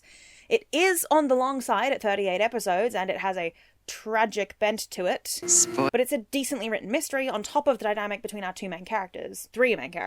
So if this is your genre, I recommend it. These men should kiss. And to round out the buddy cop genre, and easily the gayest of this bunch, the first shot. Johnny Huang, who you may recognize as Guhai from Addicted, has finally returned to the realm of vaguely homoerotic television after almost 10 years away, and he's still got it. It's a period piece set in the 90s. Feel old yet? Before the existence of a nationwide narcotics bureau about a drug task force created to tackle the new epidemic sweeping the city. Zhang Bei, our extroverted and personable but also very level-headed protagonist, heads up the team, which consists of his cop buddy, who's like a younger brother, a forensics and tech expert, an exceptional fighter, and Gu Yirun, their resident chemical expert who is an autistic, introverted man who doesn't want to get involved in fieldwork and just wants to teach. 那态度倒挺好，笑呵呵的。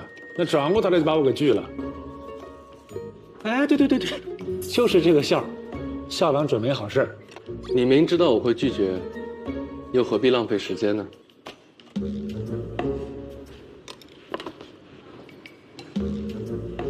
They also show him being baffled and unaware that Zheng Bei's sister is hitting on him early doors, just to really hammer both the autism and the homosexuality home. 这帅哥谁呀？你好，顾依然。啊，你好。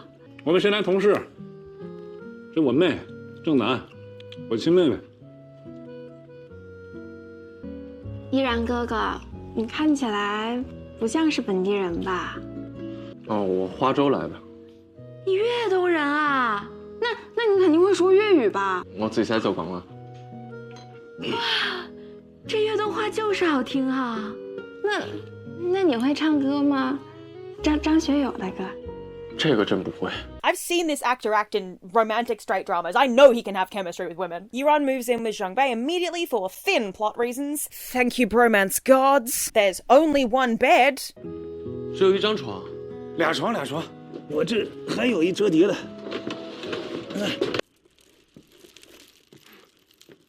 They wrote that for me specifically. The affectionate gazes start early in this one. 性格吧，挺有意思。郭老师，你说，你是不是一点老爷们儿的脾气都没有啊？嗯。 And it doesn't take long to get from that to flirting. 你这都贴歪了，这谁给你整的？真不用，你都没贴上伤口，我给你贴一下来。哎呀，赶紧吃点肉，凉了一会儿，快吃饭。哎呀，小北啊，你都30多岁人了，也没个正形儿。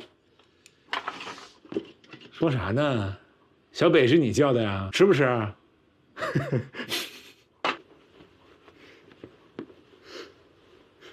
干嘛？你出个任务还喝酒啊 To taking care of each other. 5000字检查，一个字也不能少。是。检查我听一下。哥，你咋不叫我呢？陈北呢？北哥没死，秦一死。北哥昨天晚上还在这看了你一宿呢。有啥不用的？我跟你说，这老郑家的服务必须到位，让你挑都没得挑。To going on dates. 面巾那边，你看那边，在哪？好啊，是吧？给我来2句。行，来。这个结案之后还回华州吗？怎么？赶我走啊？咋不是留你呢？ Yuran gets kidnapped right after him and Bei get in an argument, and it's delicious angst, followed by a damsel in distress rescue, complete with bridal carry. I'm pretty sure they start dating sometime around episode 18 or 19. 我给你加油。行了，妈的为你骄傲，快点，别走别走。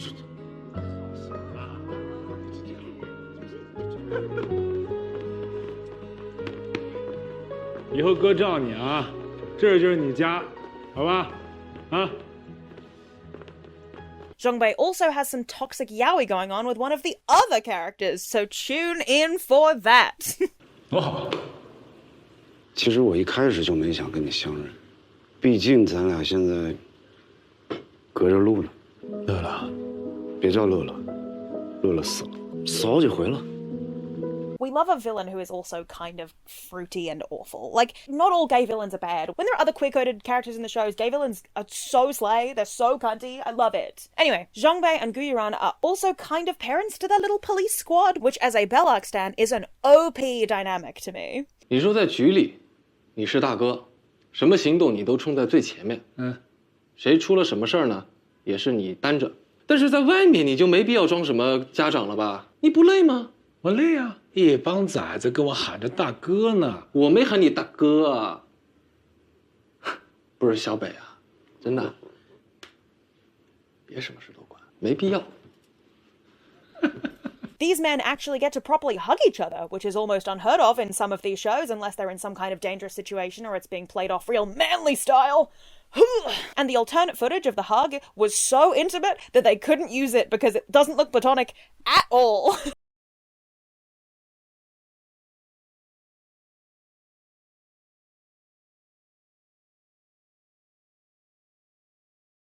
Also, you might notice in the background of this scene that the second bed is gone from the living room, which could mean nothing. I'm actually somehow gayer than I was before I started the show. Tiger and Crane! Huzhe, a delightful labradoodle of a human being, accidentally swallows a red pearl, which forces him into the path of Qi Xiaoshuan, an uptight demon hunter. Huzhe is also secretly part demon, tiger tail to be specific, which means that the demon hunters all basically want him dead, except for Xiaoshuan, who gets far too attached to him to let that happen. The other two members of our gang are Huzhe's girlfriend, Zhao Jingtong, a spearfighter who is trying to carry on her family's legacy, and Wang Yuchen, who specializes in brick.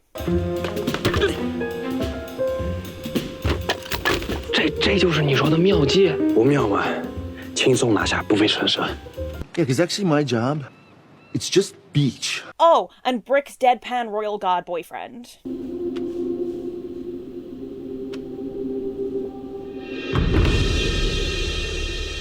萧云子，你就一路尾随我，今天还偷偷熬粥给我喝，你是不是对我图谋不轨？想多了，我是千羽国的护卫，受王上的命令，保护你的安全。再说了，那个不叫监视，那个叫保护。不是监视是什么？他才是最合适的人选。我们也推荐欣桐。对。萧云子，我举荐王宇谦。晚辈觉得欣桐乃不二人选。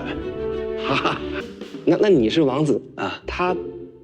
我是千羽国的羽营侍卫，被王上派来特意保护殿下的。我就说嘛，平时看起来就怪怪的，一看就有猫腻，没事还总是偷瞄板砖，我以为他。嗨，你们这藏得够深的呀。Also, their ace goth bestie, whom I adore. 我一定会亲手杀了一枚。They're never beating the polycule allegations. 胡子，你活了，你没事啊？我刚才为了你，都跟神打了一架，你都还跟神打了。好吧，哎，我们4个一起回来看星星。好，我们一定要平平安安的归来。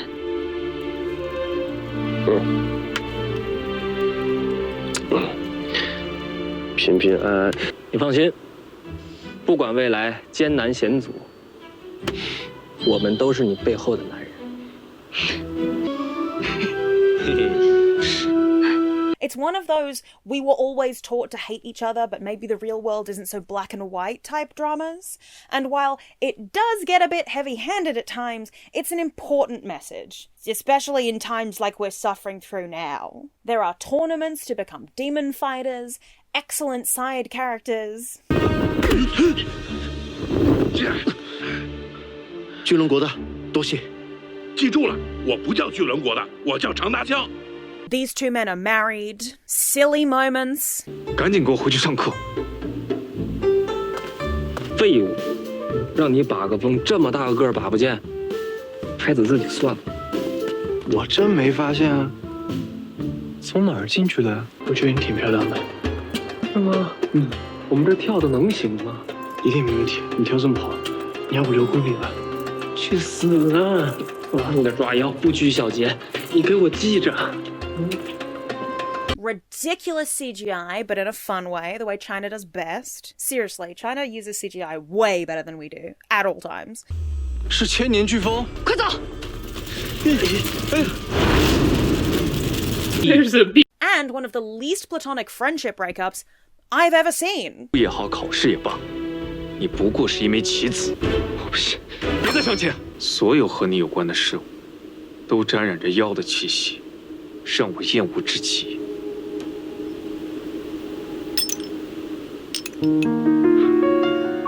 以后你走你的阳关道，我过我的独木桥。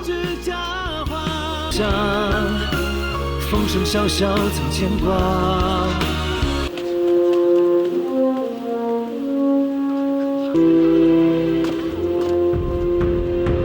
无情无义，忘恩负义。 自以为是你，自以为什么都能做，什么都能扛，什么事不能说呀？有意思吗？我们不在身边，谁能帮你 Yeah, sure, these two men are just friends and nothing more. He's not staring forlornly at the trinket his boyfriend got him while he lets him think he hates him so he can protect him. He's just being broody. Also, there's twins, but one of them is evil and only his boyfriend can spot the difference. 你这样做，值不值得呀？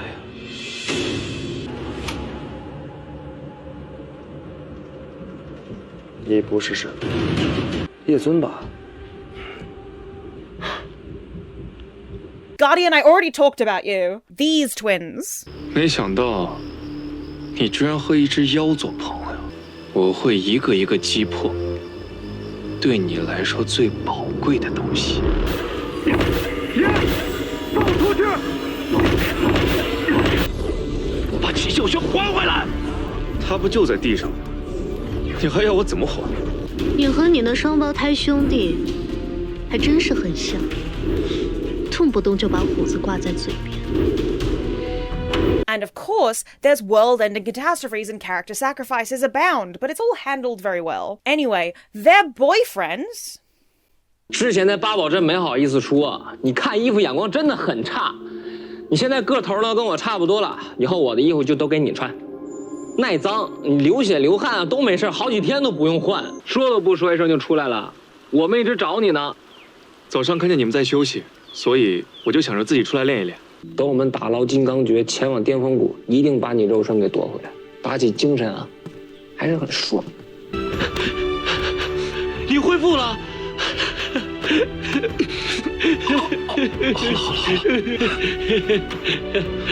大掌柜您放心吧，这次我肯定看好他。They totally fucked after this. Zhang Lang, who plays Huza, basically cameos in SCI, Under the Skin, and Justice in the Dark, by the way. And Zhang Linghe is in one of my favourite het dramas, My Journey to You. So seeing him devote those same doe eyes towards a bromance was a delight to behold. I am actually Gaia. I am nobody. This series follows Zhang Chulan, who discovers that he's inherited a martial arts superpower and is dragged into a complex world he previously had no idea existed. He meets some other colourful characters along the way, and experiences a lot of danger. Features martial arts, tournaments, the classic fight between good and evil, and honestly feels really anime-coded in the best way. Like, if you liked the live-action version of One Piece, you'll probably have a great fucking time with this show.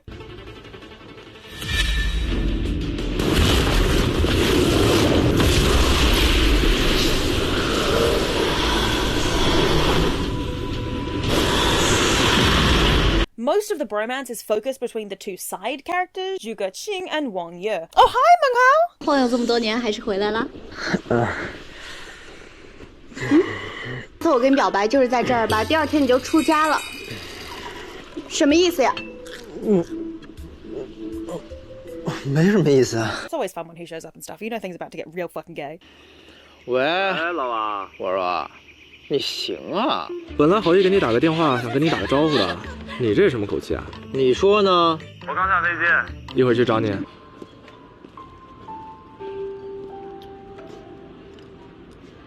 你这是怎么了？就感觉你这个人状态跟山上时候不一样。想太多了吧你？手给我。啊？哎，山上我给你看看啊，我这个人呢，就是有一个高尚的人品。我怎么没看出来啊？话说这都3天了，张楚来那边还没有联系你吗？没有啊。不过话说回来，这儿已经没有你什么事儿了吧？还留着干嘛呀？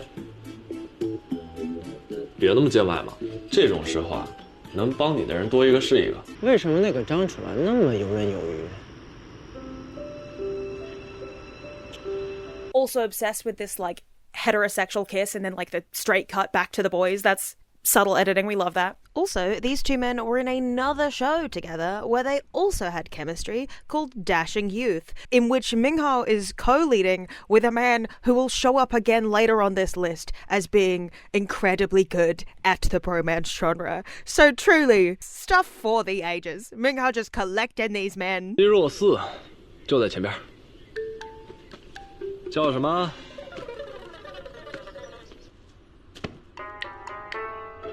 我是在夸赞你。It's a great show. The main plot is unfortunately not super gay, but these men should definitely kiss. 1个亿，成交。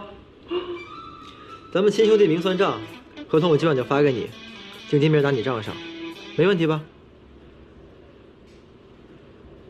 没问题，我去准备一下。 走了，就这么走了。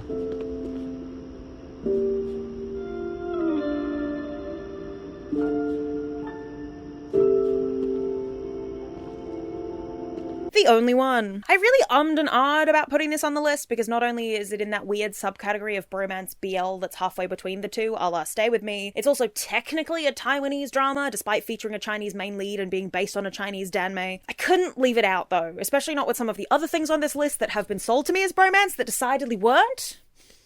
I'd rather bend the integrity of the category than not recommend you a show that I think is actually worth watching. Much like Addicted and Stay With Me, Sheng Wang and Jiang Qian are classmates who hate each other, whose parents get married to each other and force them into closer proximity.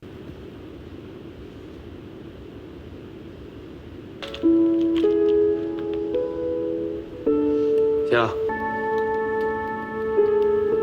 中午去丁老头那边吃饭。好啊。Unlike Addicted and Stay With Me, this show is less about one of them fiercely pursuing the other, and more about the two of them slowly growing closer and learning to balance their disparate personalities and new family dynamics against their shaky personal feelings. 没关系，我会隐藏脆弱，到最后你想起来。不过就是四边嘴唇碰到了一起而已。哎，你不要那么小气了，这么爱生气。我小气，爱生气。他就像一棵树，没有悲欢的姿势。那又没什么，对吧？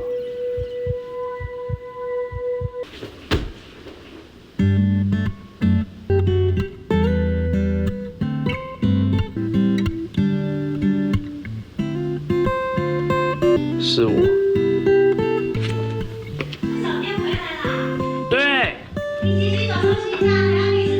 It's very push and pull, and I really, really wish it had gotten the planned second season to expand on the romance part that they finally started to get to towards the end of the series, but sadly, especially with China's newest crackdowns, we probably won't. At least we've got this though, am I right, boys? 不穿，就一天，我不要。哥。哥哥，江天哥哥。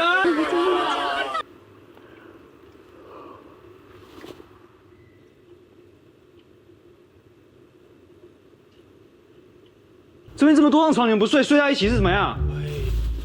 有吗？没有吗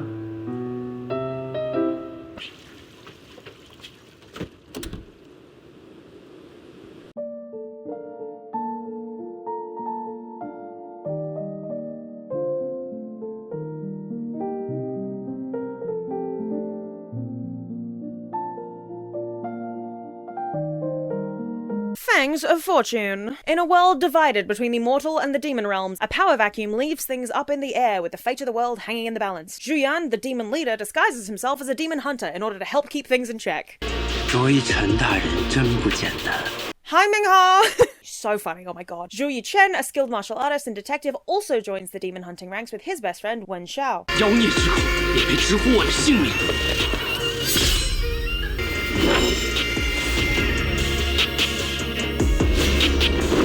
His friendship with Zhuyan grows, but as it does, their inevitable tragic fate looms larger and larger over the narrative.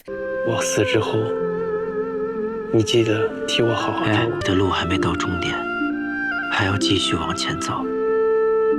我们一起。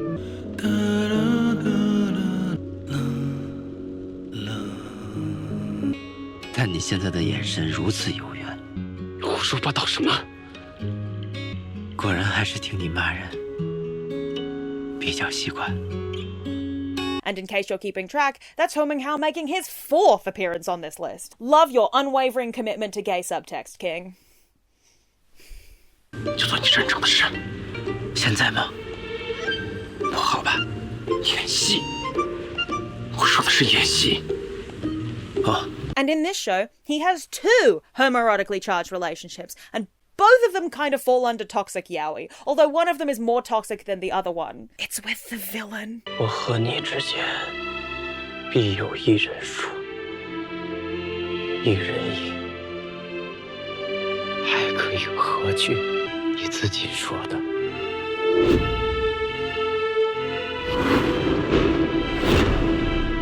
跟你平手就好，我不介意和你一起当第一。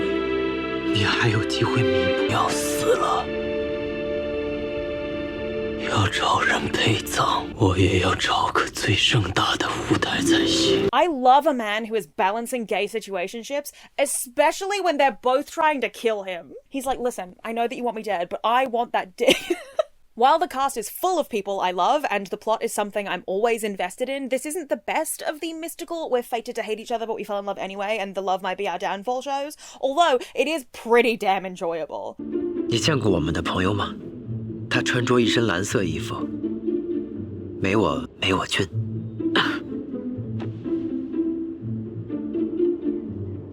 你见过我们的朋友吗？比这个大要高，比这个大要俊。干嘛这种？小卓，我好像有了内丹。我说我有了内丹，彻底变成我的同类了。近朱者赤，没有把握，不就是拿命在开玩笑吗？其实还是有5分把握的，3分。I'm just excited that there's not only more than one show in that category, but in fact quite a few, and they're all fucking great. Shit made me gayer. Forward forever. This shit is too long. At 58 45-minute episodes. Yeah, you heard that right. This is over 40 hours of television. It is a severe undertaking and one which I cannot recommend. According to my drama list, it's based on a BL manhwa, but I can't seem to find said manhwa anywhere online, so take that with a grain of salt. But assuming that's true, not only does it barely qualify as a bromance even when I give it the benefit of the doubt, it pushes a romance with the female lead. And also, did I mention that it's 58 episodes long? I disagree with the NRTA about a lot of things. Most things, in fact. But their ban on series getting too fucking long is something I do actually understand. Some of these shows were getting up to 90 episodes in a single season. That's just excessive. Between 40 and 50 episodes is my absolute limit, I swear to God. You've got to be a really good show to justify an over 50 episode runtime for a single season of television. The costuming is gorgeous, and Zita from EXO is here. 过来。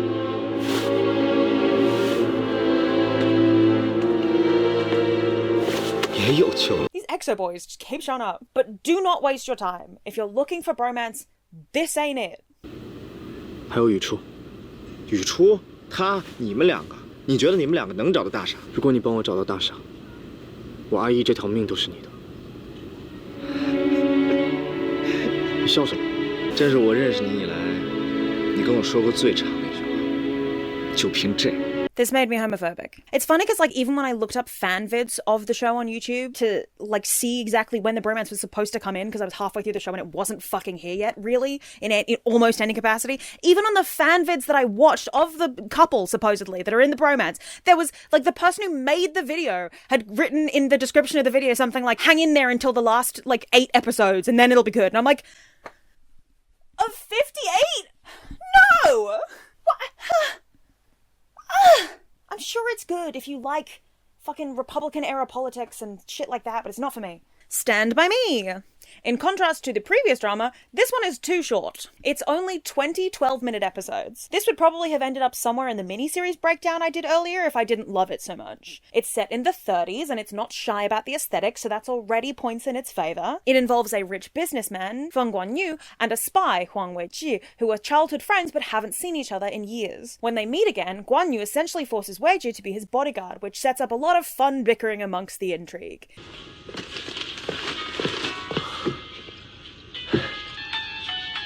别睁眼了，怎么演不下去了？我哪儿演了？我人都回来了。你不是说你死都不回冯家吗？这不还活着吗？ He makes him wear a maid outfit at one point.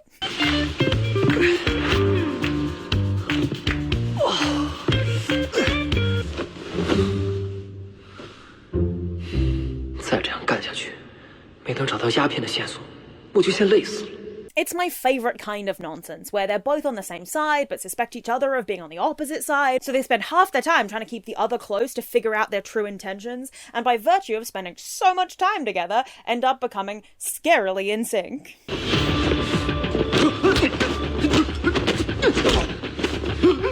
It's gonna be me.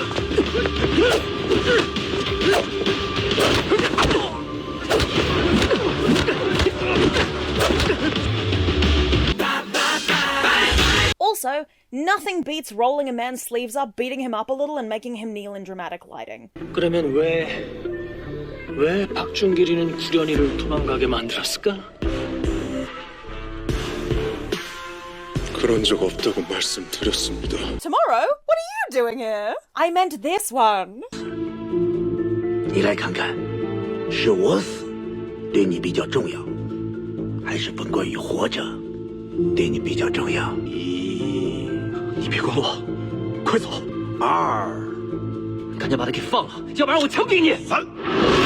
Also, this is definitely a goblin reference.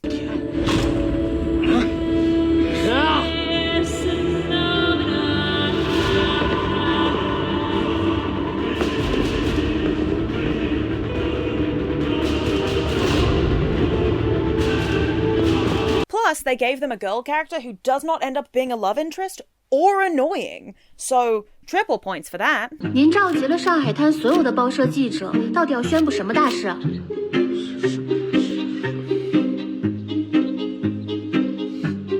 原来你才是冯冠宇啊！李小姐，那天的事没关系，我这个人一向大。我告诉你个秘密，我也是出天团的。真的？那你代号是什么？李小姐，再会。来，冯冠宇，你等等我。星光男子。I love these messy spies and their bickering love story. 我一定帮你看好他。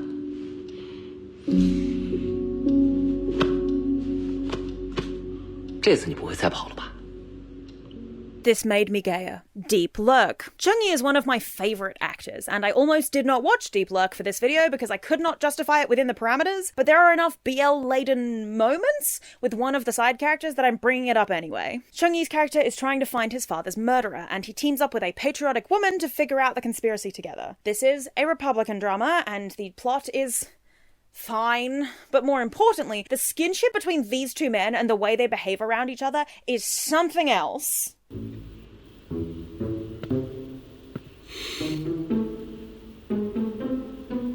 干嘛？从后门进来？哥，趴下！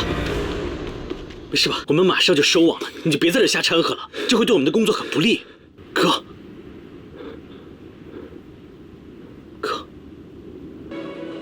李妙涵，著名的电影明星，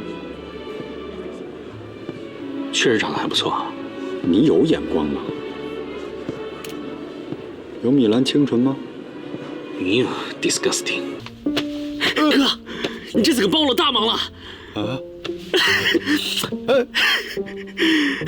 They were also both in The Lost Tomb 2 together, because Dalmubuji truly is the umbrella that connects half of the bromance dramas in existence. Oh, Captain, my Captain. Before we move on, it is vital to my well-being that I show you these scenes of Chungi in drag. 哎，我们坐这儿人来人往的，做起事来都不方便。如果凶手想要选择最佳位置的话，那只有那个房顶的角落了。你再看那边。哪边？ I'm very bisexual. I'm putting it in These Men Should Kiss, but honestly you should watch the myriad fan-made music videos of them together rather than watching the show itself, if you're looking for bromance. If you want like a Republican-era, somewhat mystery drama, it's the show for you. The Sleuth of Ming Dynasty. This show follows Tang Fan, a senior investigative officer, and Shui Zhou, a PTSD-laden soldier somewhere during the Ming Dynasty. Shocker. As they investigate a death that ends up being part of a massive conspiracy leading all the way to a potential coup. The sleuth is a fun, fairly effeminate guy with an eye for tasty food and finer things who is bestowed with the gift of brilliant deduction, which often gets in the way of him enjoying things, because people want him to investigate constantly. 发现一种汉语，接往立马多伦高后距高级毛发高或者群入左右所知道蚂蚁形式经查。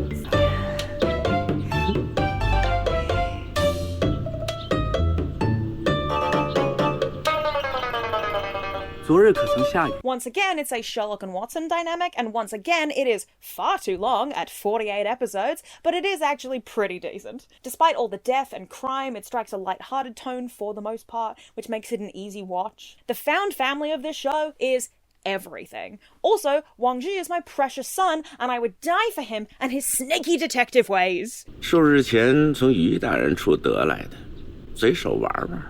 哪个于大人啊？当然是兵部的于大人。昨晚于大人去世了，您知道吗？哪个于大人？除了兵部的于大人，还有哪位于大人啊？怎么死的？据说是服了毒酒。Our detective notices the other man's assets almost immediately. BBC Sherlock style, but gayer. 可惜你不是一个真正的厨子。哦，从你的站姿可以知道你以前从过军，肩宽背阔，臀尖腿实，必定擅长相扑格斗之术，必定是拿刀之手。厨子也拿刀？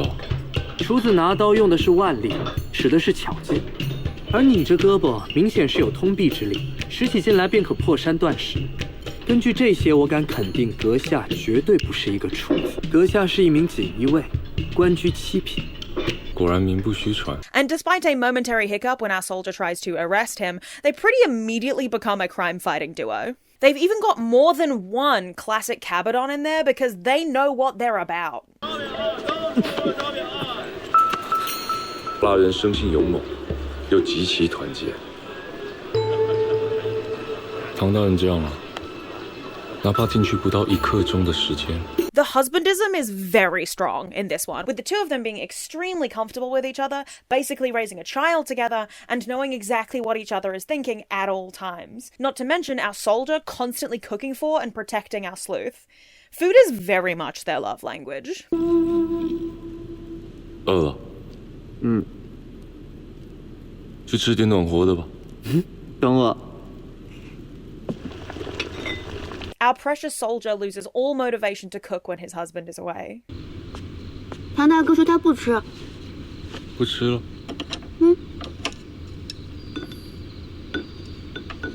They have some fabulous cross-dressing to go undercover scenes, which include our sleuth trying to teasingly seduce his man, only to be annoyed when it doesn't work because his man is simply too loyal. 公子，要不要与小女子喝一杯啊？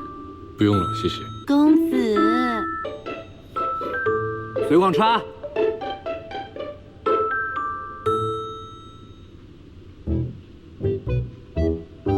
And that's comedy. People are missing out by not fucking with gender more because it's funny as fuck. They won't let each other get lavender married. 我坚决不同意你和那个疯婆娘的婚事。我都不知道的事，还轮得到你来同意不同意？不行就是不行，没得商量。喂。Truly peak content. It has a really measured take on the various crimes and how to punish them, which is unusual for any crime drama, but especially one set during this time period, so that earns it points too. As does Tung Fun's sister's divorce arc. It is also produced by Jackie Chan, which is hilarious when you know how homophobic that man is. So it feels like the team were working double time to make it, and therefore me, gayer. This is just brotherhood. Ooh, nothing to see here.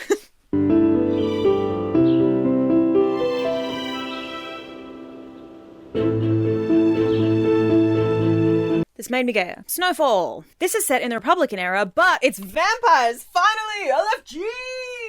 Tragically, this is both not a great vampire show due to interference from our beloved NRTA, nor is it really a bromance, and once again the Tumblr girlies have been lying to me with their gift sets. You're just too good at making them queens. Basically, a vampire starts taking care of a blind girl after she helps save him from an attempted assassination, and when I first started watching it, she was played so young, and he was played so old, as well as the character being over a century old, the actor is in his 40s, that I thought it was going to be a vampire finds fatherhood a century after deciding that it's not in the cards for him story, but I was being too generous to the hets, and this is in fact a romance. 沈志恒，从今往后，我们都不要分开了，好不好？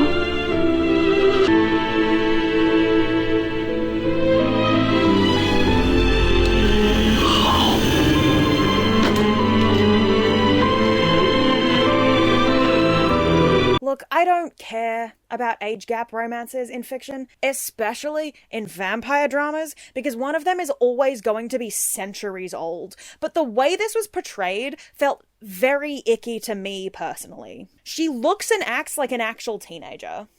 那他打你也是打我呀？你就是我，沈先生。打架是不是不太好？当然不好。 你生我气了吗？没有。我新帽子都打丢了。那以后还打架吗？不打了。I'm I'm sure it works for some people, but it's triggering for me. So bear that in mind if you're triggered by similar things. I liked him a lot as a character outside of his het romance. I wish they had the courage to make him as gay as he was cunty. 我打死你！我打死你！你们的良心都被狗吃了！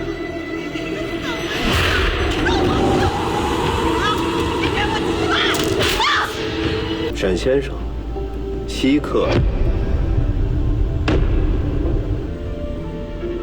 厉会长，不请我进去坐坐吗？我能否再请您吃个晚饭？刚好不早了，时间正好。我不吃饭，我吃人呐。 We get semi-sparse moments of a pseudo-antagonist bromance across the whole show in the form of his enemy who wants to kill him, and keep having homoerotically charged hateful moments with each other.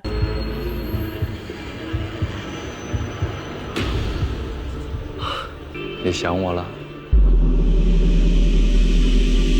我病，什么病？严重吗？差点死了。不知沈先生去的哪家医院？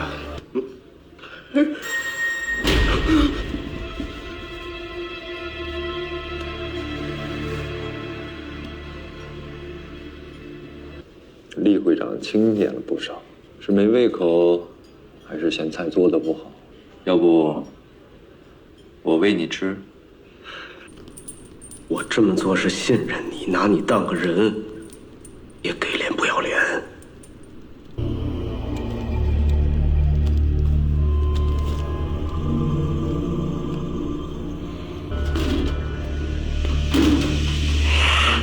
Plus the secondary charge bromance between said antagonist and his henchmen. 我一个人去边疆，你留在海东。那不行，哪能让你自己去？我得陪着你。不行，你得留在海东。不行，生子哥，这次去滨江是成是败还不一定。但你一定小心。And I do love those moments. In fact, the vampire and his enemy's divorced but never married shtick, one of my favourite dynamics, as we all know, is really only let down by the actual main plot.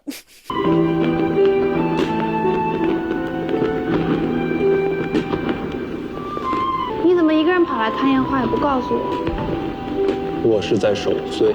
那我们一起守岁。好。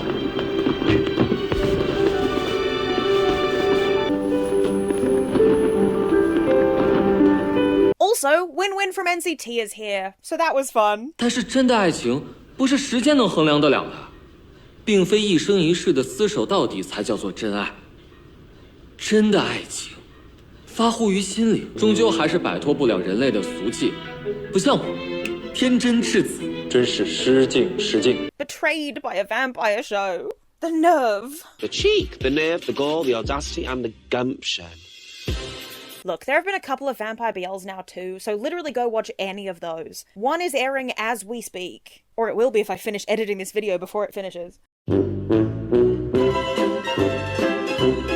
Homophobic. Nirvana in Fire. One of my favourite tropes in C-dramas is the man fakes his own death so he can actually die in peace main character, a la Mysterious Lotus Casebook and Word of Honor, and from what I can tell, Nirvana in Fire is kind of the OG of that trope, or at least the best executed among popular opinion. This is one of those shows that has been on my list for so long, and has been hyped up to me for so long, that I really thought it wasn't going to live up to the hype, but I was so glad to be proven wrong. 70,000 men are massacred due to a power-mad emperor, and Lin Shu is the only survivor, and he ends up getting the 6th century equivalent of plastic surgery so he can't be discovered. Changes his name to Mei Chang-su, and ends up becoming a respected member of the martial arts world despite his inability to ever practice them again. 是来给我送行的，还是来拦着我的？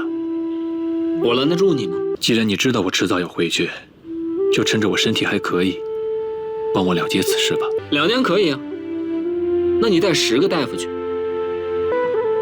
有你足矣。 顶得过10个大夫。He returns to the capital where he becomes reacquainted with Prince Jing and decides he'll help him get the throne because the other 2 scheming princes aren't worthy of it.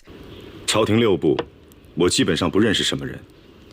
这次回京后，机缘巧合地认识了那么一些，居然大部分都在这个名单中。这份名单上的官员，殿下大可放心地与他们结交。先生这话，倒与一般的谋士所言不同。 Together, they attempt to rid traitorous officials from the capital, all while Prince Jing is convinced that this new guy reminds him a lot of his old friend Lin Shu for some reason. 达不到也没关系，最后的结果无非就是皇后参加不了祭礼。苏先生在想事情的时候，手里也会无意识地搓着什么东西吗？是否听说过赤焰军少帅林殊？略有耳闻。先生刚才的那番言谈，让我想起了他，会与先生成为挚友。苏某一介布衣，又体虚多病，怎能与林少帅相提并论呢？殿下过奖了。说说看，越王是毒蛇，我是什么？水牛。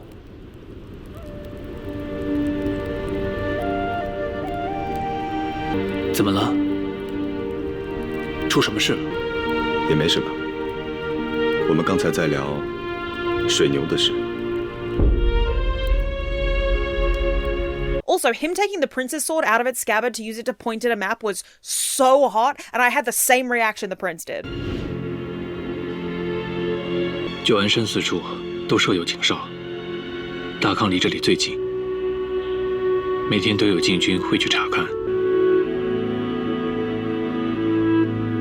My boy has 2 years left to live, and he will spend it gaslighting the love of his life into thinking he's still dead. As Tumblr user Water Lily Violet Fog says, Prince Jing will show up at Mei Changsu's house and say, I don't usually do this. If my dead wife, I mean childhood best friend, Lin Shu could see me now, he'd never forgive me for seeing a schemer, a plotter, a dastardly and deceitful advisor. And Mei Changsu goes, wow, that's so sad, Jiangxia. Anyway, here's a very insightful point about the military that only Lin Shu would have known. And Prince Jing goes, is that you, Lin Shu? And Mei Changsu says, what? What? No. And then someone asks Mei Changsu why he won't fess up to being Lin Shu, and he's like, you don't understand. It's better this way. After all, Prince Jing could never develop an unhealthy attachment to a scheming, dastardly advisor like Mei Changsu, and he's got a history of reckless behavior in defense of people he's attached to. Meanwhile, Prince Jing goes home and tells his mom about this hot advisor guy he's about to start a rebellion for. This show is really fucking good. At 54 episodes, it is one of the longer entries on this list, but unlike Forward Forever, it actually earns its length, similar to The Untamed. It's also complicated in a fun way, and there are so many characters, all of whom are pretty well fleshed out and interesting, and we do not have time to get into most of them. I will say, this show writes women exceptionally well, which is high praise. And there were a lot of them, and some of them have sapphic undertones, which is fantastic. So much of this show is just characters standing around and talking, but it's engaging. Like I said, I'm a Regency romance girl, and I'm also a screenwriting bitch. I got a degree and everything, which means there's nothing I love more than fleshed out characters having well-written conversations. So this is catnip to me. 殿下，殿什么下？就算我听。 不去争林殊这个身份，难道你在我面前还一直是梅长苏吗？天颜，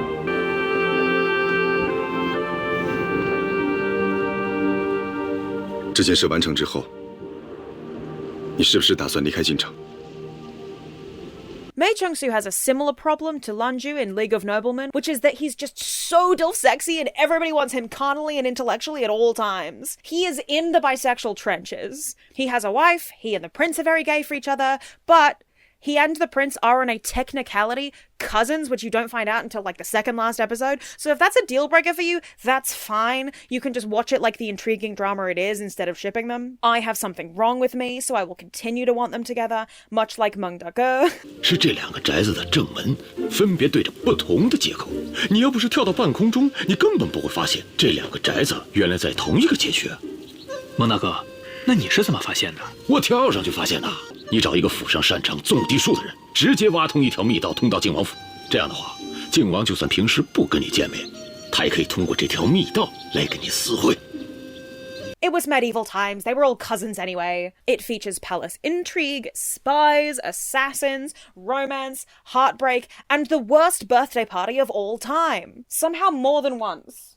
It's so annoying when everybody tells you something is good, and then it is, in fact, good. I am gayer now. Then we've got Men with Sword. This show has a lot of complicated and messy politics and intersecting storylines, but if you can make it through the first few episodes with some level of understanding of what is going on, you'll probably have a pleasant time. Look, I won't lie to you, I watched this and Nirvana and Fire back to back, and watching this after Nirvana and Fire was a mistake, because while that show is super long but engaging enough to make you forget it, this show isn't quite good enough to do the same, and it made it a hard slog to get through as a result. I'm sure that if I'd watched it beforehand, or even like 2 months later, I'd have a more positive view of it, which is why I'm being optimistic in my review, but it really wasn't for me. From what I can tell, although I didn't watch it, it seems like the second season was a lot of people's preferred seasons, so let me know in the comments if that's your opinion. All of these men are in fact in love with each other, and I did want them to kiss, so at the bare minimum it hits the mid-tier. 我有件东西要送给你。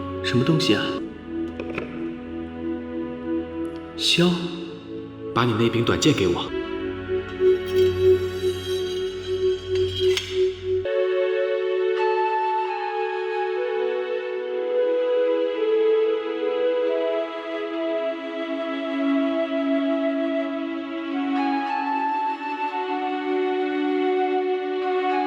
They're all also devastatingly self-sacrificing, so prepare yourself for some tragedy too. 放心，我刚才已经说过了，就算舍掉性命，也要保你平安归国。公子大夫。 These men should kiss. I'm running out of space and these men should kiss. The Spy Realm. Until I watched the show, I kept wanting to pronounce this as Spy Realm, like Spire and Alm, but it's not, it's Spy Realm. Starring one of my favorite Xiaogers in a very different role, The Spy Realm follows Ling Jushu as he falls into a virtual reality game where if you die in the game, you die in real life. Every level is called a door, and there are 12 difficulties in total, although you can skip levels or go back to previous ones to train. Every door you go through has a different mystery and puzzle to solve based on various folklores, with secret win conditions and dangerous lose conditions. In his first door, he meets Ran Lanchu, who is about as gay as they come, and heads an organization that aims to defeat the game because supposedly nobody has beaten the 12th door yet. People just keep dying before they get there. The Spy Realm was banned for being both a censored romance and a horror narrative, because the NRTA doesn't like either of those things. But some mystery angel leaked the entire show online anyway, and it was eventually picked up for streaming outside of China. I can understand why the NRTA was scared, because this shit rips. 就目的论，我是利用了你，但就结果论，我也确实救了你。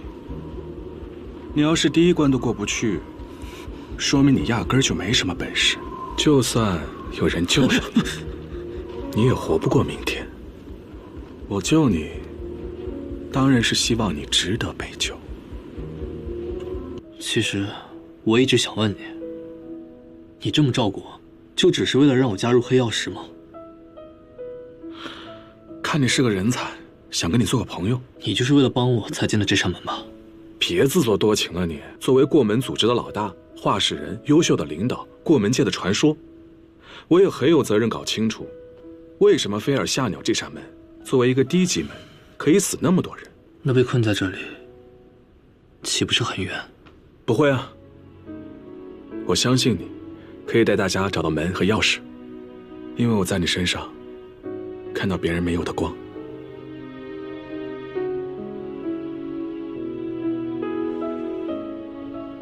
These men are so in love with each other, it makes me feel single, and I don't even want to be in a relationship. 自己的团队，谁就会成为众矢之的。那你这用户体验感也太差了吧？那要不你过去给他换过来？这不明摆着告诉燕子，咱俩是一伙的吗？别聊别人了，栗子如果不让你摸的话，我让你摸成千里。哥。 你知不知道你现在跟被丈夫抛弃的妻子似的？这我养的猫跟你挺亲近啊。你的就是我的，我的还是我的。看你脸色不太好，要不要休息一下？没事。是流血。这里好压抑，好让人害怕啊，玲玲哥。啊？玲玲哥，我也害怕。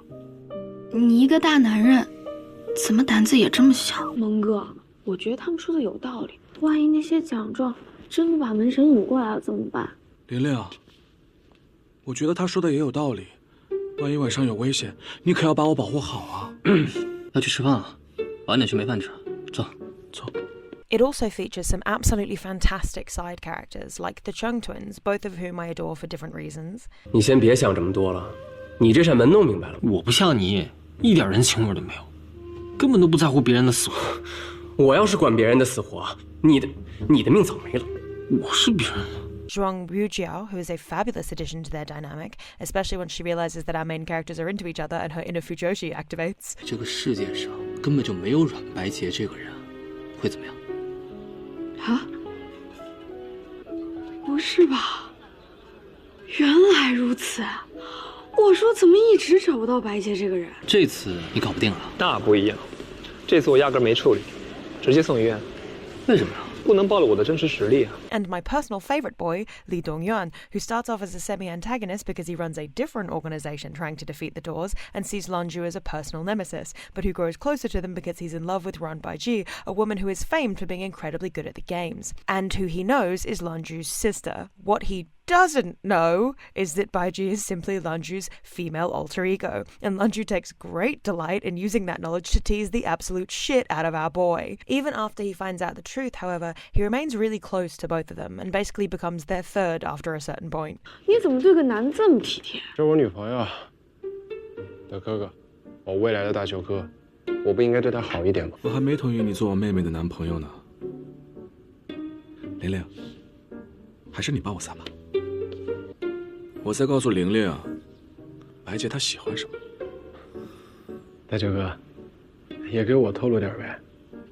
那得看你表现了。什么劳逸结合呀？你就吃多了。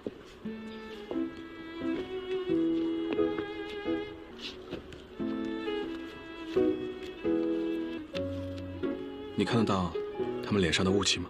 我看不到，关你屁事。想你了，找你玩不行吗？想。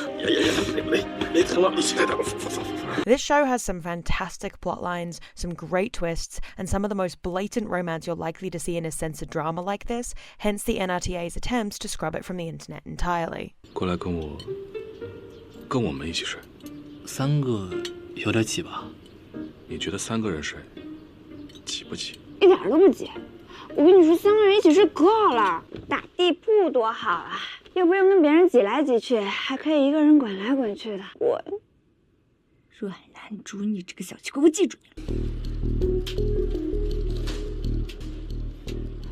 挺厉害啊，跟你学的。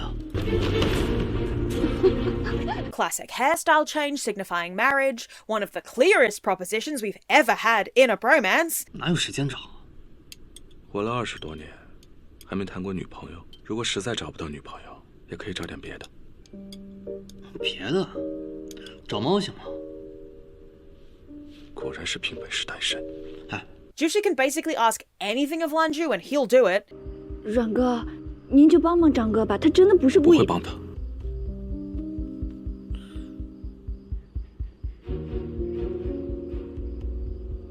不过我可以给你推荐另外一个人。哦，谢了。 They say things that sound suspiciously like vows. 我现在就能回答你，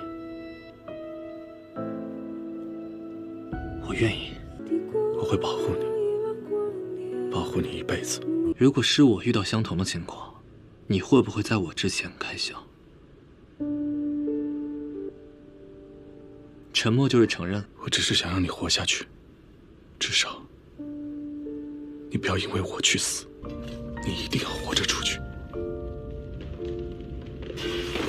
希望你永远平安快乐。我要我们一起活着，我要我们活着，我要我们一起出去。那如果是你，你会选择真实却恐怖的世界，还是虚拟而又安全的世界？你们在哪个世界，我就在哪个世界。非常荣幸能够参与到这部电影。 And there were multiple moments where I was convinced the actors were about to risk it all and just make out. 栗子，太看得起我了。难道我看错了？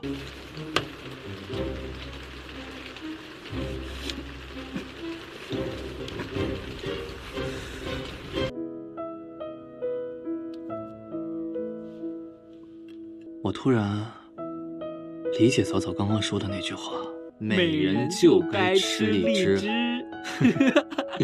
Like, I know they're not going to, but like, tell me you don't see it. Tell me you didn't sort of catch your breath a little bit in this moment. 你干嘛忍得住？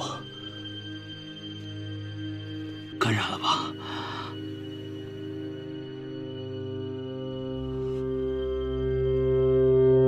小杜。 Gay heaven. Next up, we have Heroes. Heroes 2022, not to be confused with Heroes 2020, or Heroes 2024, or Heroes 2019, or Heroes the K-drama, or Heroes the American show, is a wuxia starring Liu Yuning, not to be confused with the other show called Heroes that he starred in. Don't worry, that one is also called Floating World, so at least we're not in another Lost Tomb 2 situation. Speaking of, you might recognise Liu Yuning from Ultimate Note, where he played Heian Jing. You'll also recognise the other main lead of this show from Ultimate Note, where he played Wuxia. You will also recognise the third main lead from Sound of the Providence, where he played Heian Jing. Because even once we're out of the Damwubiji trenches, they will still find a way to fuck with me. This show is about a kind, naive man leaving the safety of home to travel for the first time and accidentally creating a polycule of martial artists, a tried and true bromance wuxia classic. It also has het romances to obscure the gay, but the women are all pretty great and not one-dimensional, so in my head it's all just one big bisexual family. 我想把人也给他。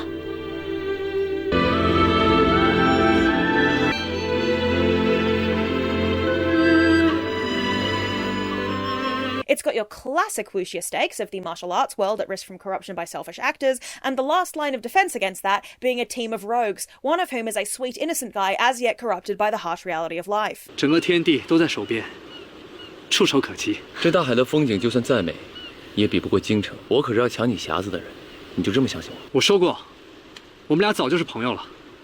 大白菜，小石头，快醒醒啊！这都什么时候了，怎么还在睡啊？ 你们快醒醒！既然你们决定出手，那接下来你们也和我一起吧。我要你们两个现在和我去一趟破板门。雷老总阻止我进京，还真是下了重本，但因此遇见了你们两个，说不定是我这辈子最幸运的事。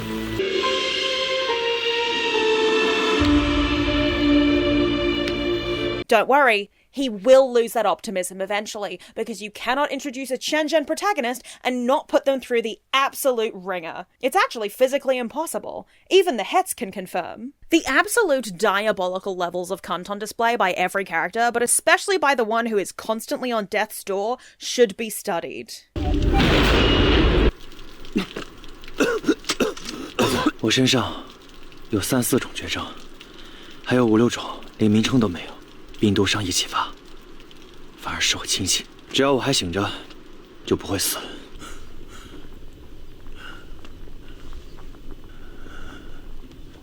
It also features betrayal, legacies. Yeah, that's Betrayal. That's Betrayal Legacy, now available in Smosh Games. Beautiful, sickly men, excellent fight scenes, and toxic yaoi galore.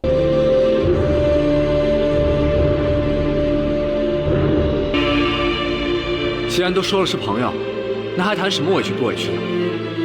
咱们俩是一块来的京城，既然要走，我们就一块走。放心吧，我们一定会重聚的。大哥说话，听见了吗？听见了，听见了。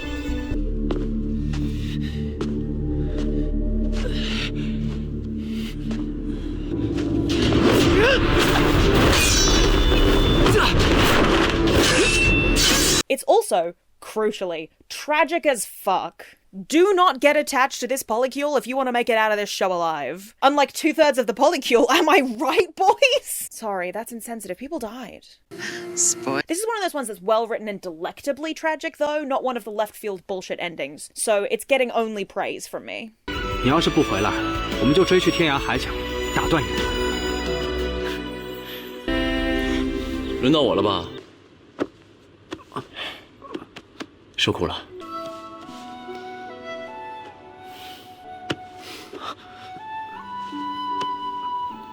你抱温柔，我们抱你。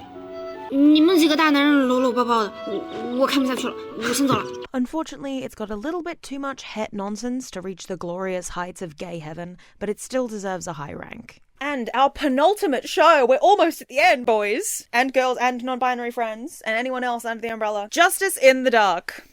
I am really normal about this show. Me when I lie. Based on my favourite priest novel, Modu or Silent Reading, Justice in the Dark is about police officer Do Wenju, or in the drama, Wei Xiao for some reason, and the wealthy, potentially psychopathic Fei Du, or Pei Su in the drama, who keep crossing paths. Pei Su, due to his lack of empathy and his hyper-analytical mind, is a great help to Wei Xiao on cases where he can't necessarily put himself into the headspace of a person like that, so they end up working together. It's kind of giving Hannibal like a tiny weeny bit, you know? This book is so dark, and it also has an extremely empathetic look at why somebody might grow up lacking in empathy, whether it be because of biology or trauma or something else, and it touches on nature versus nurture, evil versus good, and how nothing is ever truly black and white until somebody decides it is. Pei Su, despite his demeanour, has specific hang-ups around blood for really interesting plot-related reasons that end up turning into the climax of the whole show. Those reasons are also why Wenzu...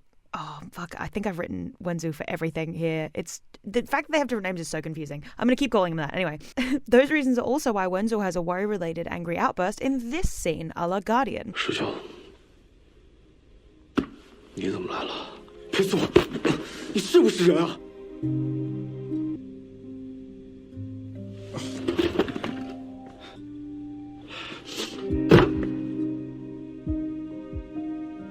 And again, despite Pei Su's supposed apathy, he tries to help people constantly, has friends who adore him, including Huza, apparently, hi King, and throws himself in the way of a bomb to save Wenzu. He's clearly extremely unused to being cared about because of his upbringing. 你告诉我是什么概念？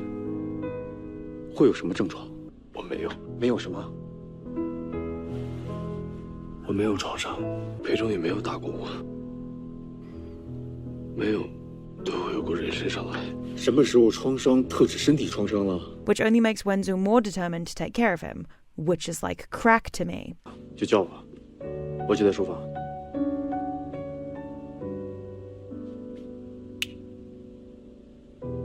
This show softens the source material, but only slightly, which is part of why it was ripped from the airwaves back in 2023, because aside from the queer stuff, the NRTA also doesn't like overly dark subject matter, so this show was double screwed. And similar to Spy Realm, we also didn't know if we'd ever get to see the show until somebody finally bought it to be distributed outside of China. Luckily, when it returned, while there clearly had been some editing done to the originally aired episodes, and while we can't be sure what was edited out of the rest, it still ended up as a well-made, cohesive show with super interesting plots and well-used chemistry that followed the book pretty well, and in some cases actually made the scenes gayer. 这是巧合，还是有人在背后，新州之内无心事吗？ As Tumblr user Captain Luo's stuffed cat pointed out, in the novel, this scene goes a little differently. Fei Du stood and went up to Lu Wenzhou. Brushing past him, he softly said, "Is that a coincidence or is someone playing you?" The novel, brushing past him. The director, go for the kiss.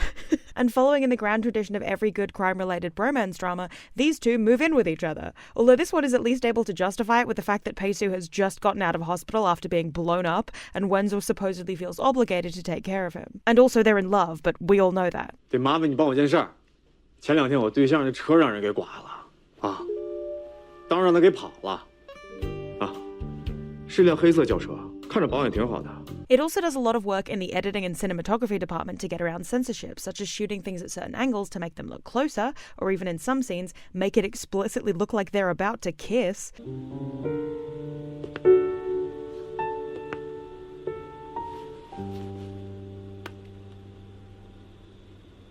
督察就交给你了。 And even in the tiny details, like in the hospital scene where they put honey on the table to wink at a scene from the novel that they knew would not be able to be filmed because it involved outward flirting related to dripping honey into a certain vampish patient's mouth. Also, another classic Cabadon because we deserve it.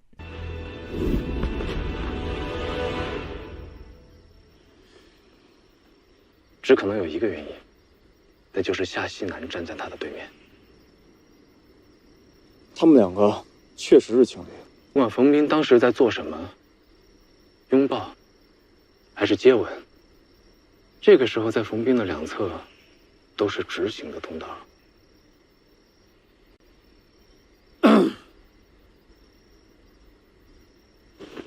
What is it with people adapting priest novels and accidentally or on purpose making scenes gayer? Pei Su loves flirting with Wei Zhao, and Wei Zhao adores his little black cat man.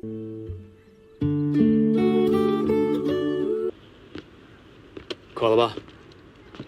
等。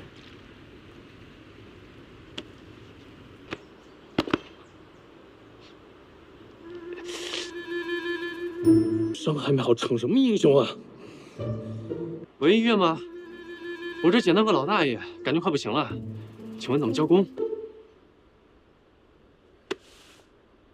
我刚搬到这儿来，以后就住这儿。你怎么？我就住这儿，咱俩可太有缘了。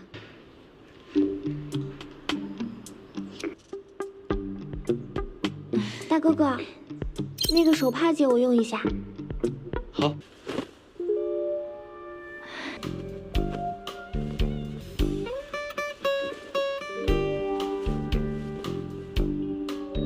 今天不忙的话，要不去我家坐？好啊。正好我姐姐今天加班，就我跟晨晨2个人在家。养大的猪会拱白菜的。我的心情有点复杂。刚才没吃多少东西，还喝了不少酒。别喝这个了。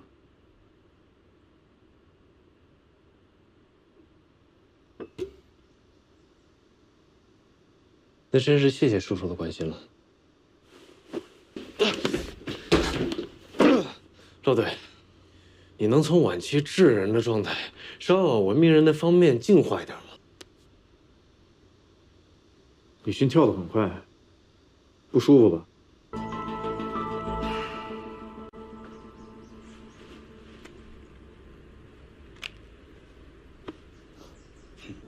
别走。到底是怎么了？跟我说句话。低血糖。你家有什么吃的吗？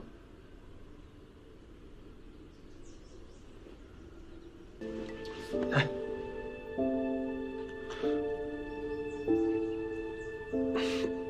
我想和你们一起，我不想被排除在外，这种感觉太糟糕了。行，派你跟他一起去。我想和你们一起，我不想被排除在外。这种感觉太糟糕了。想当我手下就直说，矫情什么呀？ Also, one of my favorite actors, my boy, like, I'm so glad he's here. I want him to do 15 more of these. This is perfect fucking casting. 我不是让你们等支援吗？为什么还？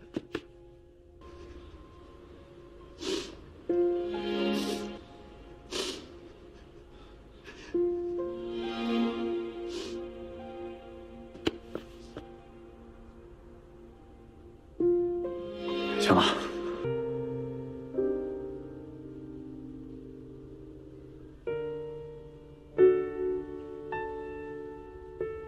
全天下也就我一个了。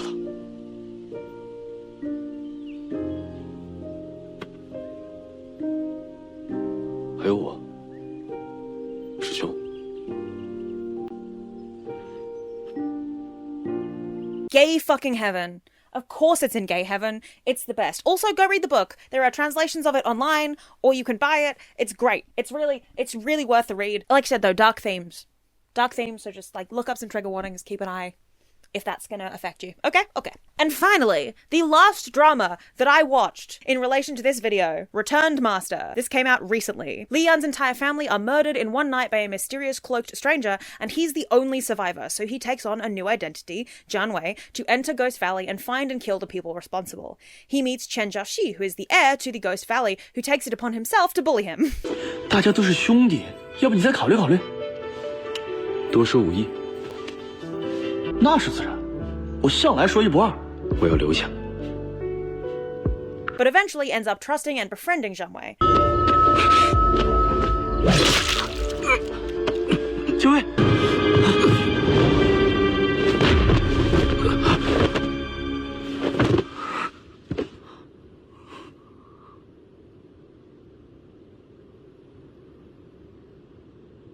放心，我是不会丢下你的。你别过来，再过来行不行？一刀杀了你！你冷静一点，都怪我不好。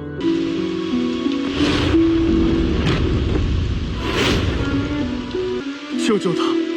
Obviously, it turns out that Zhangji is the person who killed his family, but it might not be as black and white as he expected. And despite knowing he killed his family, he still falls in love with him. That's rough, buddy. There's also some really decent, if a little melodramatic, twists in this drama that had me commentating at my laptop at 3 a.m. because I was so delighted, so there is that.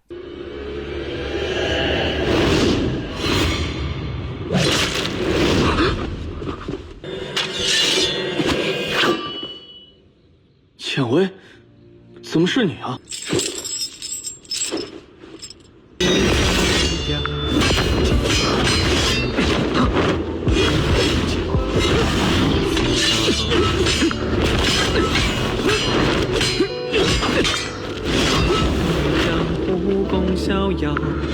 ？Despite literally every single thing being stacked against them, these two men fall in love with each other, including and in spite of those things. 我就打死你这个孽障！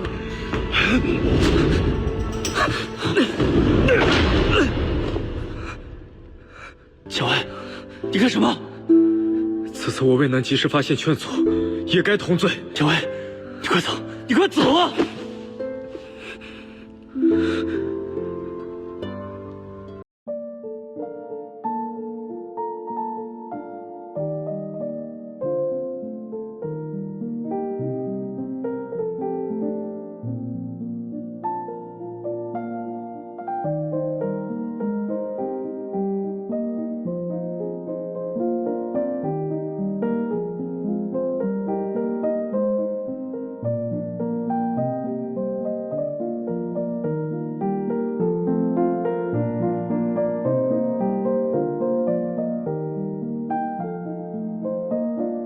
It has very similar vibes to Kill to Love, so if you liked Kill to Love, but you wanted something more in the subtext of it all, go watch this.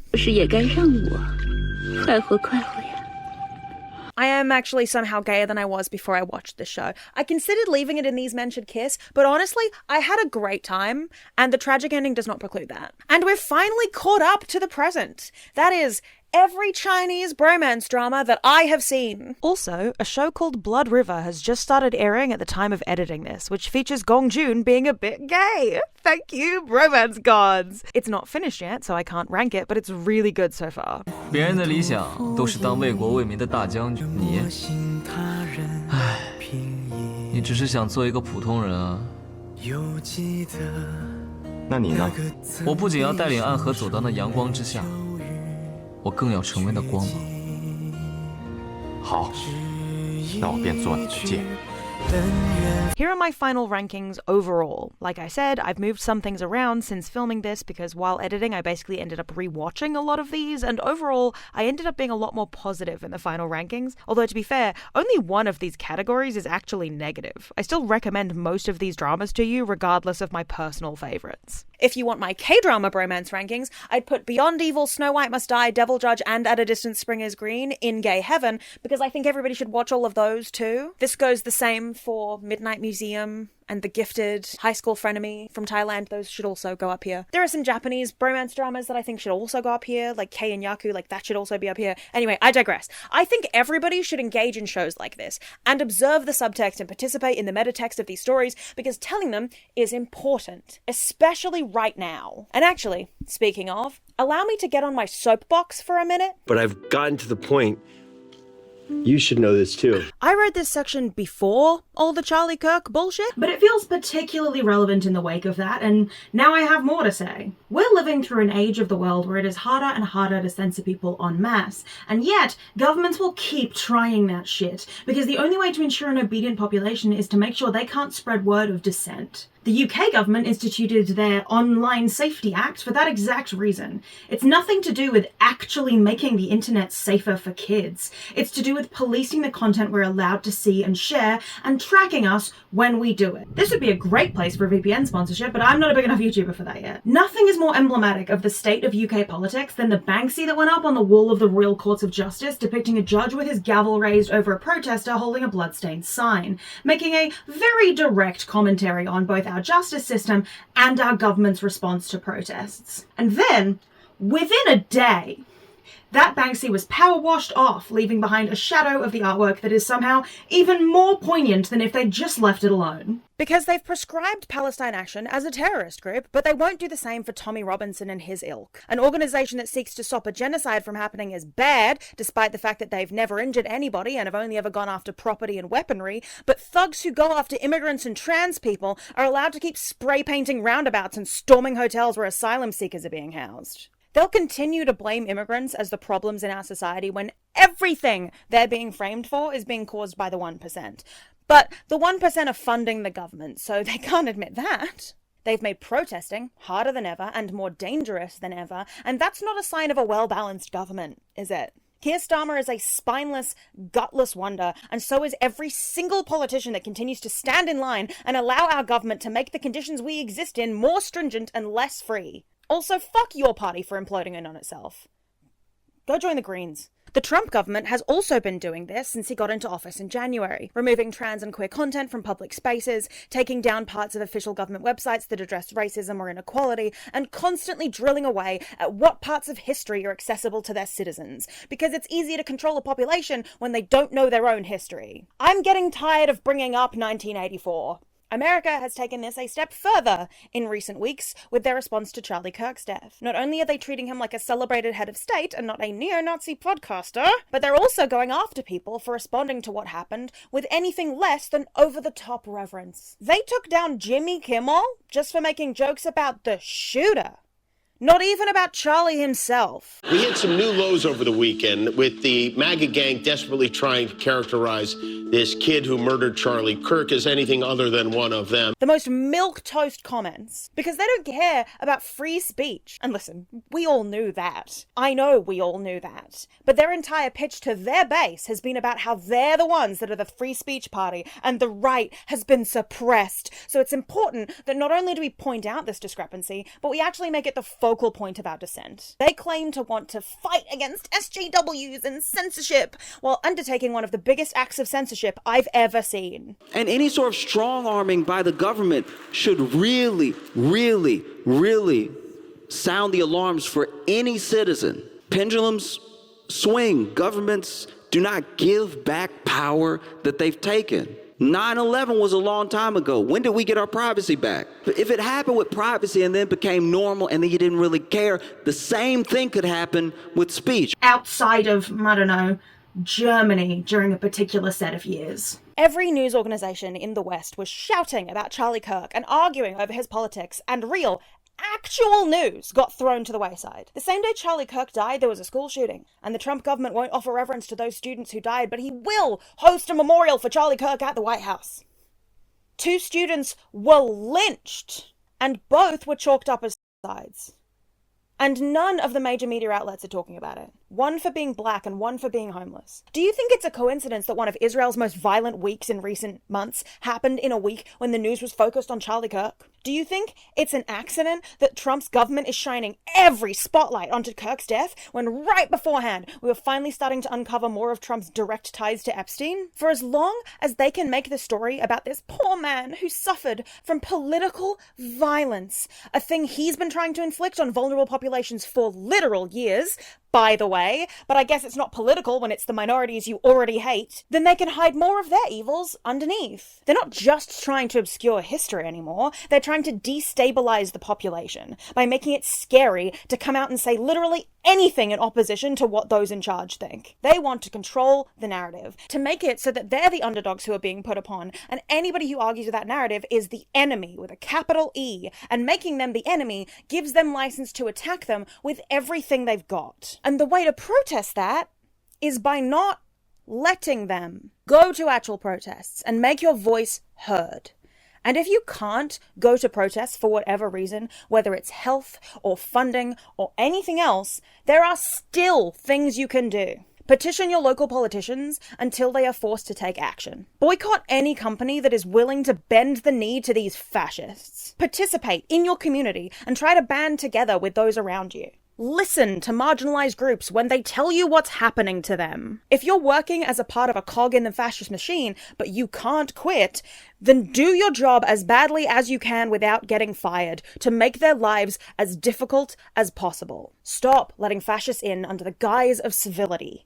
Make your spaces uncomfortable for fascists to exist in. If being outwardly trans supportive and anti-racist and anti-fascist is pissing people in your community off, good! Those people are telling on themselves. Do it more! As Sunspot Pony on Tumblr pointed out when somebody tried to argue that games releasing anti-fascist statements was useless wanking. So this is actually, I can reassure you, the exact opposite of self-indulgent wanking with no impact. It's aggressively impactful in a very specific way, by making the Nazis in the room very loud about the fact that they're Nazis. I'm going to tell you about how a Discord banner that was put up for Pride Month in the Lanza TTRPG official Discord was so successful at getting bigots to out themselves that it's been the permanent official Discord banner for 4 years now. Pride Month 4 or 5 years ago, somebody made the server banner a goblin mech dabbing in front of a trans flag. For the trans people who joined the server, it made them feel extra safe. And for the bigots who joined the server, they'd fucking bitch about it immediately and promptly get banned. And that month saw so many bannings of dipshits that they decided to keep that banner, because every single time a bigot joins the server, there is a high chance that they will out themselves immediately and be promptly banned. While including text like this in a book is different than a community space, the reality is fascists do not like being embarrassed or confronted about their beliefs. They have fragile egos. So imagine you're going through the book with a group of friends and you get to this block about fascism bad and somebody is like, I don't know how I feel about this, seems a bit stupid. It immediately gets to raise a red flag for everybody that maybe this person isn't as cool to have at the table as they thought. Similarly, you know how many bigots went and burned their beers and hats and shoes because some corporation supported trans people or gay people or Colin Kaepernick? It's performative, aimed right at the fragile-skinned assholes who will boycott Oreos and Budweiser for supporting the gays. It's one of the fastest ways to reduce the number of virulent bigots in a community for zero cost. Like, maybe the experience of the Lancer Discord is atypical and fascists are learning to have thicker skins and lie about their beliefs better. But it's still profoundly cheap and easy to include this blurb, so it's free, zero-effort Nazi repellent. Frankly, with that in mind, I'd regard anybody who isn't doing this as maybe a tiny bit cowardly. It doesn't fix the world. Anyone who thinks the tabletop scene will magically save the day is a fool, but it does increase the odds that the hobby will be a safer place for more reasonable people. It's really easy to piss alt-right pieces of shit off by just telling them they're not welcome somewhere, because they view that as tantamount to abuse. Creating spaces that don't allow for them to pretend they're the victim is the only way forward. Making our spaces bigger, pushing back against the borders we've been confined in, is the only way forward. Planting our feet and saying loud and proud that we're not putting up with this anymore is the only way forward. If China can thwart attempts at censorship by pretending to fall in line and then telling those stories anyway, then where's our excuse? If Nepal can topple their government when even social media is taken away, so it's almost impossible for people to communicate between one another and organize against that censorship and abuse of power, then where's our excuse? We need to stop settling for this treatment by our governments. This isn't normal, and we need to stop allowing this continued slow creep over our rights and freedoms. Because I've read history books and I know exactly where it's going. And so do you. We need to start pushing back because nothing else is going to work. Whether that means screaming it from the rooftops or using the system against itself. Or both. In the big ways or the small, we need to hold the fucking line. Start telling queer stories, black stories, immigrant stories. Talk to your family members who might be spending too much time watching Fox or Sky News, because the only way they're going to hear other perspectives is through people like you.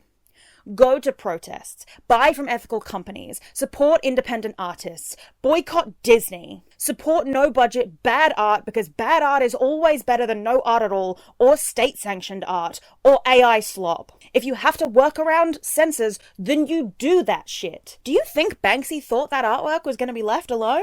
No. He He knew they'd try to erase it, and by erasing it, only draw more attention to it. You've got to Streisand effect these motherfuckers into the ground. So, the censors tell us we can't show men kissing on screen. And instead, we write the most heart-wrenching love stories they've ever seen, and they can't stop us because they just told us they weren't allowed to kiss, and we followed their rules. Right? If ending a fun, silly video about Chinese bromances with this level of anger and intensity seems weird to you, then you haven't been paying attention. I'm excited about queer stories being told even within the confines of what some government bodies deem as normal and good, because it's so easy to censor us out of view. And it's important that no matter what, there are people out there willing to push through those confines and show that we're still here. We exist, and we're not fucking going anywhere.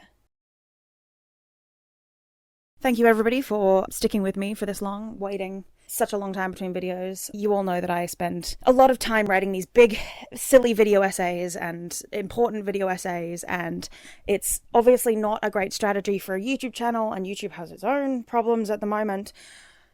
But I truly, truly cannot stress enough that it would help me a lot if you could sign up to my Patreon, donate to me using my Ko-fi, subscribe, like, comment, share my content, because while YouTube isn't a perfect platform, it's far fucking from it, it is a platform, and it is something that I can use to keep spreading things. It's something that I can piggyback on a silly little video about Chinese bromance dramas to talk about the rise of fascism currently going on. There's not a lot else I can do. I'm chronically ill, poor, and about $5 away from being homeless. And I know a lot of people are in the exact same boat, which is why I'm talking about how important it is to do things aside from just showing up at protests. I know how guilt-ridden you can be for not showing up to protests. And on the one hand, yeah, I would love to be able to go. If I had the funds to get into London, if I had the health to spend all day out there, I fucking would, in a heartbeat, without question. There are people out there who have the money to do that, who have the health to do that. There are people willing to get arrested for that. And that's important,